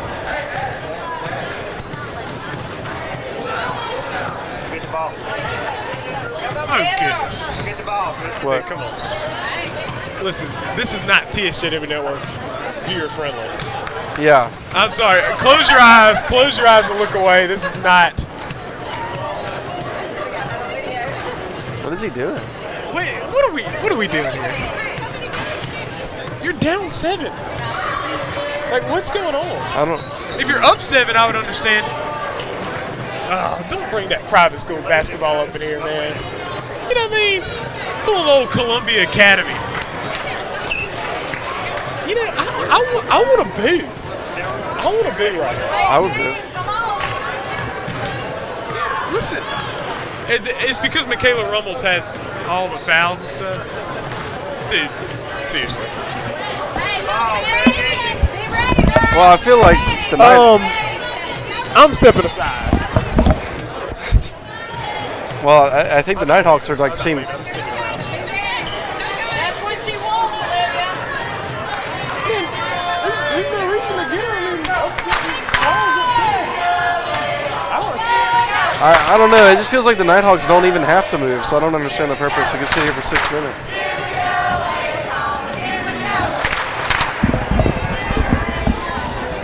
And you know, I know my man. I'll have to give it to Avery. She's doing a good job keeping that, because I don't know. Wouldn't it be kind of funny if she like dribbled off her foot or something? She's going to. She's going to. I can bet you. I can bet you right now. She's going to dribble off her foot, and it's going to be terrible because that wasn't her idea. Yeah. Yeah. She did not sign up for basketball to dribble it at half court. We need one. Hey, look, this might be a good case for one. Listen, a shot clock. I've wanted a shot clock. It's just you have to have another operator for that. You have to have another operator. So. I better watch my mouth or I'll be the shot clock, right? That's right. Y'all have enough people to do a shot clock. Yeah, I don't like this. This is what the private. This is the private school basketball type stuff, which is the reason why I don't deal with private schools, man. Bro, what is she doing?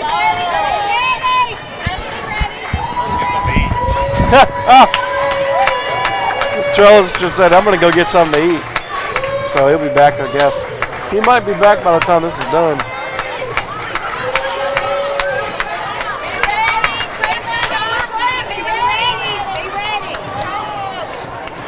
I would want to commentate on this, but I'm not really sure what to say. Right hand, right hand, right hand, right hand, right hand, right hand, right hand, right hand. Right hand, left hand, left hand, left hand, left hand, left hand, left hand, left hand, left hand, left hand. Right hand, right hand, right hand, right hand. Left hand, left hand, left hand, left hand, left hand, left hand, left hand. Eventually that arm might start getting a little tired. Right hand, right hand, right hand, left hand.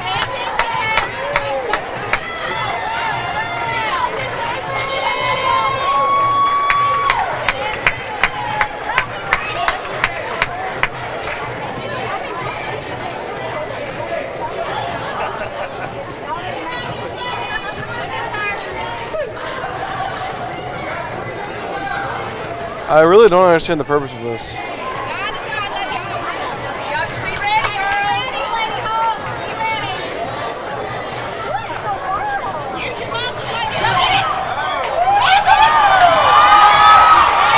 Action!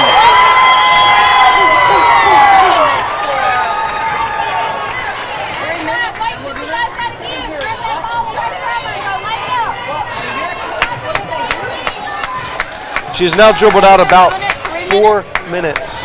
She's been doing this for 4 minutes. Yes, I know, but have you ever seen it for 4 minutes? Would you do that? Not unless I'm winning by 20. They're the ones doing it. I'd let her do it. I mean, they're only hurt. And a pass into the corner as the action continues after a 4-minute hiatus. They're going to pass it around. Here we go, Rummels. What? Passes it back over to the corner. The three is blocked. A shot! Oh, we took a shot! Oh my goodness! After 5.5 minutes of dribbling, we do have action. I don't think he told them to start playing, but they had to have a little rebellion there. Well, I mean, you're in a championship game. Why in the world? Listen, I'm sorry for stepping away, but I have to watch what I say because that's about my pet peeve. If you're talking about my basketball pet peeve, is that. Yeah. Because you take the boys' league, man. All these teams play hard and fast and entertaining. Yeah. That's why I like doing this TSJW network stuff because it's fast and entertaining. That stuff, if that was what this was, I wouldn't even do TSJW network, man. Forget this, man. Yeah. You know what I mean? Now, that's the kind of stuff you don't want. Bird puts it in. Ashton Bird with the bucket. Yeah, they're playing some ball here. And it only works if they start scoring and stopping, which it is because they did use that time with their best player on the bench. So. Sproutley the three, not there.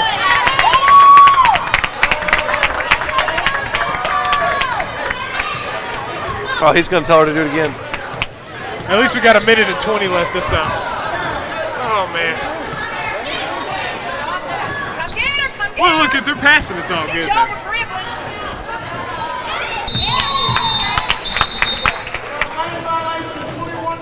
Listen, So when this is not helping. Another thing, this is not helping your cases. Like everybody in here is now for Laurel. When normally they would be for Jackson. yeah, like the underdog. Yeah. But now you're watching this, you're like, oh man. Anyway, you know, I just don't think. Anyway, Sproutley up top to Sims. Feeding it in to Robertson.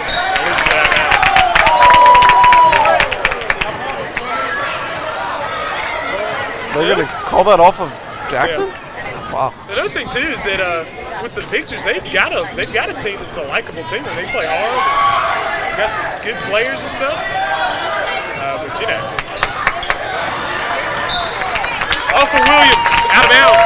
But now it's a 5-point ball game, and the Lady Victors have the ball. So it really they're trying to wait out the time for Rummels to be able to come back in. Yeah, and it might work. It did work. And so the thing is, the thing about it is that there's a reason for him to do that, which is why shot clock, baby. Yep. And so I was going to say this. So I cover Southern Miss sports, and they played a ranked team in UTSA. Yeah. And they would run the ball on 90% of the time in football, just to keep the clock running, so they at least have a shot at the end. And especially when you don't have your best player out there, you know. It did make sense why they did it. It's just they shouldn't be allowed to do it. That's why you should have a shot clock. It's just boring as mess, man. Yeah. No, it is. I mean, that's what it comes down to. Like, this is a sport. This is a sport, man. Like when you work on basketball at home and you sign up for basketball, you don't think about dribbling at half court waiting for 4.5 to go minutes. out. Yeah. If that was the case, then nobody would play. Yeah, for sure. You know? No, it doesn't make sense. That's why there should be a shot clock. Yeah. But since they're As a matter of fact, the shot clock was invented because there was a flaw in basketball. That's a flaw in basketball, so they had to put the shot clock. Exactly.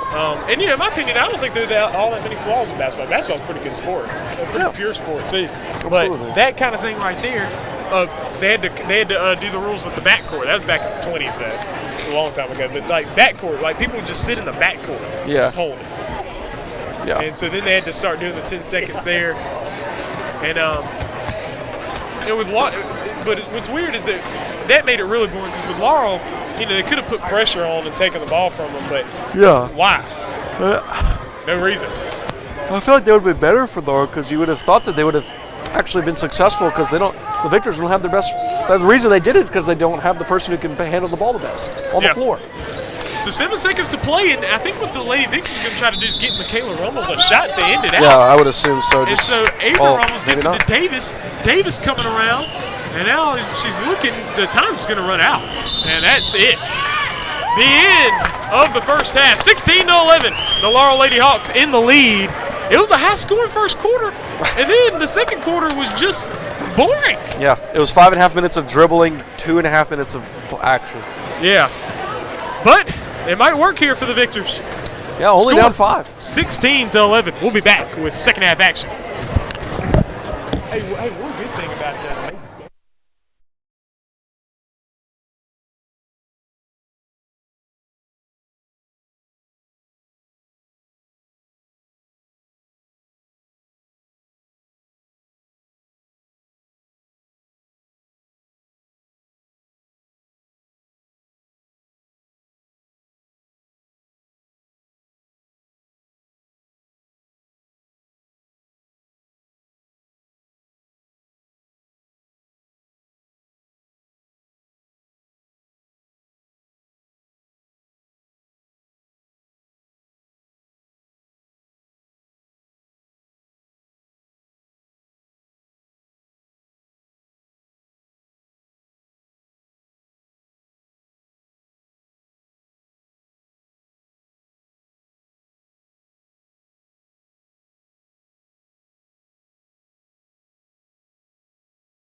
main commentator, but I'll sit here.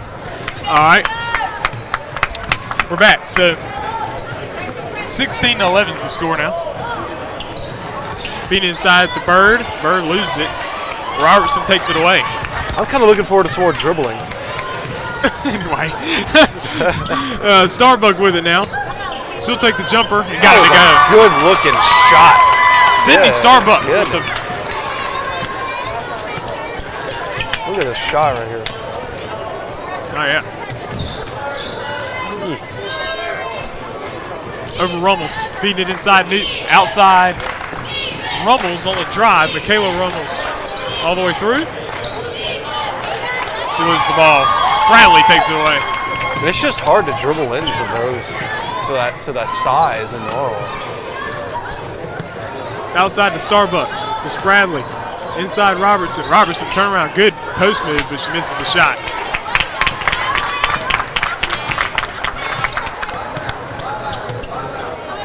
Here's Rummels with it. Here's a three from Avery Rummels, and that's back rim no good. Rebound Spradley. Over to the wing Sims. Up top, Starbuck. Spradley feeding it in to Robertson. Good steal too. Bird on the defense.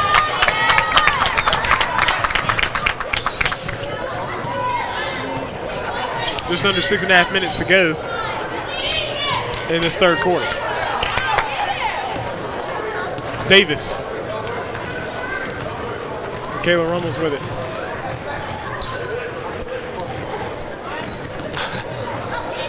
She's going to take the shot. That's over. That's long. Starbuck gets the rebound.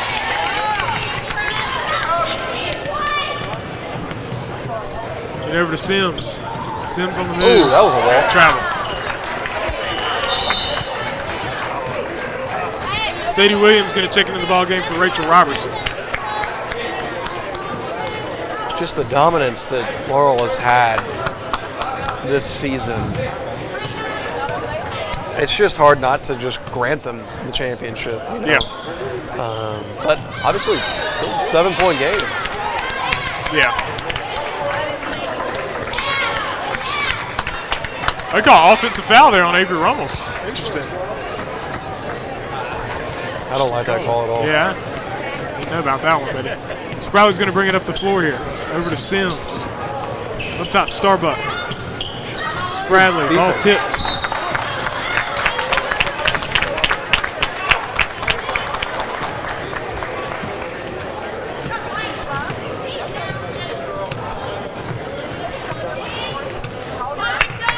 Avery Rummels over to Davis. In Michaela Rummels, and that's going to be an offensive foul once again. Again, wow. Of course, I think she had said it that time. Who was that on? That was on Michaela Rummels. That's it's her fourth foul. Wow. Uh-oh. No. Uh-oh.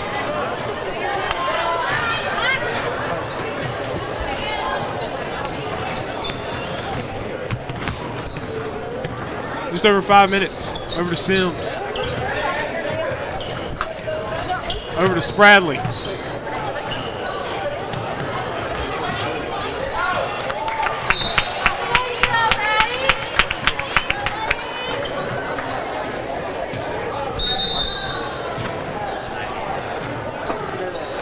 Timeout, Laurel.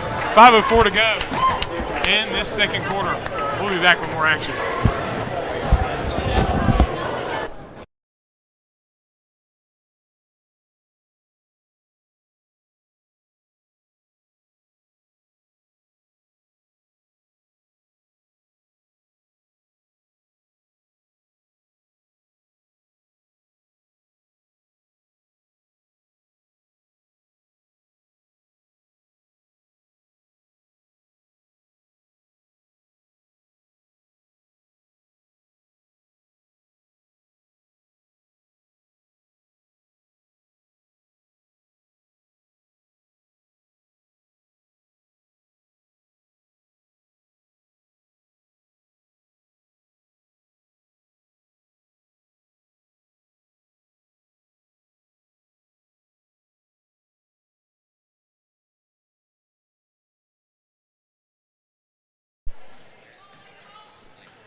All right, so now getting the ball into Pierce. Pierce in the paint there. Outside to Spradley on the wing. Sims the three. No good off the rim. Ball tipped. And now Sims gets it back, so Spradley's got it. All right, so now getting it inside. The ball is a jump ball between Ashton Bird and Sadie Williams. 4:42 to play in the third.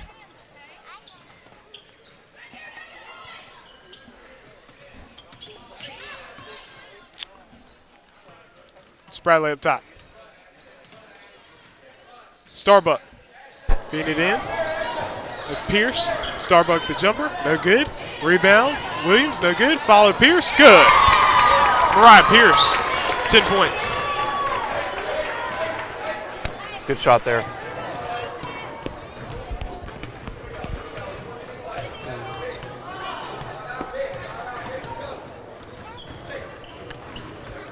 There's Rummels with it. She's going to drive in all the way to the hole. No. Rebound is going to be a foul. Is the background on? You hear the background? I don't hear the background. Hey, you're good, Ashton. Don't get mad. You got it.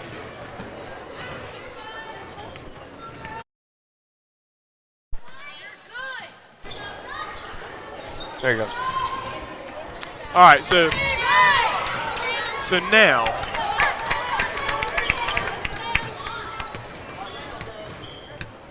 Jackson's got it, down 9. Over to Davis.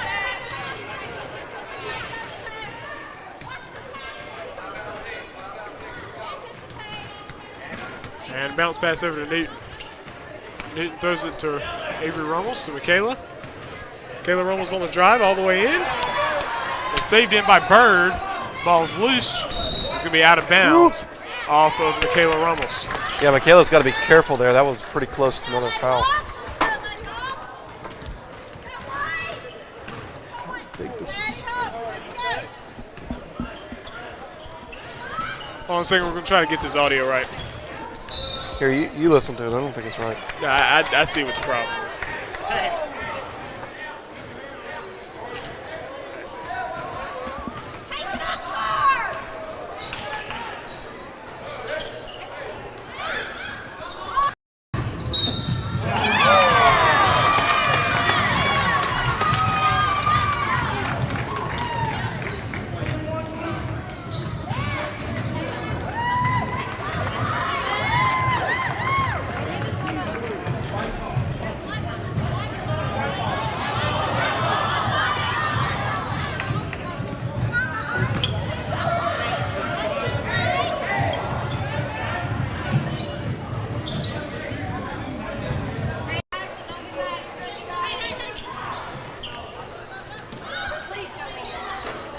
Dude, you listen to it.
Can it hear you and me?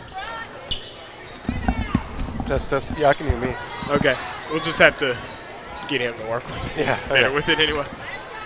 All right, so 23-15. We got just under 20 seconds to go in the third quarter here. Lady Hawks in the lead by 8. There's a jumper. Wow. Off the rim, no good. Rebounds tipped. Sims with it now. Puts up the shot. Got it. Trista Sims.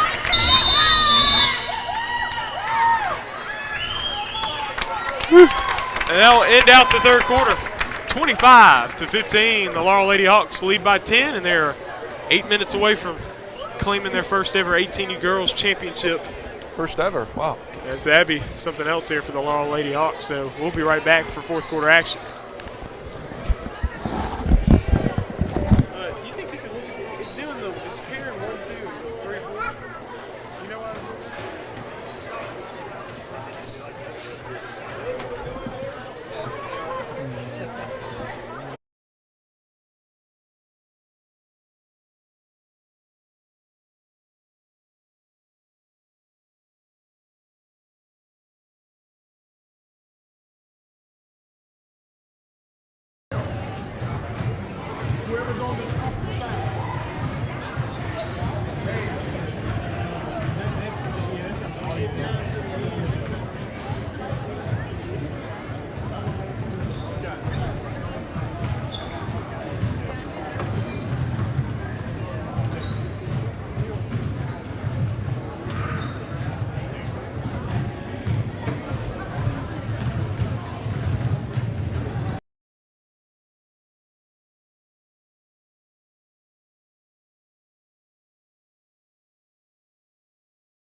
All right, so now, fourth quarter action right here. Rummels getting it over to Avery Rummels, trying to feed the paint. She does into Newton, outside Davis. Rummels driving inside. Reverse layup, nope. Bird pulls down the board. Now the ball's loose, and Olivia Spradley coming up with the steal. Spradley all the way, no. Rebound by Rummels. There you go. Up the court to Newton. She's fouled by Sims. Good pass there from Rummels. You would like to convert that, though. Yeah. So Callie Newton at the free throw line.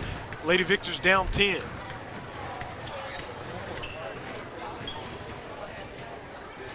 We missed the first. She's 2 for 2 so far, 2 for 3 now on the game. So next up, 18U boys action, the Laurel Knighthawks and the PCA Paladins. Should be a good one. Should be a good one.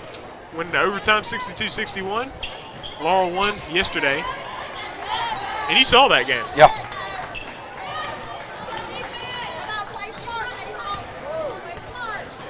Spradley's got it. Over to Starbuck. Feeding it in, stolen away by Davis, and now she's on the move. Just over 7 minutes to play. Victor's gonna have to be aggressive now. Yeah. Got to put something up. Got to do something. Ball's tipped. Avery Rummels comes up with it. Back over is Davis. Out to Rummels. Gonna drive in. Lost it. She just lost it. And they call it travel. It's a good drive, though.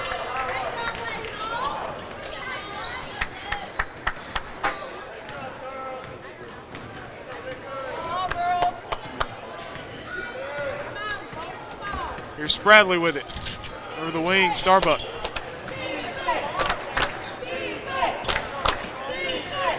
Here's Spradley. Ball's tipped. Stolen away by Newton. Now Jackson's got it. Down the floor here. Avery Rummels. Oh!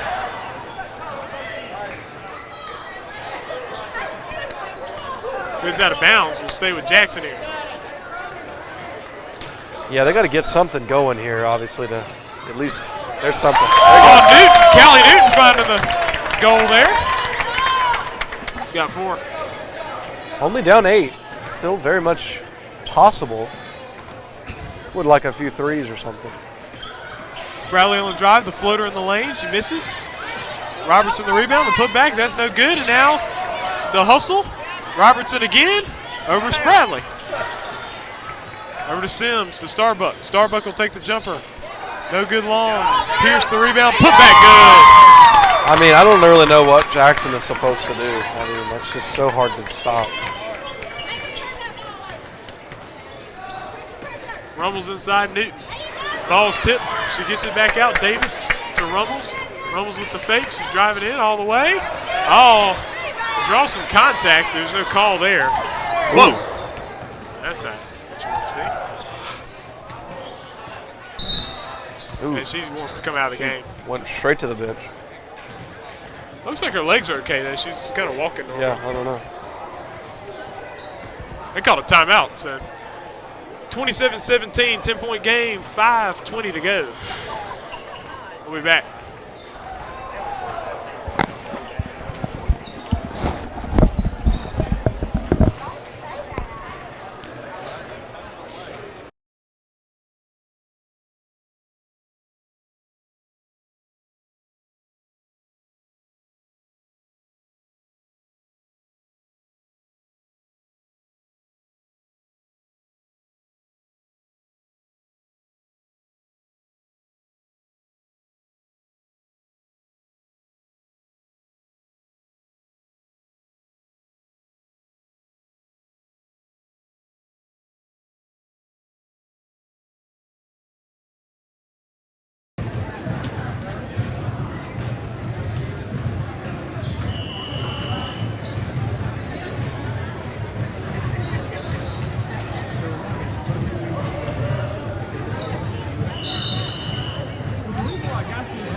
All right.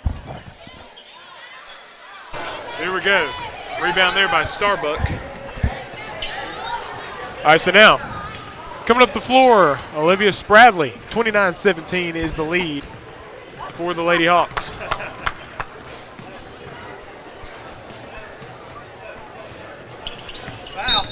Foul. Oh goodness. It's a dumb. I don't know. He's trying to get back. He's trying to get back at the other coach for holding the ball for that long. Let's see if she dribbles it. Over to Spradley. To Sims.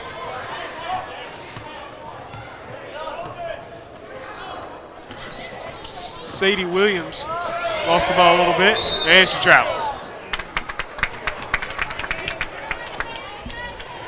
Well, Laurel's just about 4.5 minutes away from championship, and That'll give us only one opportunity to have a second game. Yeah. If that happens, so that's getting us out of here a little earlier. Shot from Newton, good in the lane. Got 6 on the game for the Victors. 29-19 is the score.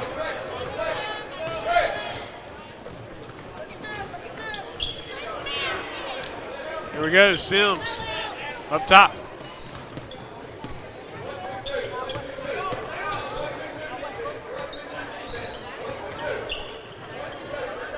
Here's Trista Sims with it. Sproutley's fouled by Rummels.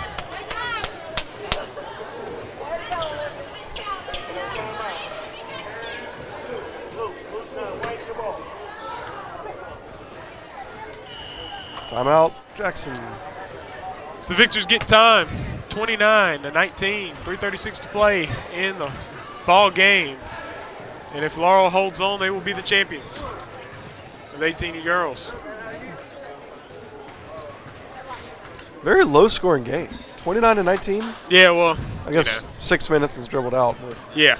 So actually starting off kind of on a more higher scoring pace. Yeah.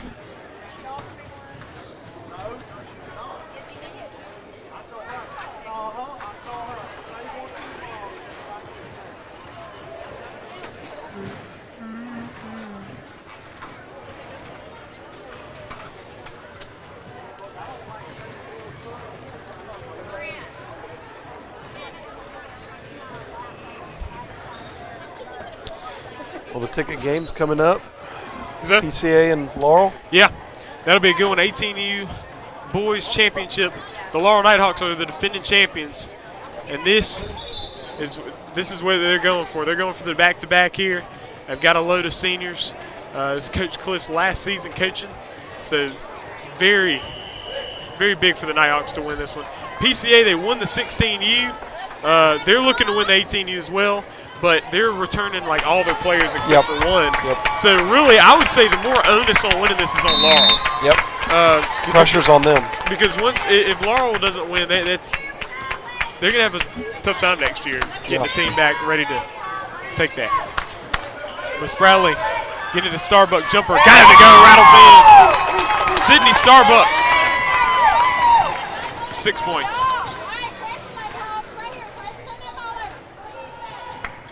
Rummels feeding it into Newton. Newton, and it's a jump ball as Olivia Spradley forces it.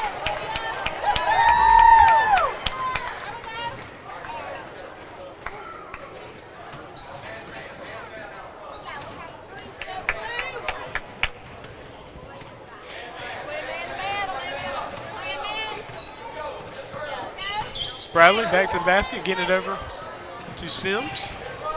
Sims feeding it into Pierce. Pierce taking the contact, and she'll head to the line.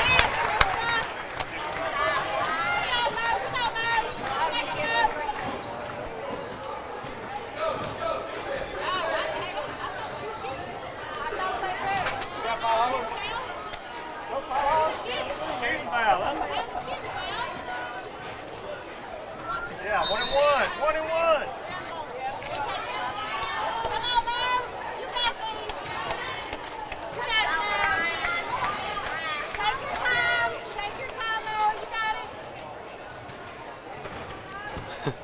He's going to fall asleep. This just feels like a really slow game.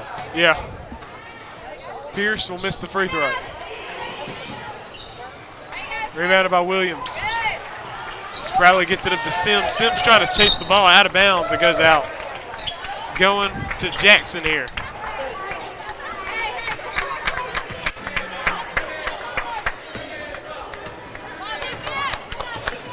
Rummels has it. Avery Rummels now on the wing. Feeding it into Newton. Newton will take the shot. Back rim, no good. Rebounds loose. Davis comes up with it. Just over 2.5 minutes to play.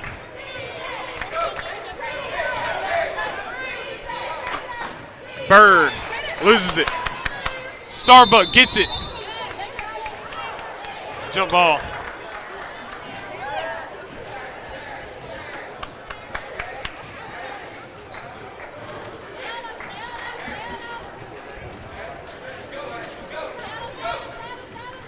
Puts it in. There's a jumper. No good. From Rummels. Rebound is a jump ball between Sadie Williams and Addie Davis, and it will go to the Laurel Lady Hawks.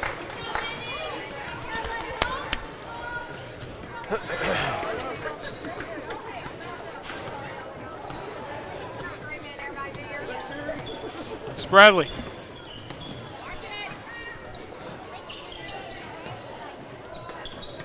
Now get it back up top. Here's the drive. Bounce pass back outside. Sims. Over to Pierce.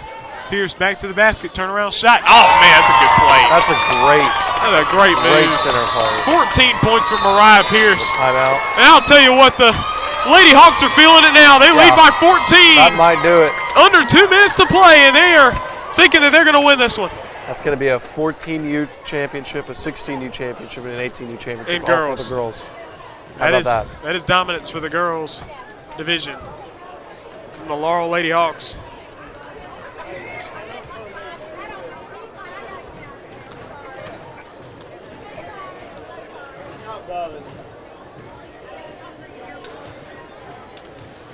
And so again, 18U boys action coming up next.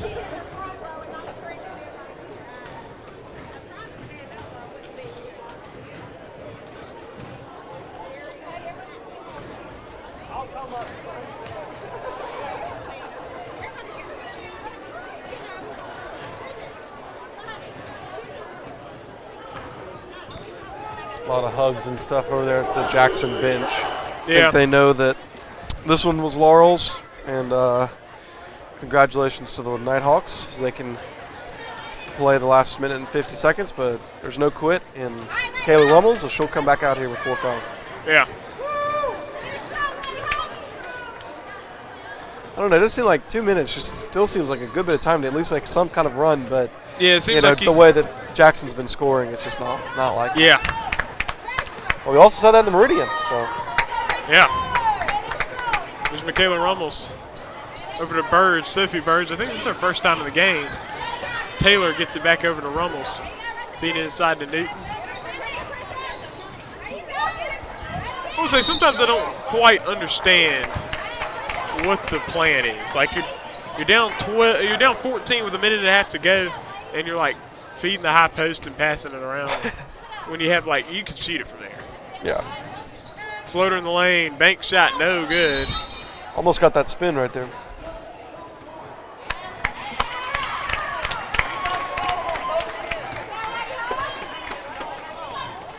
I think the foul was on Ashton Bird, if I'm not mistaken.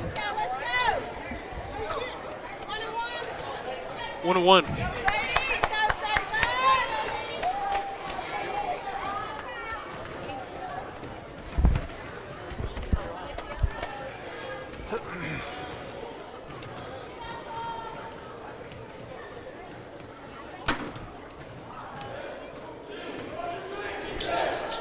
No good. Gonna miss. Gonna be a foul there. Foul's on Sydney Starbuck.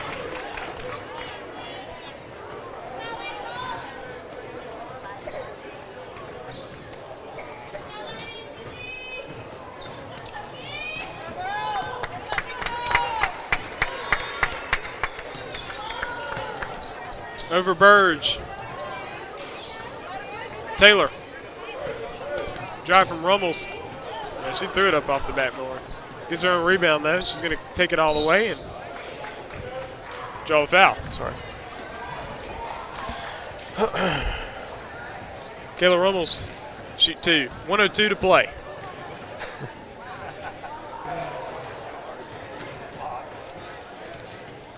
Everybody's getting kind of feel that adrenaline rushing for the next game, and Knighthawks feeling the adrenaline rushing for their championship that they're fixing to have here in about 62 seconds. Yep. Second free throw no good. Pierce the rebound.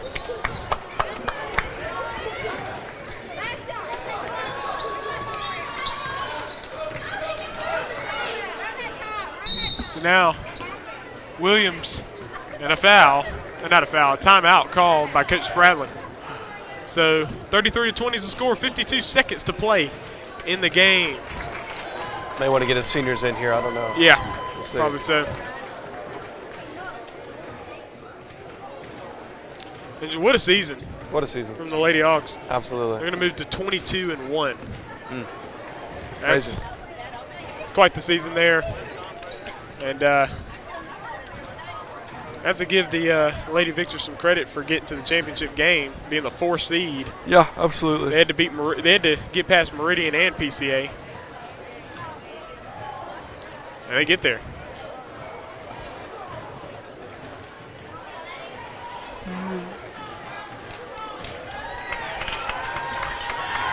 Yeah, and the seniors are going to get back in the game here. Let's finish it out. 52 more seconds.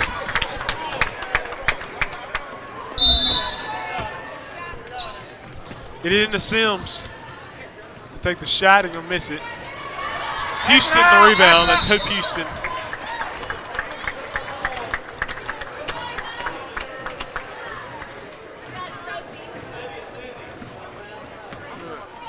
Michaela Rummel's bringing this ball up the floor here. 40 seconds left to play.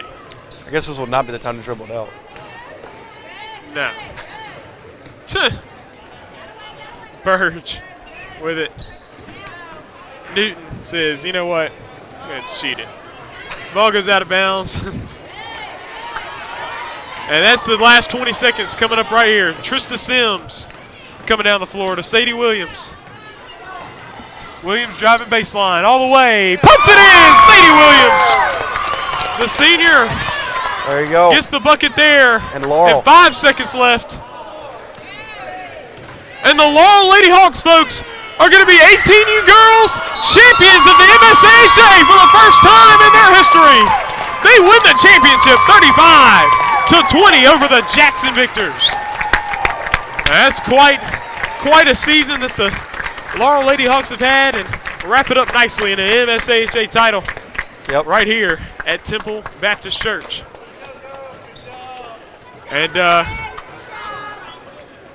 so that's the end. Thank you for joining us. We will be back for the next ball game, the 18U boys ball game. And so we'll step aside. Thank you for joining us. We'll be right back.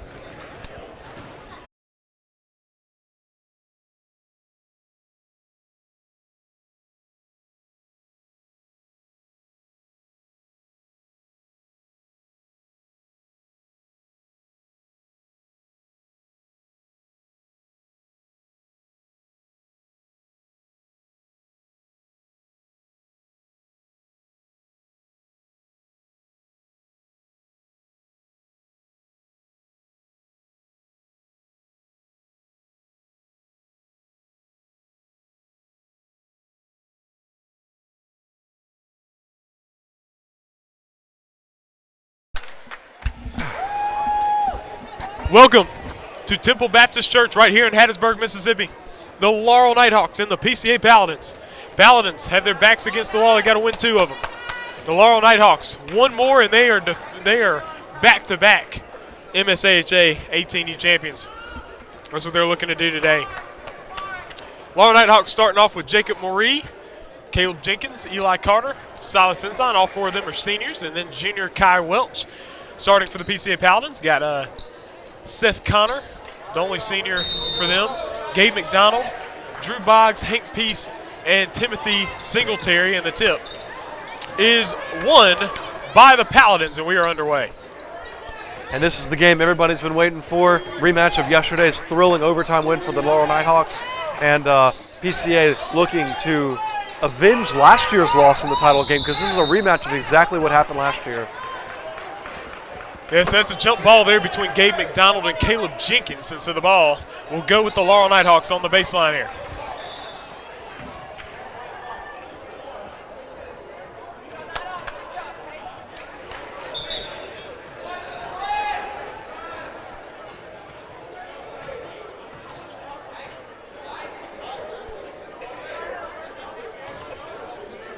So I don't know what's going on here. Maybe trying to figure out who's got the jump ball. PCA won the tip, so it should be Laurel's ball. Yeah. Well, I think they're saying like Laurel won it because PCA stole it, didn't they? I could be wrong. That's exactly what it is. Yeah. I think they're confused about who actually won the jump ball. Yeah, because Jacob Maury ended up with it, but then it got poked out.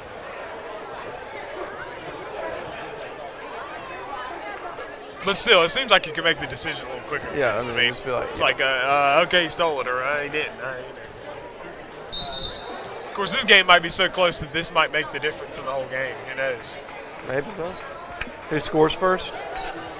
They're re-jumping Are and you starting kidding? the game over? What in the world? They can't get this. I mean, it is the championship. There were two shots taken.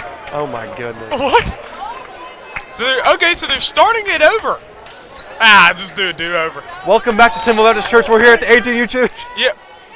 Laurel has won the tip. They were pointed the wrong way on the jump ball. Hey man, the referees had it pointed the wrong way on the jump ball. That's what it was. Yeah. So they were confused. They were confused when it got off there. That's what happened. Because they have to go opposite of the bench. Yeah. Yeah. That is weird.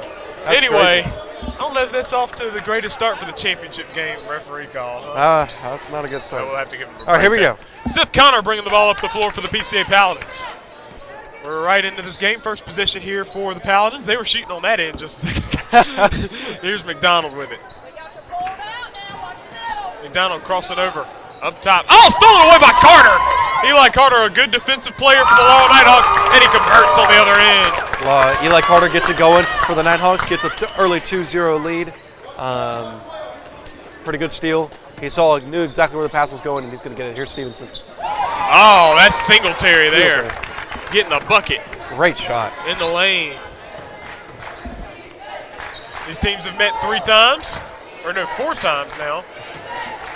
And Laurel has won 3 of them. Kai Welch fouled on the inside. The foul is on Timothy Singletary, his first. And Laurel's won 3 of them, but the first one was won by PCA. By a lot. By a good margin. Welch misses the first.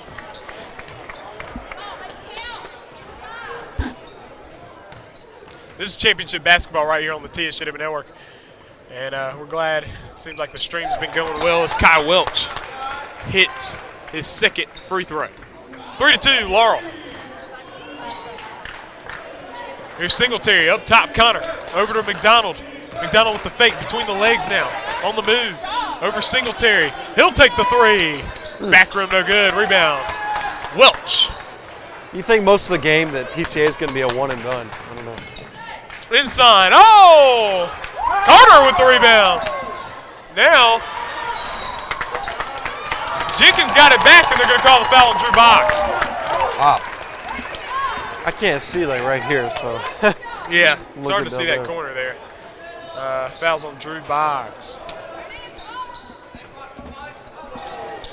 Rebound is by Singletary. Now McDonald's pulling it and pushing it up the floor here. McDonald on the move outside Connor. Connor driving in. He's stepping back. That cat's quick. Yeah. McDonald in the corner.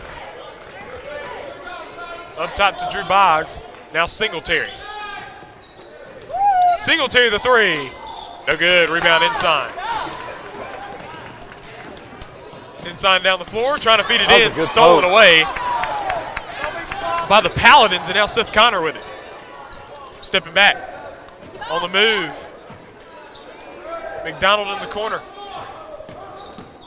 Driving in. Peace the jumper. Got it! That's a good looking shot. Good looking shot there from Peace to get the Paladins their first lead of the game. So McDonald gets a hand on it. And now here's Drew Boggs. He's going, it's a 1-on-2. Boggs all the way through. He's going to be fouled on his way to the basket. It's actually a good attempt by Caleb Jenkins to try to make that a jump ball. Yeah. But nevertheless, Drew Boggs at the free throw line for the Paladins. Oh, they're going to say inbound. Interesting. I think they might have called it on the floor. I don't think it was shooting. Interesting. Boggs going to get it in to Singletary. McDonald. Now Boggs driving in. Floater. Got it! And he was hitting that a lot in the 16U game, and it's good to see him being able to continue that here at the 18U championship. Moree for 3. Air ball long. Jenkins on the move. No, and the rebound's Welch inside. Welch back up again. He's fouled. Yeah, you never want to jump. You just put your hands up since number 2 jumped. Yeah. So. Yeah, McDonald went for that one. And Jacob Murray is obviously, he hit the big game tying 3 at the first game this tournament. With 5 seconds left to put it in overtime, and eventually they would win that game. So he knows how to hit it in the clutch. Yeah, and also you can't, if you're PCA, you can't get comfortable if he's bricking all his shots at the beginning. Because exactly. by the end, he'll probably hit the clutch one. Exactly. Carter with it. Eli Carter, a senior. Nice pass. Oh, good pass underneath the Welch for the finish. 3 points for Kai Welch, and now 6-5 is the score lead for PCA. McDonald thought about it. He's going to go left. McDonald all the way. Blocked by Welch! That was clean as a whistle, folks. Oh, the ball's tipped away and stolen by McDonald. He comes back at it. Oh, that was a little bit of a wild shot there. But, man, if he would have made that, I'd have been like, whoa.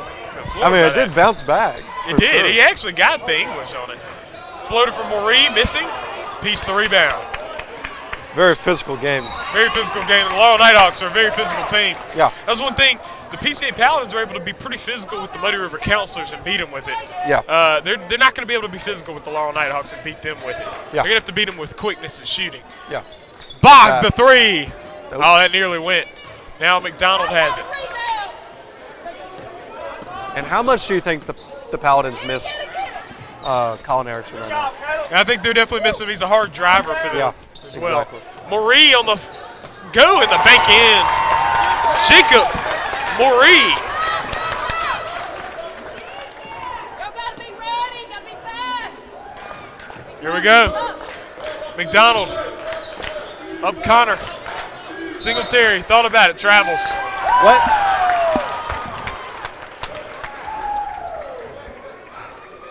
I didn't see that one, but whatever.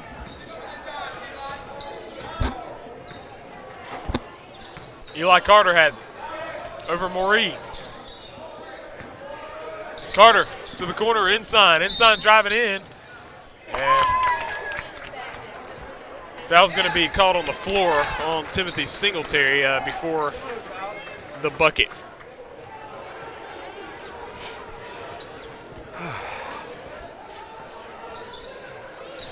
Jenkins to get it in to Carter. Welch on the move all the way. No! Ball tipped Carter. And Carter looking to the corner. Driving. Spins the floater. No! It didn't get the roll. Rebound Carter. Back out inside. Oh. 3! No! Rebound fought for Welch. Drops off to Jenkins. Blocked by McDonald. Back up again. My goodness. Just using that size down low. How many rebounds are they going to give them? 9-6 now, lead for the Laurel Knighthawks. Seth Connor up top. Gonna get it back. McDonald, the 3. Off. Singletary on the follow. 4 points for Singletary. Silas inside with it, dropping it off to Welch. Oh, good fake by Welch. Welch all the way in. You can count that one and the foul. They can't do much with him down there. I mean, that's so hard to stop.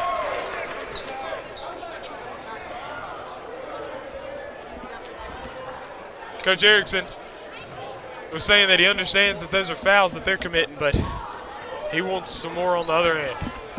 Yeah. So he's staying to the referee there. Kai Welch has an opportunity to make a 3-point play. 11-8 is the score. No good front rim. Ball tipped. Take Boggs the rebound. That's 3 missed free throws right there. McDonald up top to Peace. Pull-up jumper. He's had that. Nope. Misses Carter the rebound. He's had that stroke throughout the whole day today. He had that in the 16U game too. Ensign thought about it. He's driving. Going to go back to the outside. Ensign to Welch. Pass. Welch going to take the 3. There! Kyle Welch!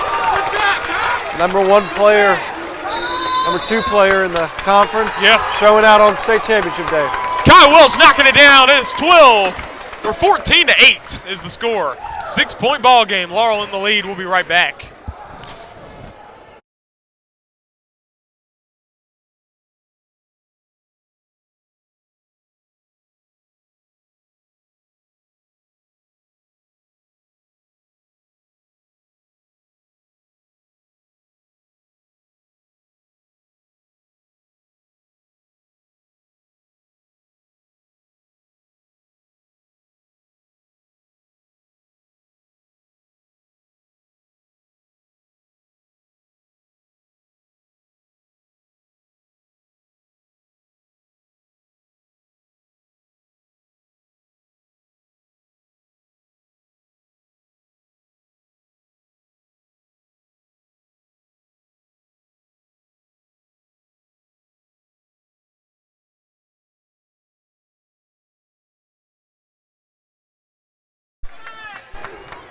We're back, just over 2 minutes to go in this first quarter.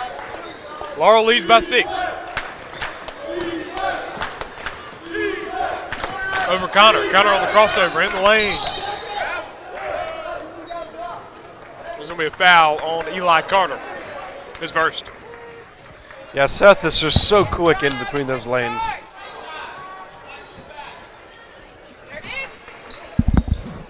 Boggs misses short. Man. Now inside down the floor, all the way. Yeah, he had Maury under the goal. I think he's fouled. Yeah, he's fouled on the play. Who's that on?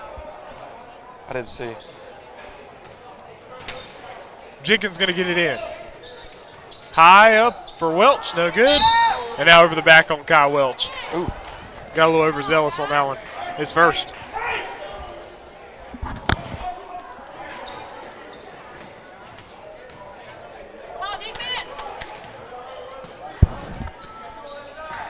PCA's got a minute and a half. McDonald for 3, long.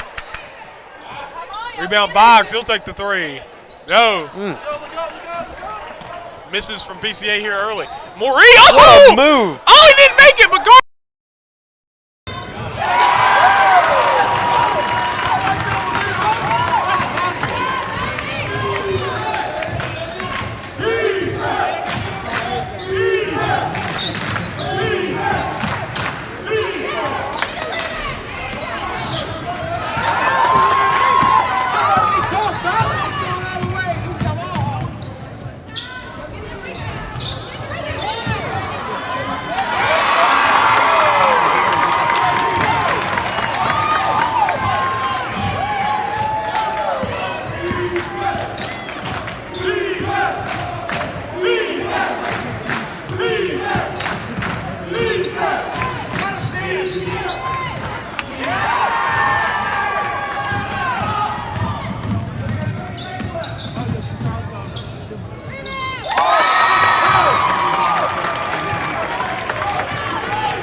all right, so sorry about that. We're back.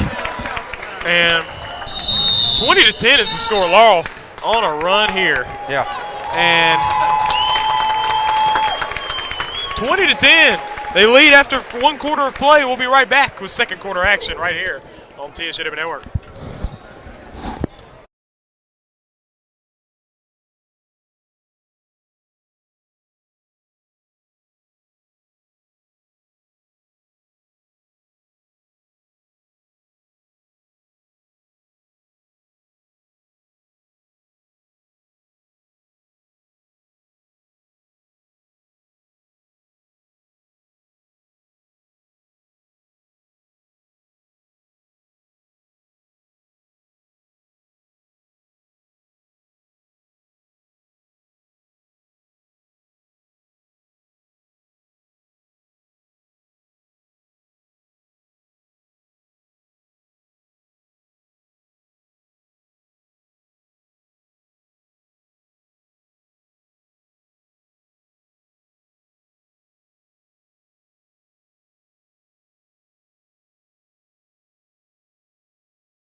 We're back.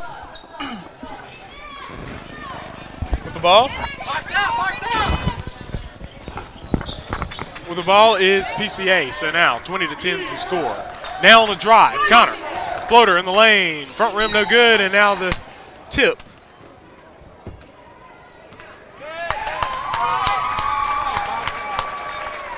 Foul looks like it's on Hayes' piece.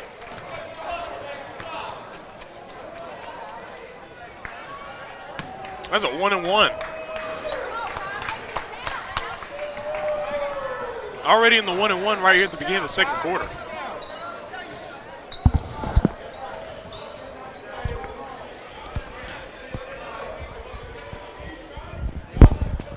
Yeah, just past Coach Willis on the way to the bathroom. He's like, been waiting to get in there since the game started.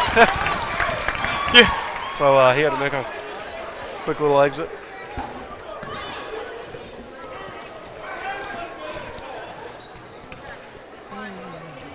Welch, back rim no good.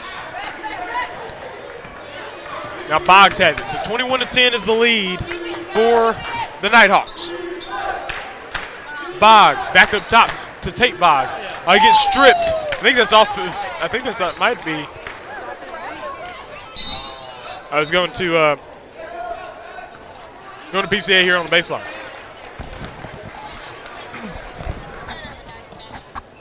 Get it into Boggs, over to Peace. Ball. Oh.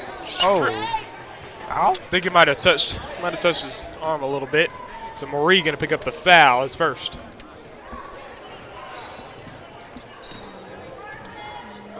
Into Connor. Over to the wing, Tate Boggs. Moving against the defense here. Out to Seth Connor. Connor going against it. Out to Boggs. Connor coming in and out. Kick out. Drew Boggs, 3 on the way. Got it! Yeah, they need some of those. They definitely need some more of those to go down. They've not been able to make those up until this point. So they got to play better defense and make more of those. They'll be just fine. Marie dropping it down to Sherman. Good pass. Trying to hit Welch. Welch underneath, puts it in. Kai Welch now at 9. Knighthawks lead by 10. Here we go, 3 from Drew Boggs. No good, Silas inside, now on the move. Here we go, it's a 4-on-3, I guess, but he's going to step back and reset it. Over to Carter. Into Welch. Welch. Kick out. Marie. Marie pull up in the lane. No good. Carter putting it back up and in. Eli Carter with 4. 12-point Nighthawk lead. I mean, it's like the Paladins just cannot get a one-and-done shot from Laurel in these turnovers. Carter with the steal. Now he's on the move over Marie in the corner. Over. Inside for 3 from up top. No good off the rim. Rebound pulled down by Peace and over the back on Eli Carter. He's going to pick up his second foul. And not good for the Nighthawks. Second foul. You got 6 minutes still in the second quarter, but that will bring up a timeout for the PCA Paladins. Yeah.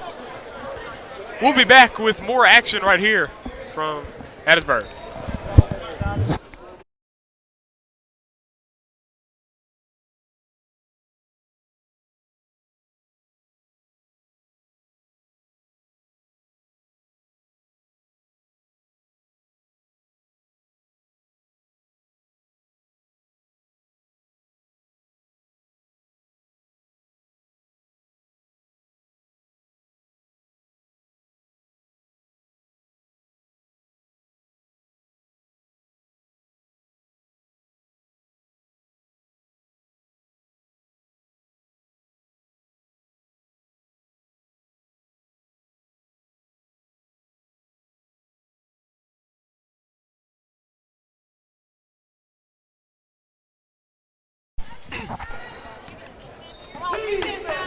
Bring it up the floor.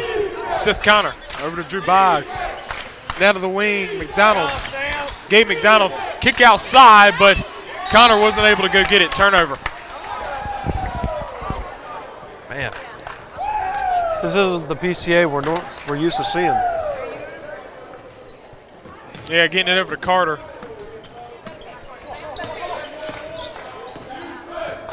Guarded by Drew Boggs there is Eli Carter. And up to Kai Welch. Welch, he'll pull up the shot.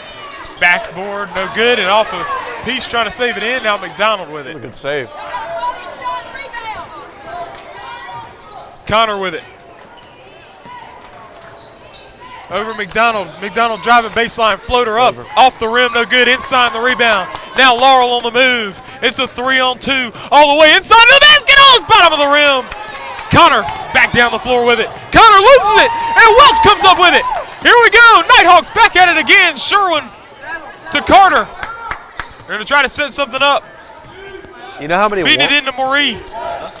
You know how many one-and-done shots PCA has had, and then how many second-chance points Laurel's had? It's just a complete different story. Yeah. Over McDonald. Back out Connor. Over Boggs. Drive from McDonald, putting it up, no good. McDonald trying to get the board, and he couldn't save it in, and it's off. That was going to be their ball if he didn't save that. Try to save that.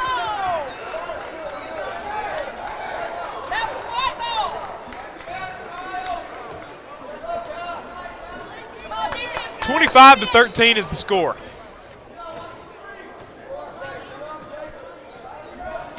Into McDonald, floater in the lane, no good. Rebound inside. Oh, Boggs comes through with the steal. Look at that. Now getting it back. Oh, that's gonna and an offensive foul. He set the charge. Great call. And McDonald plowed through him. Should be a one-on-one, right? I don't think they do it on charges. Oh, yeah, that's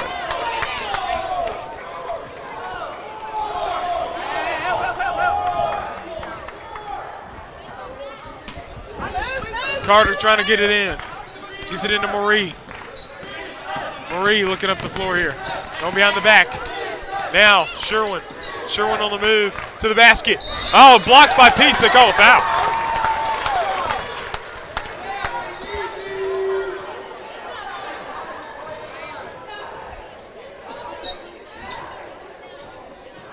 Just under 4.5 minutes to go here in the second quarter. 25-13 lead for the Laurel Knighthawks. First free throw is in for Sam Sherwin.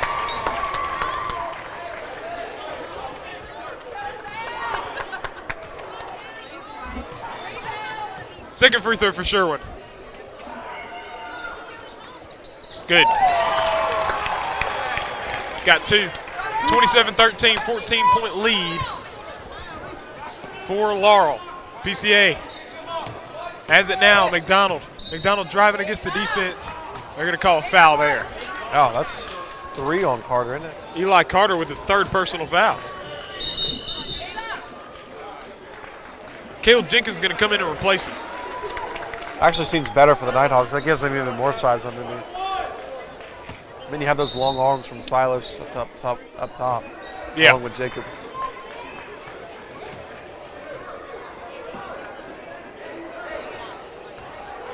Man, 14-point lead for Laurel. Yeah, they're building the lead right here. And, you know, can't get too comfortable against PCA with a lead. But if you're able to push it out a whole lot, it's going to be tough to come back from. Yeah.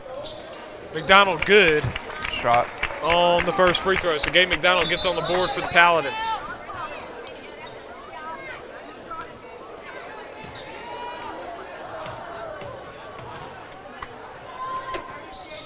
Second one is good as well. He's got 2. 12-point game. Oh, they throw it away. PCA nearly gets the steal. No, they're not. Jacob Moree, full speed. The finish. Good shot. Good finish. Moree's looking good right now. Yeah, he is, for sure. Got those 2 points right back. And Connor drawing the foul. Kai Welch picking it up, his second.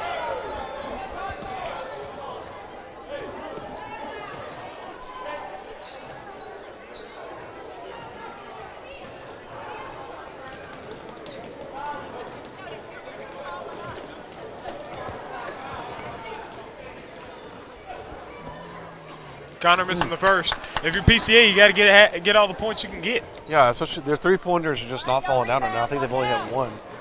So they need to get all these points on the free throw line because they're not really going to get them inside. Free throw good. Seth Connor hitting the second. He's gotten on the board right then. 29-16. Marie busting up the sideline. Coming around. Handling the pressure.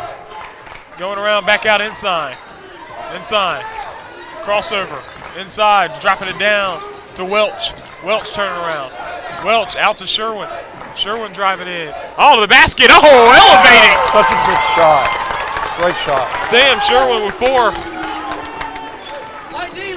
Inside with the steal. He's out in front of everybody. And the finish. Silas inside now with 4. A 17-point Laurel lead.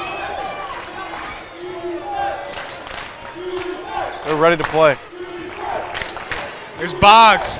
Outside Connor. Connor's got it. On the crossover. Driving in against Welch. No good. He loses his footing. Commends behind his back, but now it's inside, coming up with it, a 2-on-1, dropping it off to Marie. Marie's gonna get it, he's gonna go back to the outside, up top to Welch. Welch, pull up, J! No, rebound, Caden Commenge.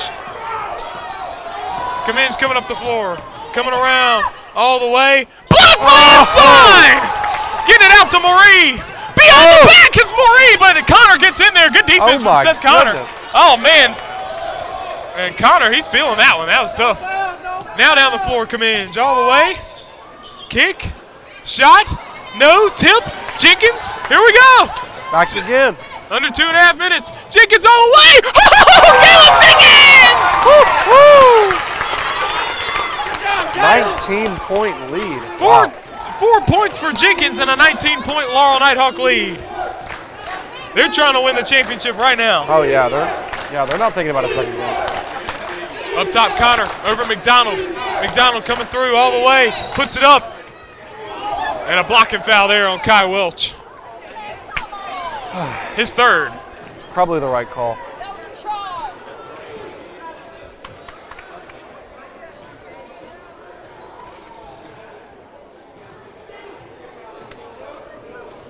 I don't know, that replay looked pretty straight right there. Yeah. I don't know.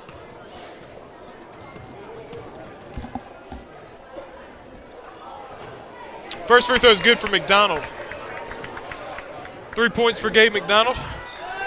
2 of 3 to go here in the first half.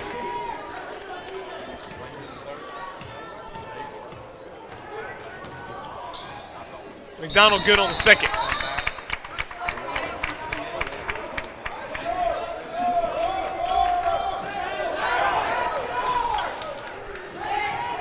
There's Marie.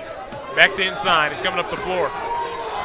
Up, trying to hit Hayden, but throwing a little high.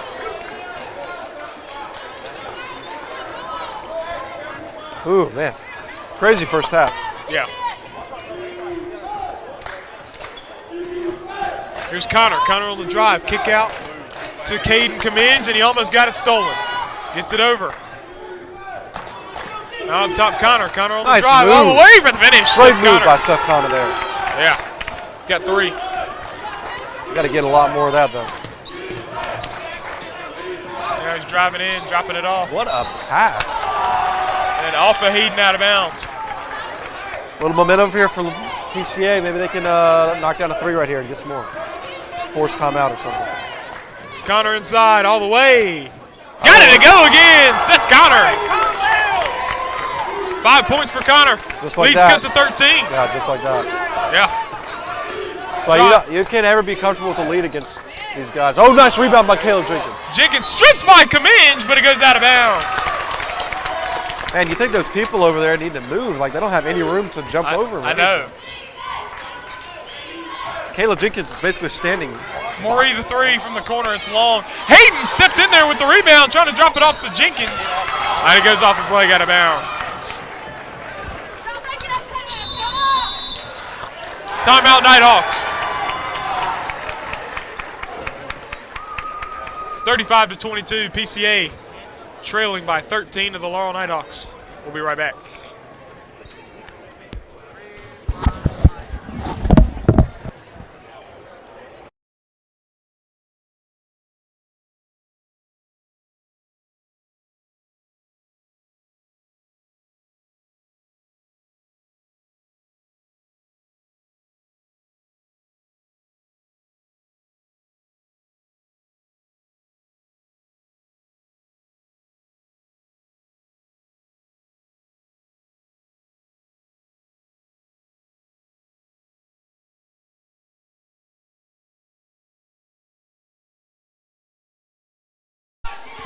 Here we go. Connor.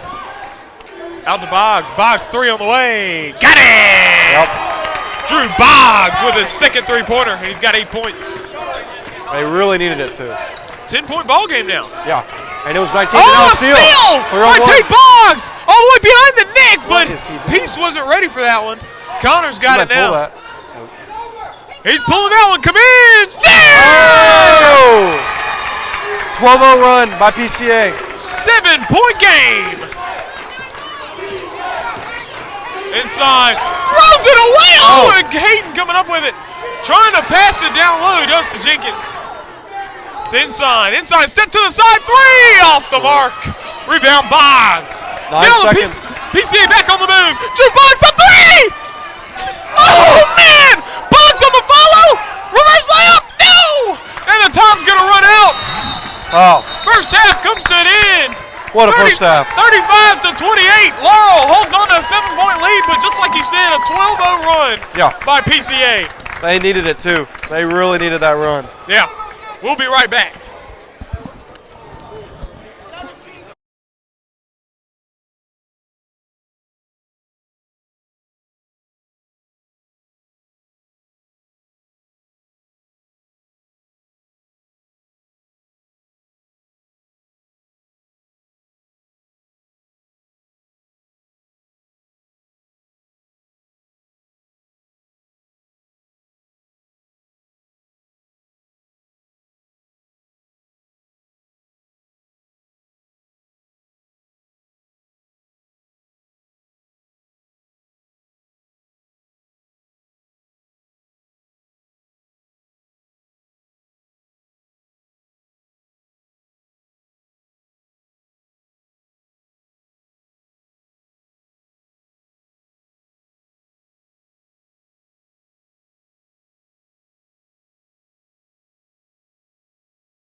right, here we go. Going to get it in. We're second half starting here inside on the corner. Long, Moree the rebound. Turnaround shot in the lane. Banks it in. Jacob Moree. Now Connor on the move. Oh, man. That cat's quick, but he missed the layup. Now that's one he's got to make that. Yeah, Carter kick out Moree. Moree shooting short and rebound Comminge. Comminge looking up the floor here. Going around, kick to the corner. Tate Boggs, kick out. Comminge the corner three. Oh, my goodness. Rebound Welch.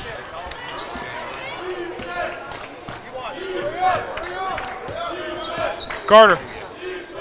Inside into Jenkins. Drops off to Welch. That's good ball movement, man. That was good ball movement. The ball movement between Welch and Jenkins is just really good. It really is. It's really been the biggest reason why they win. Jenkins seems to always be able to find them. Comminge missing the three and over the back on Tate Boggs. That was a good call. If you're a PCA fan, you got to love Tate Boggs because, man, he puts in all the hustle, but he's also got the skill as well. Yeah, that's a good mix he's got there. 15 years old. Yeah, for sure. Here's Moree trying to drop it off to Welch. Turnover. PCA's hanging around. You know, obviously there's a ton of time left. So yeah, this is for sure a ball game. They're able to cut it enough to make it to where this is nothing to worry about, really. Yeah. When it comes down to it. The drive from Boggs. They got to start making those. Rebound inside. Oh, getting it to Moree. Wide open for the layup finish. Jacob Moree finishing him. Yeah, he's got 8. Yeah, Jacob always just seems to be open on that fast break, like almost every time they get a fast break. He definitely gets that leak on it. He gets out there. Oh, stolen away by Inside. Oh, man. Inside on the move against Connor all the way, missing short. Can't believe they didn't call a foul. The rebound on the offensive board. Oh, he stepped back 3. Oh, man, nearly. Oh, I can't believe they didn't call a foul on Seth Connor there. Here's Connor. Boggs. Going between the legs, around the back there. Comminge. Pass inside the piece out to Connor. Connor. Back out. Now Drew Boggs. Over Comminge. Comminge driving in. Kick out to Connor. Connor pull-up jumper in the lane. Off the bank. No good. Rebound Boggs. Good offensive board there. Now back outside. Drew Boggs for 3. There! That was a good shot from Drew Boggs. That was so clean. That's his third one of the day. He's got 11 points. And he held that umbrella out there. Oh, yeah. Comminge nearly got the steal. He does! Oh, it's Connor. 2-on-1. He's going to take it himself in the finish. Wow, I thought for sure that was out of bounds. Seth Connor. I think the entire Laurel team thought that was out of bounds as well. That's why they just slowed up. Now it's a 6-point game. Jenkins with it now. Coming on his back, Drew Boggs. Oh, it went off his foot. Wow. Come on now, it's off his foot. White ball. White ball's on his foot. Timothy Singletary checking in for Tate Boggs. Timeout, Coach Jenkins. So Coach Cliff Jenkins wanting time. The lead is cut to 6, and that is the closest it's been so far in the second half. Yeah. And Dima, what are you seeing right here from the PCA Paladins that's getting them back in this ballgame? Well, they've coming out, and they're understanding what it takes to win this game. They're going to have to outrun and outpace Laurel. That's just because they're faster. They are faster than Laurel, there's no doubt. So if they can outrun them, and you see Seth Connor doing what he's doing and getting under there, but they got to finish it at the rim as well. Yeah, Laurel Knighthawks. Coach Cliff over there probably trying to get them to just have control. Because the thing about Laurel is that they're really, even though they don't have the fastest players out there, they aren't a slow down team. No, they're not. They're actually like to get on the break, and they do well on the break because they pass well. Yeah. But you want to have control. They usually have control, and that's what they really are looking for right now, I'm sure. But the PCA Paladins have the ball only down 6. You get a 3 here, you cut it into striking distance. Yeah, I mean, you want any points here. You want to complete this run. They were down 19 at one point. It was 35-16. So they're on a 17-4 run right now, stretching back into the first half. Yeah, under 5 minutes to play in the third quarter. Connor on the drive. Oh, ball's tipped. Man, Carter, I'll tell you, he gets in there on defense. And a jump ball. I thought that was a travel, but I might have not been able to see it, but it looked like a travel.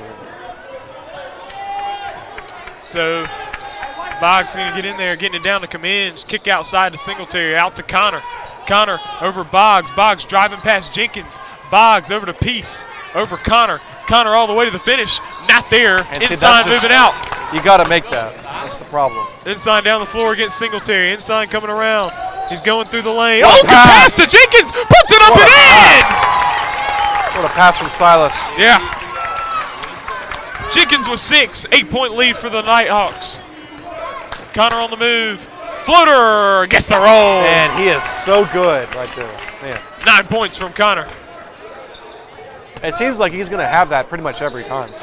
Oh, stolen away by Singletary. And the Paladins get that steal. They're only down 6 right now. Cummins all the way in. They're going to call a charge. What? Charge? Okay. Caden Cummins called for an offensive foul.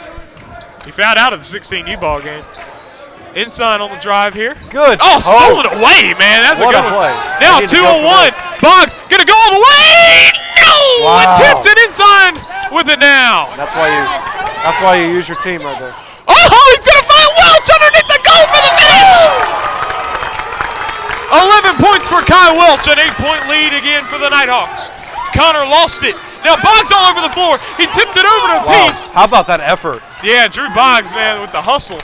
And now Connor in the lane. Kick out. Singletary for 3. Got it! Timothy Singletary. There you go. 5-point game. He's got 7. He couldn't miss against the Councils They got in the Kai. 16U They got game. Kai wide open. Marie over to Carter. Carter down to Jenkins. Switch it, switch it. Back Carter. Over to the wing. Jenkins the 3. Nearly. Rebound Drew Boggs. And Jenkins had a big 3 in last year's championship game, if you remember correctly. Boggs all the way. Oh, he missed it. Oh, man. Carter the rebound. Now it's a 2-on-2. Carter lost it. Puts up the flutter. Gets it to go I somehow. can't believe that was not a travel. My God. 7-point game now. Connor. Oh, good move. All the way inside. He gets the roll. Seth Connor with the finish. Got 11. Connor showing out. He's a senior. He wants that championship. 5-point game. Singletary gets his hand on it. Cummins comes up with it. PCA on the move. They can cut it to single digit. I mean, not single digit, single possession game. Calling a foul? And he's fouled on the baseline. Silas Ensign picking it up. Yeah, and you really do feel like Seth Connor's going to have that drive every time. It's just whether or not he's going to make it. Yeah. Because, I mean, they're not stopping him coming in at all. Like, not one time has he been stopped from going inside. So 45-40. McDonald on the drive. He's looking. He's got Drew. And the ball stolen away. Laurel's got it. Now it's Marie. Ensign with the fake. Good fake by Ensign. That was a good He's fake. going to step to the side and shoot it. No good. McDonald the rebound. BCA's got it. Here's Connor. Connor coming around. Oh, man, a good move. Oh, good defense by Jenkins. Jump ball. Good defense by Jenkins there. But one time they didn't allow him in, too. Man, you got to love this kind of basketball. You're talking about, because you have two teams that it seems like they should be rivals, but there's no bad blood between them. It's just they play hard. Yeah, absolutely. And so you like seeing that. Because these guys, second year in a row being the championship game between these two teams. Yeah. Here's Marie. He's got, well, he had Silas. Marie looking, driving in, turn around, dropping it off to Hayden. Hayden against the defense. Oh, good move. But now, who's the foul on? Oh, they call the foul on Caleb Jenkins there. Wow. Play good defense. The second. Oh. 5-point game. Connor the drive. There he Kick is. out Singletary for 3. Oh, Timothy Singletary with the 3. That was a good shot. 2-point game. It looked like he didn't really even have control of the ball. He just kind of like floated it up, and it definitely went in. Man, Singletary can shoot the ball. Yeah, for sure. Inside. Great pass. Oh, good pass to Great Marie. pass. That is just good court vision. Great court vision. So that right there, 10 points for Marie. Connor on the drive, kick out Boggs. Boggs for 3. There! Man. 1-point game! How about this comeback? They were down 35-16, and they have a chance to take the lead now if they can get a stop here. 47-46. Carter on the drive, trying to drop it off to Jenkins. The finish. I cannot believe they didn't call travel. That was definitely a travel on Eli Carter. Now Connor on the move. Now 47-45. Look at this. Look at this. Look at this. Connor And he's with the finish in the basket. He's shaking him off.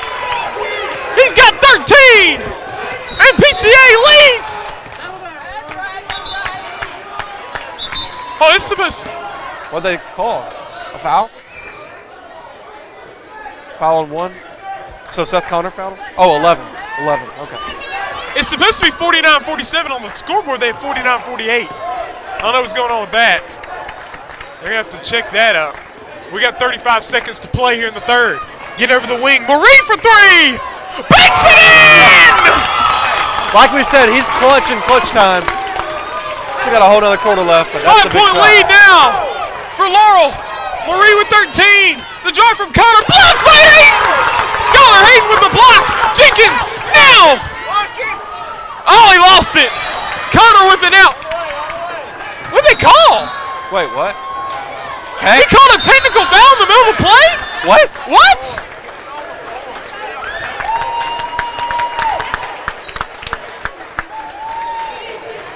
What just happened? Oh, man. Apparently they're handing out teas today. I didn't like it in the previous game either.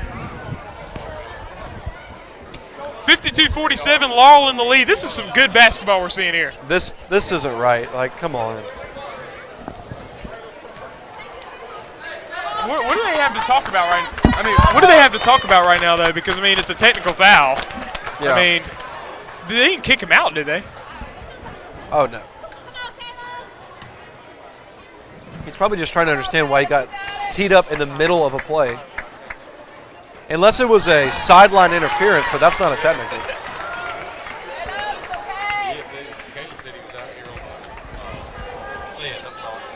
Jenkins misses the first. He's going to be at back for the second technical free throw. And he will make the second one. 9 points for Caleb Jenkins. It is now 53-47.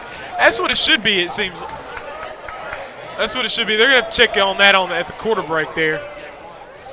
Game like this, 1 point matters. Oh, yeah. 1 point difference matters Absolutely. a lot. Laurel won by 1. Yeah. To the corner, inside, the 3. Oh, back rim. Carter out to Marie, his 3. Long. McDonald saves it right into inside. Inside drops it off to Carter. Carter is fouled. I don't think there was any time left. Yeah. Oh, man, that's a bad foul. Oh, they say he didn't get it off in time, so that means no foul either. The buzzer rang before he shot it. That means no foul, too. So that wraps up the third quarter. The score, 53-47. The PCA Paladins are trailing by 6 to the Laurel Knighthawks. Wow, and, what a game. Yeah. So we'll be right back with more action.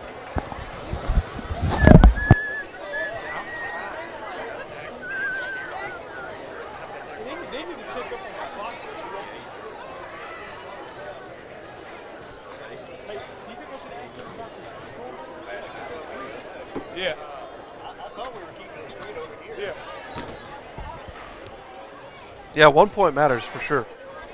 It really can. I mean, Laurel won the last game by 1 point. Yeah.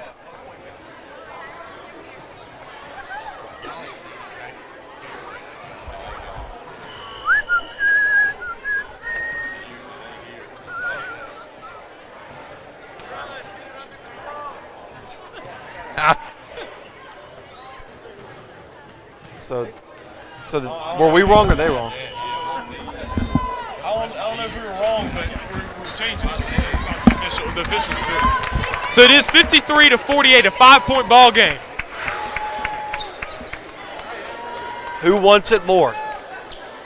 I guess the Paladins just won another game. They're not really thinking about the championship right now. They just won another game. But how badly does Laurel want it? Yeah. You got Boggs on the wing. Oh, jumper from Singletary in the lane. Back rim no good, and the rebound is by Carter. Now the Knighthawks on the move. 5-point ball game. Oh, he throws it away. And not what you want if you're the Knighthawks. Paladins now down by 5. Here's Connor.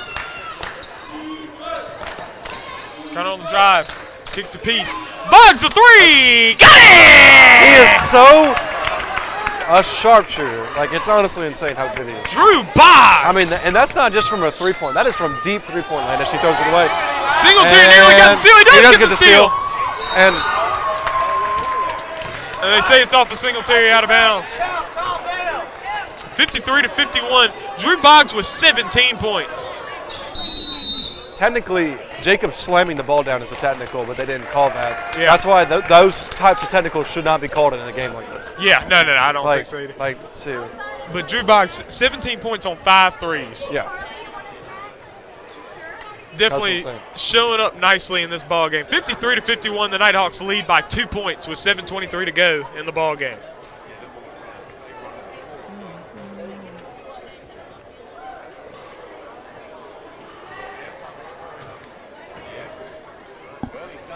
We'll step aside. We'll be right back.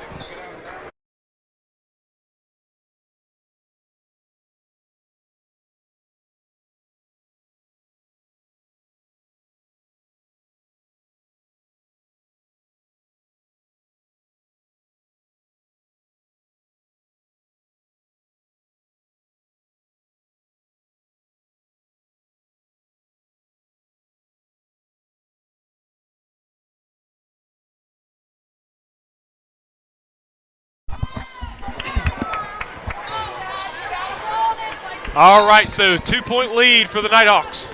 This is a good game here. Yeah, and just like we expected it to be. Oh, Carter carries with it. Wow. Yeah, and he's frustrated with himself, but there's 7 minutes left in this game. And definitely got time to make up for it. Yeah, absolutely. Connor on the drive.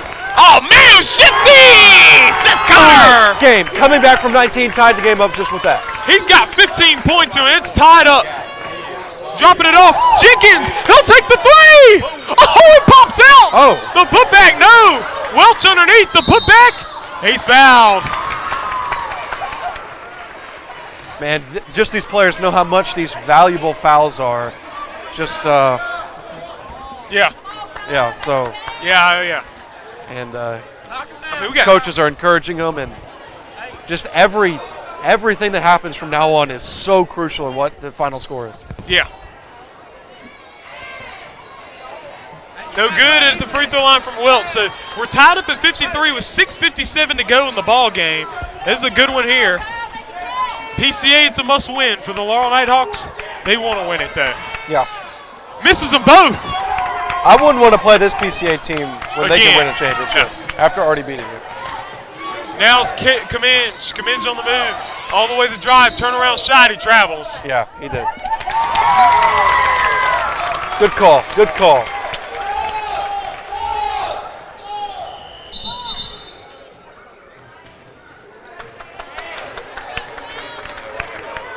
Hey, they got Kai probably back there. Probably need to put a man on him. At least I would. Yeah. Carter. Inside. Pull-up jumper pops out. No good. Rebound. Good Peace. rebound. Good rebound by Peace. Here comes Seth. Connor on the move. He's pushing it up the floor. Oh, good moves here from Connor. Connor coming in all the way. Kick out. Singletary for three. Oh, he misses. What a Kyle rebound lost the from rebound. Is that a jump ball? Oh, no, they call it a foul. Foul on Kaminge. Yeah. So Kate Kaminge picks up that foul as the second. Silas Ensign has it. Bounce past Marie. Ooh. Inside. Welch. Oh, he found his way to the basket. And they really should just do that every time, because I don't really know how PCA can stop that. Yeah, of course, PCA's done a good job getting in passing lanes. Yeah. Nice move. Oh, Connor not able to missed. get that one to go. Man. Inside with the rebound. Inside down the floor, he's looking. Inside driving. Looking around. Coming to the outside. He's going to feed it into Welch. Welch against Singletary. Turnaround hook. No. Carter the rebound. Turnaround shot. It's short. Rebound again, Carter. Carter on the offensive board. Oh, man, diving into the legs. Where's that going? I think it's off of Carter. Wow. Oh, man. This game's intense. Both teams playing their heart out, and I think we might get another one. Yeah, we might get another one. Just over 5.5 minutes to play. Cominge. Oh, ball's tipped. Oh, and call a foul on inside. Yeah, and that is the correct call, for sure. Hey, got his hand up in there. Cominge into Connor. Connor up top. If they're they're playing man on him, that's dangerous. Connor with the spin move, and he's fouled by Ensign. Wow, that's 2 straight on Ensign. How many is that? That's his third. Third person? Okay.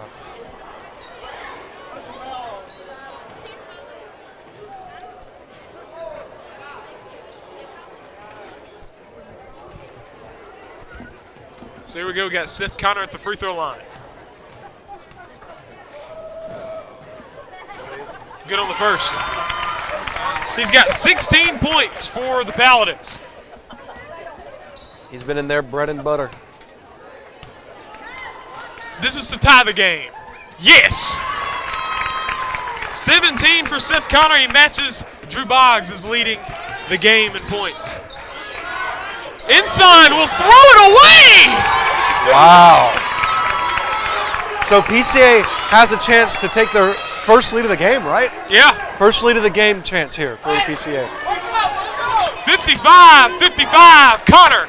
Man, they're letting him go ISO. That's Connor with the spin, outside Cominge, 3 on the way. Front rim no good, and then rushing in for rebounds. Now Cominge all the way.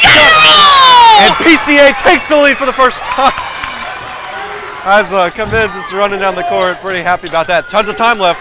That very well could have been backcourt. It could have been, but he throws it away. Now Cominge on the move against Ensign, spins off the bank. No. Oh, he dropped it. Sherman. That's a foul. Yeah, that's a foul. That's definitely a free chin. Foul at half court. My goodness, what a game. Yeah. Laurel just needs to slow it down. They're playing way too fast. Making unforced errors. Yeah. But give credit to PCA fighting their way back 35-16 in like the first quarter. Yeah. I mean, Laurel was doom. And now PCA has the lead, trying to force the second game. So, PCA Paladins lead the Laurel Knighthawks 57-55. A 2-point lead for PCA. They had not led the whole game till just now. And now 4:38 to play. And Laurel's going to try to win this so they can take home the championship. PCA, if they win, it would force another game, so we'll step aside.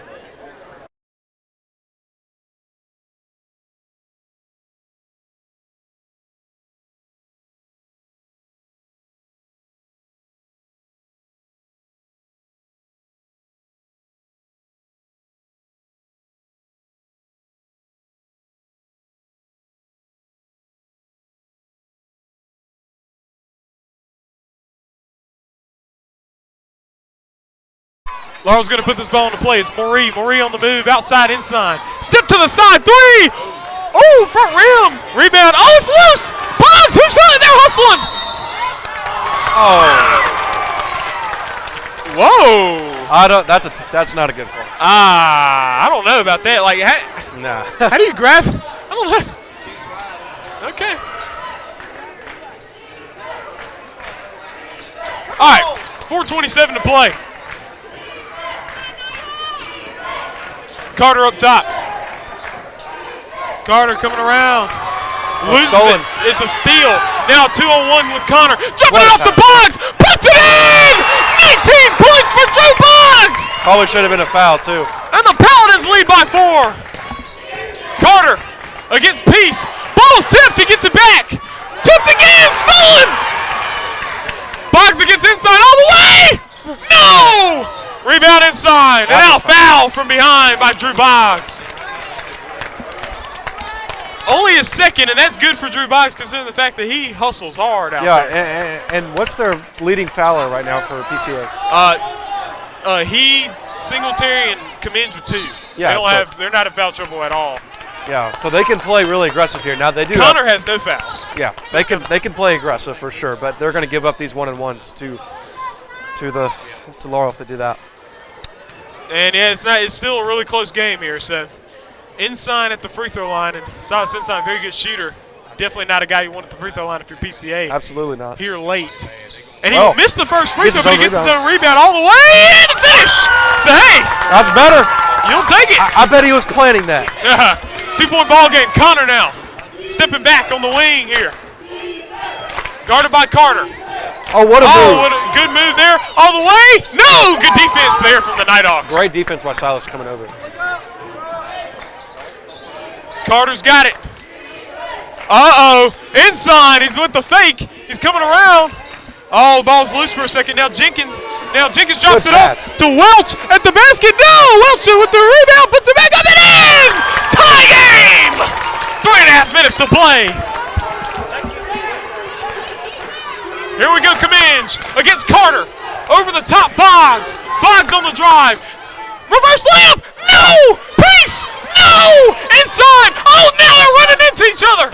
Oh. A foul on Commenge. And he kind of ran into the crowd there. His third foul there.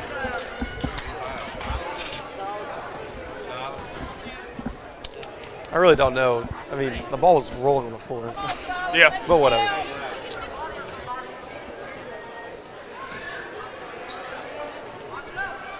Tied up at 59 with 3:18 to play. Inside, good.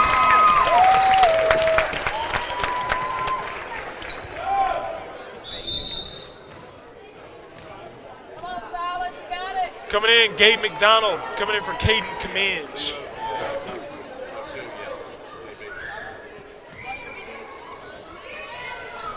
Inside hits them both. Clutch free throws there from Ensign. 61-59 lead for the Knighthawks. Connor taking it right at him all the way. No! Inside the rebound. Now we got 3 minutes to play. Ensign with it.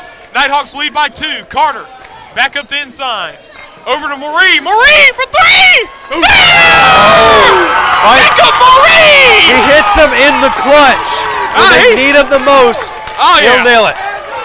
16 points for Jacob Marie and a 5-point lead for the Knighthawks. Now on the move, Connor all the way in. No! Welch the rebound! Now out to Carter. Slow it down.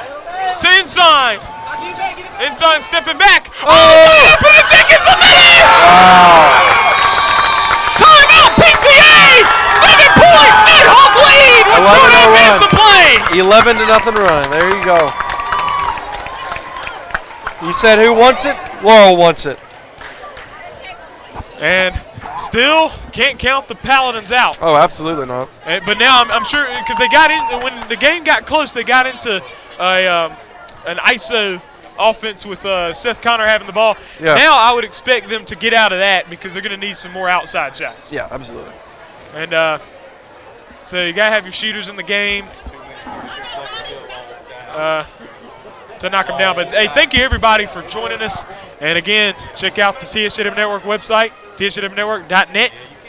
And it's been a good season this year. And the MSAHA season will end today. Some of these teams will play some more basketball. Some of these teams have some more basketball left. But it'll be done with the MSAHA season. And thank you for joining us. Thank you for watching this stream here. This is me, Charles Williams, with Demon Mixon right here. But we got 2.5 minutes to play. Drew Boggs up top to Connor. Connor. Laurel is back in a zone. Boggs for 3, missed it, and now Welch dealing with the defense. He splits it. Oh, we got a hurt player. I don't know who it is. We got a hurt player. I don't know who it is. Stop the play there. Just stop the fast play. I don't know who it is. I can't tell. Is it Commenge?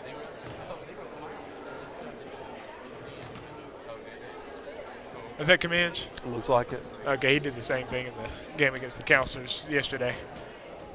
So I think he should be fine here. So we got 2:15 to play, 66-59, and Knighthawks in the lead right now. And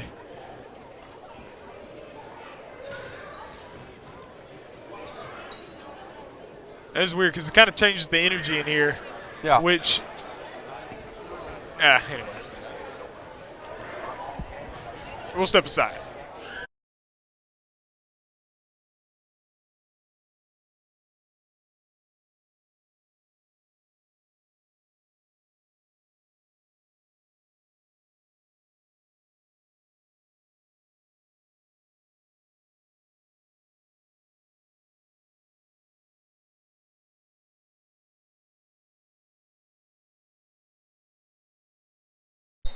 All right, we're back. On the baseline, Jenkins. He's trying to throw it in.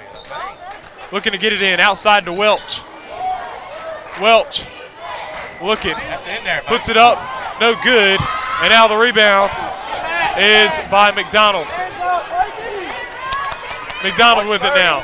Up top to Connor. Connor to Peace. Singletary the three. No. Inside the rebound. And I saw it coming from a mile away. Oh, that one! Nearly stolen. It is stolen. PCA on the move. Connor to Peace outside Boggs. Oh, good play. Off the mark. Rebound hustled for, and it's going to Laurel. Wow. Minute and 37 to play. PCA's really going to have to turn them over here to come back and win this one. Inside in the backcourt. Throwing it down to Jenkins, hitting Marie. Marie passing it down to Welch. Welch at the basket, puts it up and not there. Ball tipped. Now the Paladins have it. They need to get a bucket here. Outside McDonald. McDonald, Singletary. Singletary up to Boggs. Boggs the three. Long, no good. Jenkins the rebound. And now the Knighthawks with a 7-point lead with just over a minute to play. Carter trying to break through, lost it! My goodness. Paladins getting a lot of steals. Paladins they need to get score. the buckets. Oh, he lost his footing! Welch comes up with it, throws it away again! Oh, wow. First of all, Welch, he got hit in the crotch. But on this side over here, I guess it's off the PCA, huh? That's what I said. Did PCA get It's Laurel's ball. Yeah. So Laurel's looking good right now. They're up by 7 with 55 seconds to play. And once Kai overcomes his ailments, well, yeah, I think he'll be fine. And we'll be right back with more action right here on the TSJW Network.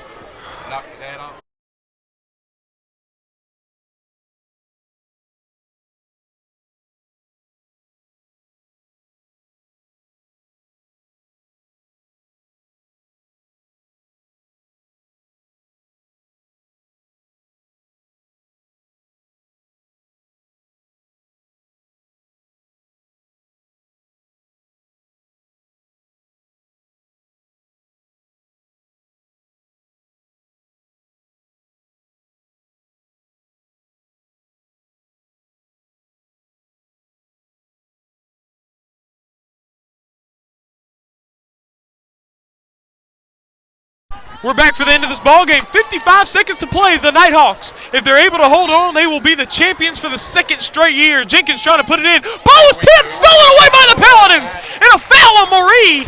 Oh man, you don't want to foul that. You're up by 7. No, you don't want to foul. Not what you want to do there, but. And is it a 1-and? If it's a 1-and-1, okay. You don't want to give them points with the clock stopped. I think there's their 5th team foul, so I don't think any kind of 1-and-1 situation here. But Connor gets it over to Singletary. They got to shoot a shot here. I mean, they got to make something. And Knighthawks doing a good job getting out there to three-point shooters. McDonald the three, and he has not been able to hit one today. McDonald on the drive puts up a shot, no good. McDonald the rebound, puts it back up and in. Gabe McDonald with 6. And now a timeout called by PCA. 5-point ball game. 37 seconds to play. And so PCA going to try to put some pressure on it. They're only down 5. They can do it. But the thing about it is that as long as the Knighthawks take care of the ball, they're going to win this game. Oh, absolutely. And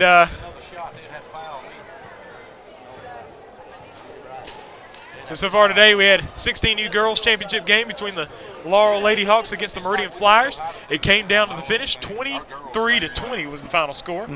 Laurel took the win. And then we had 16U boys. the PCA Paladins and the Muddy River Counselors. And the PCA Paladins, that was a good game, but the PCA Paladins pulled it out 63-51.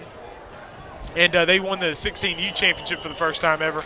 And then in the 18U girls, the Laurel Lady Hawks were able to take care of business, beating the Jackson Victors by a considerable margin and take the 18U girls championship for the first time in history. Now, if they win here, they will have won out of the 6 championships available, they'll have won 4.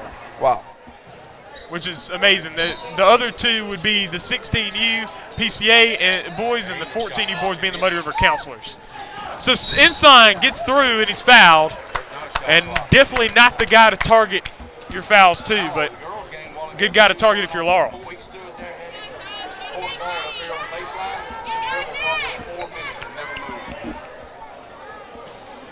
Five-point game, Silas Ensign at the free throw line with 35 seconds to play. All right, Silas, we need both of these. Big time. Yes. Clutch. Silas Ensign. Got one more coming up. That's a 6-point lead. This is a big one because it makes it a 3-possession game if he hits this one. Yeah. And he will. 3-possession game. Got 10 points. Connor. Outside Singletary, the 3. Got it! And that's how you do it. He's got 13. They needed that way earlier than me. Trying to get it in. Throws it. It's loose. Ball's tipped. Oh, man. Whoa, what a lucky bounce there. Throws it to Connor all by himself in the finish. Unfortunate for PCA. Oh, man. They could have had something there. Connor on the move all the way. Kicking it out. Boggs for 3. No! And the Knighthawks, folks, are going to win the 18U championship back-to-back once again! And they send these seniors out and Coach Cliff with a title! An MSAHA title! Great game. 70-64, what a ball game! What a game. Great game. And I hate to bring this up again, but what we saw earlier in that 18U girls game with holding the ball at half court and stuff, I don't like seeing that. I like seeing that kind of stuff. 70-64, you're getting up and down the court. Good basketball the whole game. I was liking to see it. Great game.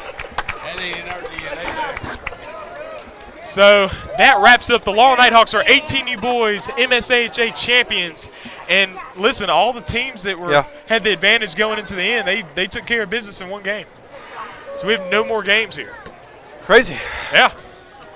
That's something else. Thank you, everybody, for joining us. This is the MSAHA Finals on TSJW Network. The Laurel Knighthawks have won the 18U boys MSAHA championship. I'm Trellis Williams. This is Demon Mixon right here with me. Demon, man, thanks for doing all these games with me, man, for sure. Oh, yeah. So thank you, everybody, for joining us.